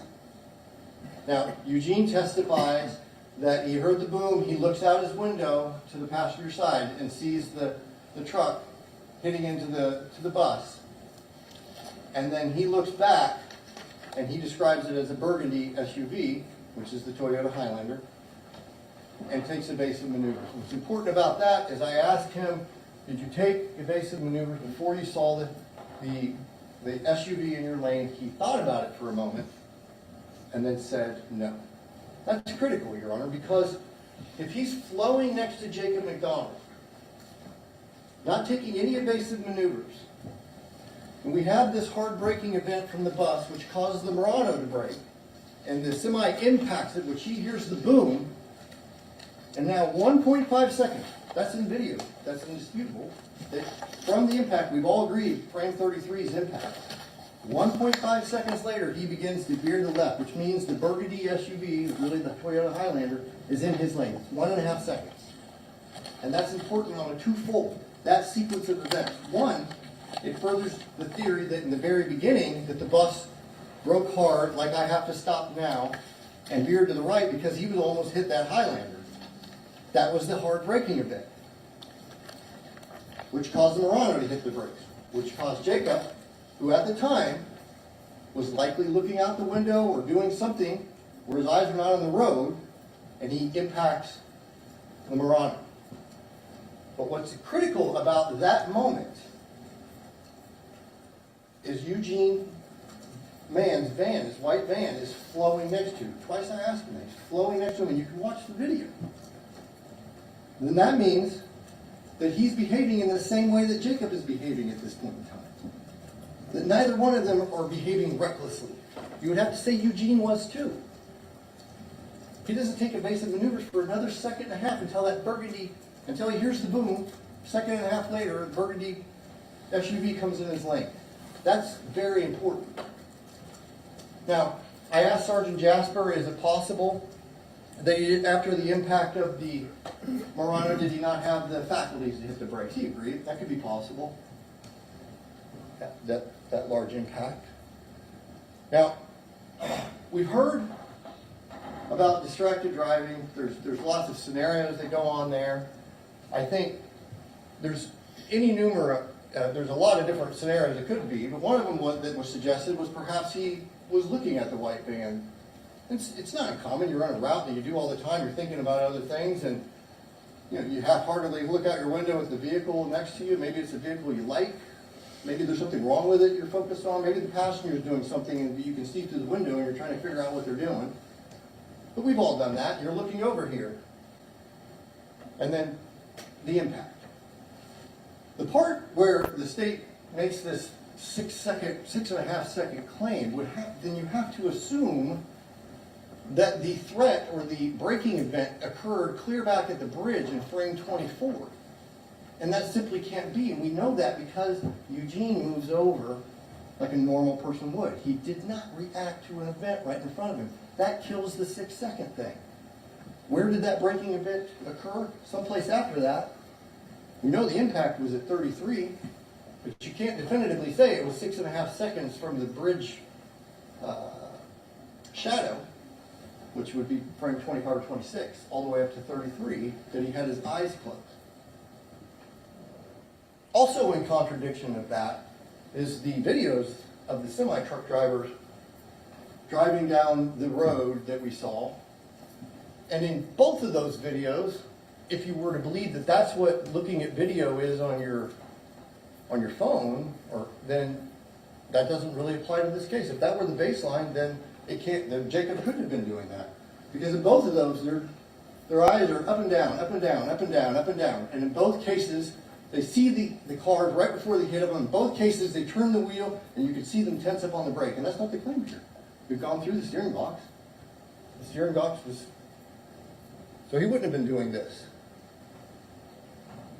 That contradicts the 6.5 second thing, too.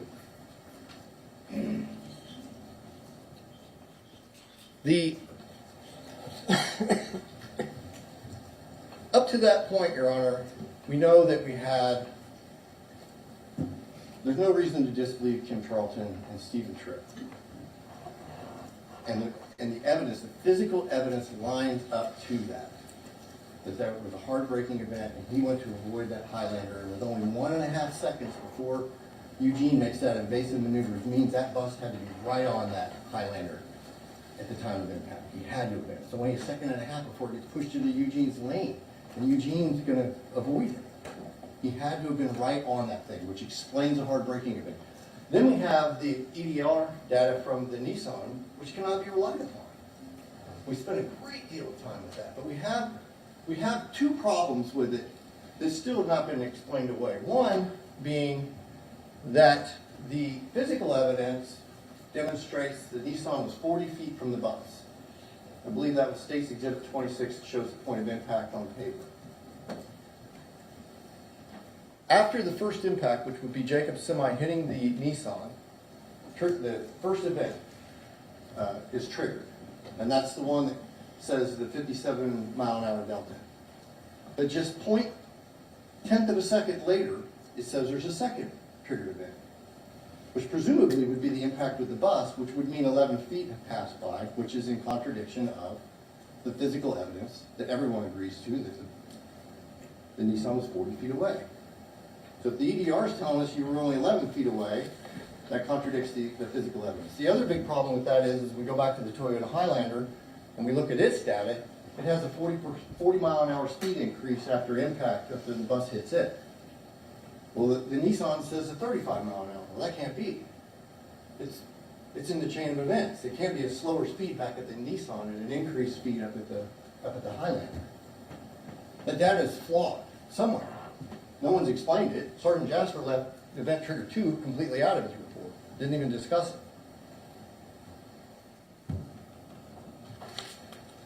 When we get to the cell phone data, without the cell phone data, with that as a plausible explanation of the events, that there was a heartbreaking event that occurred after Eugene moved out of that lane, like a normal person would, occurred someplace in between those frames up to frame 33, which is very plausible, that Jacob McDonald was looking out his window or looking at someplace in the cab. In fact, I believe I asked Sergeant Jasper, could he have been doing a flexing routine, and his response was that it could have been in any numerous of things. So there could have been any explanation as to why his eyes weren't on the road in those last few seconds. We also have the perception time reaction. It could be 1.5 seconds to build in there too. But that's being negligent, Your Honor. That's not being reckless. Taking your eyes off the road momentarily to look at a car next to you, observe what it's doing, is negligent. The cell phone. Your Honor, there's not a single expert that's come in here, from Sergeant Jasper to Mr. Buffington to Mr. Gentile, that can tell us what it is. AT&T themselves say, we cannot tell you if we initiated it or you initiated it, and we cannot tell you what that data means. When the state can claim 203 sounds like a heck of a lot of data, we still don't know what it is.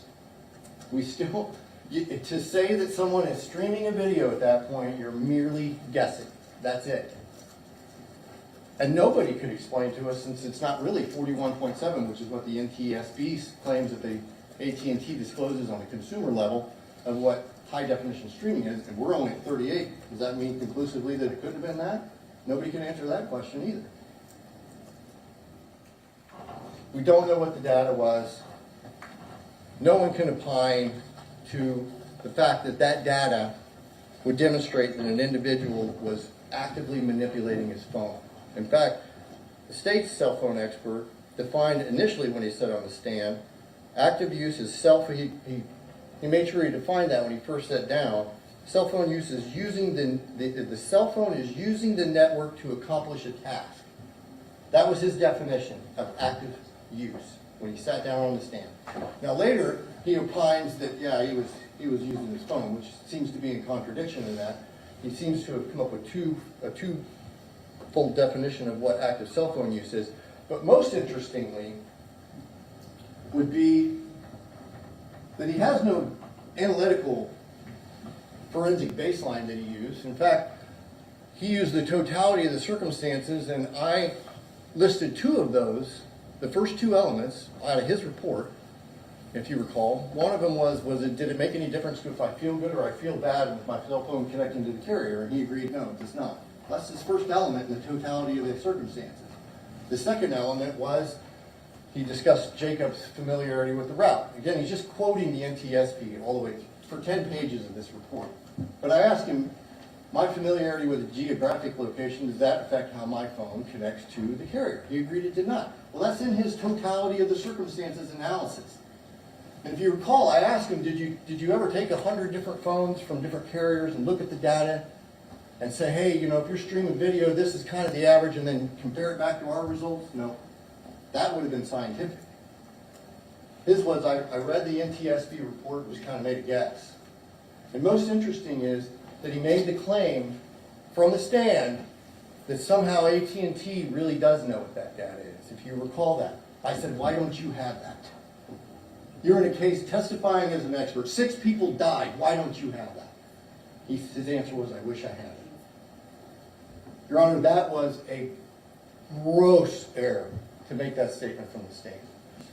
And all the work the NTSB has done, and all the work Sergeant Jasper and his team has done, and all the work Invista and their team has done, none of them have come up with the fact that AT&T has some secret knowledge in the background of what that data actually means.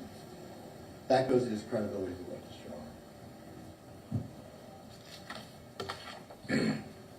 Your Honor, the state is correct that in counts 1 through 6, the defense has conceded or stipulated that as charged in the indictment, that the events did occur in Licking County on November 14th, 2023, and that Jacob McDonald driving the Freightliner semi was the proximate cause of the death of those 6 individuals in counts 1 through 6. And in counts 7 through 15, the same elements. Rather, the death caused serious physical harm to those individuals.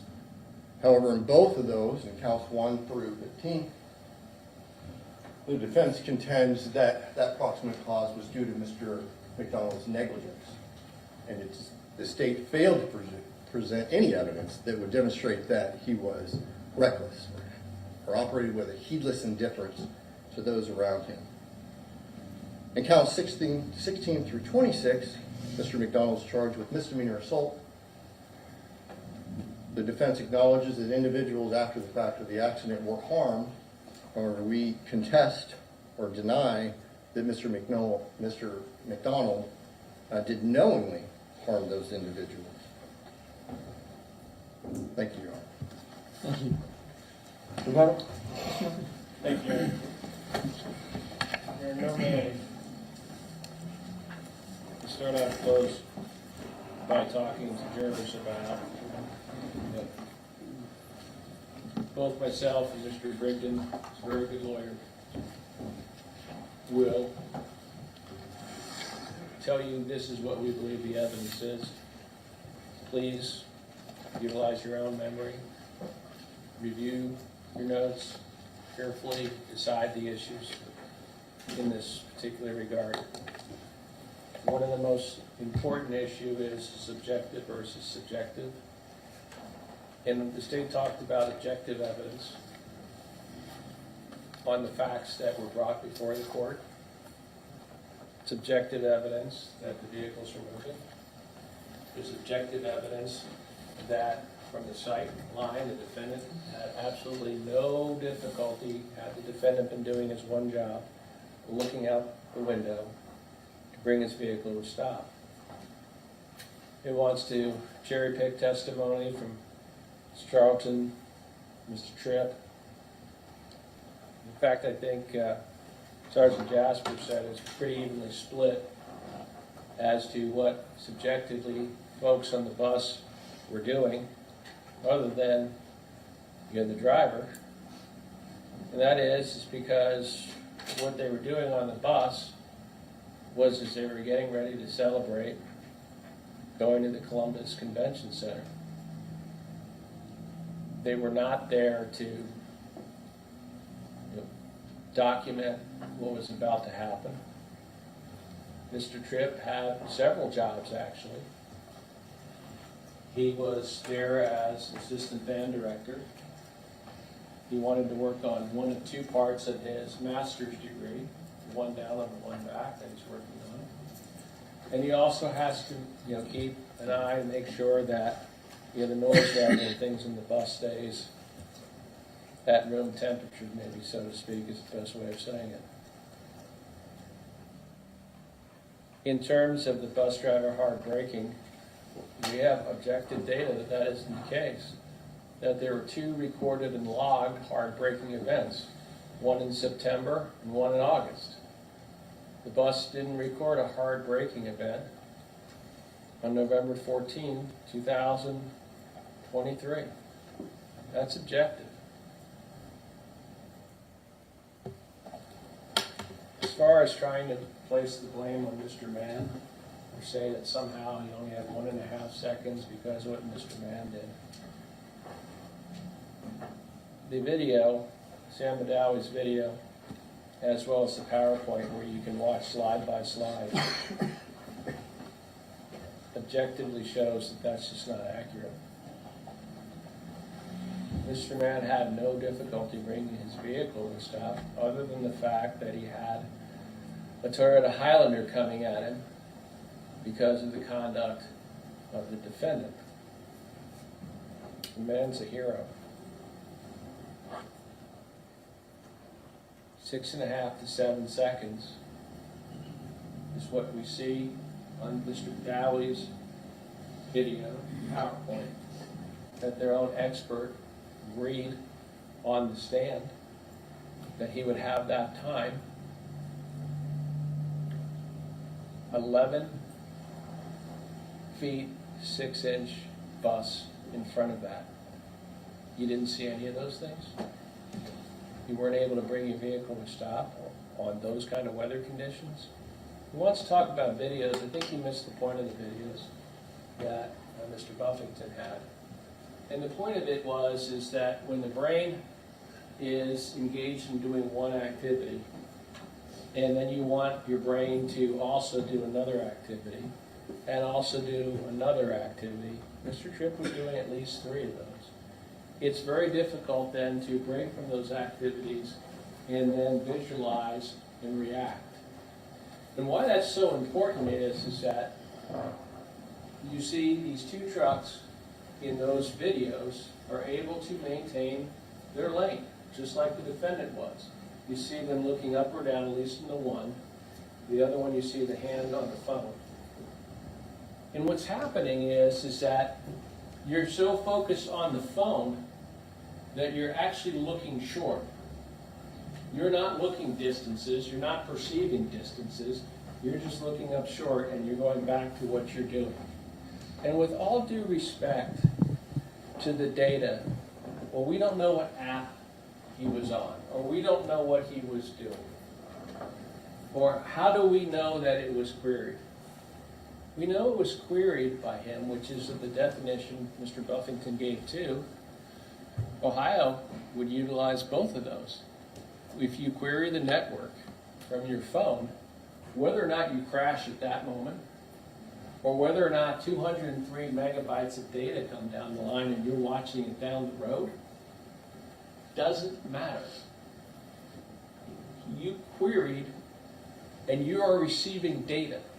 And it's not an email. An email doesn't contain that amount of data going to his phone. Well, how do we know then about the EDR for the Nissan? Well, he said he had an Excel sheet and he didn't bring it with him, so I showed him one as to when the events occurred, because he presented an argument that it was twisted and therefore it was unreconcilable. So then we showed him Exhibit 27. What I was waiting for him to do was to recognize that one of these graphs was in miles per hour and the other was in kilometers. And he was confused, he couldn't answer it, but they did line up. And he said, well, they line up, but they're not consistent with this table. You've only selectively looked at a specific point. You haven't looked at the totality of what's going on here. And I think that's pretty much came from both their experts. Their other expert had such meaningful insight into the phone records. He said, hey, I read the disclaimer, that's what I'm going to say. Can't really comment on anything else. I did, one field thing with AT&T. Never don't know what their thing is other than I see this here. That's not an expert. That's not an expert opinion.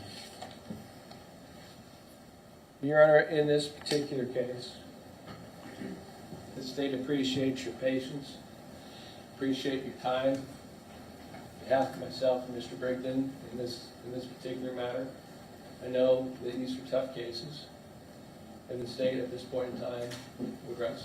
Thank you. Thank you. All right.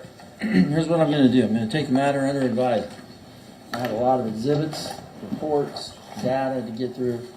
Tomorrow I hope to be able to announce or schedule when I will have a verdict. I anticipate it probably will be early next week. I know people are coming from different parts of out of county, so I will make sure there's plenty of advance notice communicated to the parties so that there's enough time for everyone to get here, at least those folks who want to be here. So I anticipate at this point Monday, Tuesday of next week. If that changes, I'll certainly let the parties know, and that'll be communicated to everybody. With regard to the exhibits, do I have your... Do you have a combination there, Your Honor? You have... You have the videos... the videos and the other stuff are actually in this one report for the I'm sorry, for the witnesses. Those are on thumb drives, I assume? Thumb drive, Your Honor, yes. Okay, great. All right, then. Is there anything further then before we recess? No, Your Honor. Okay, thank you. You all rise. Mr. McDonald.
Yeah.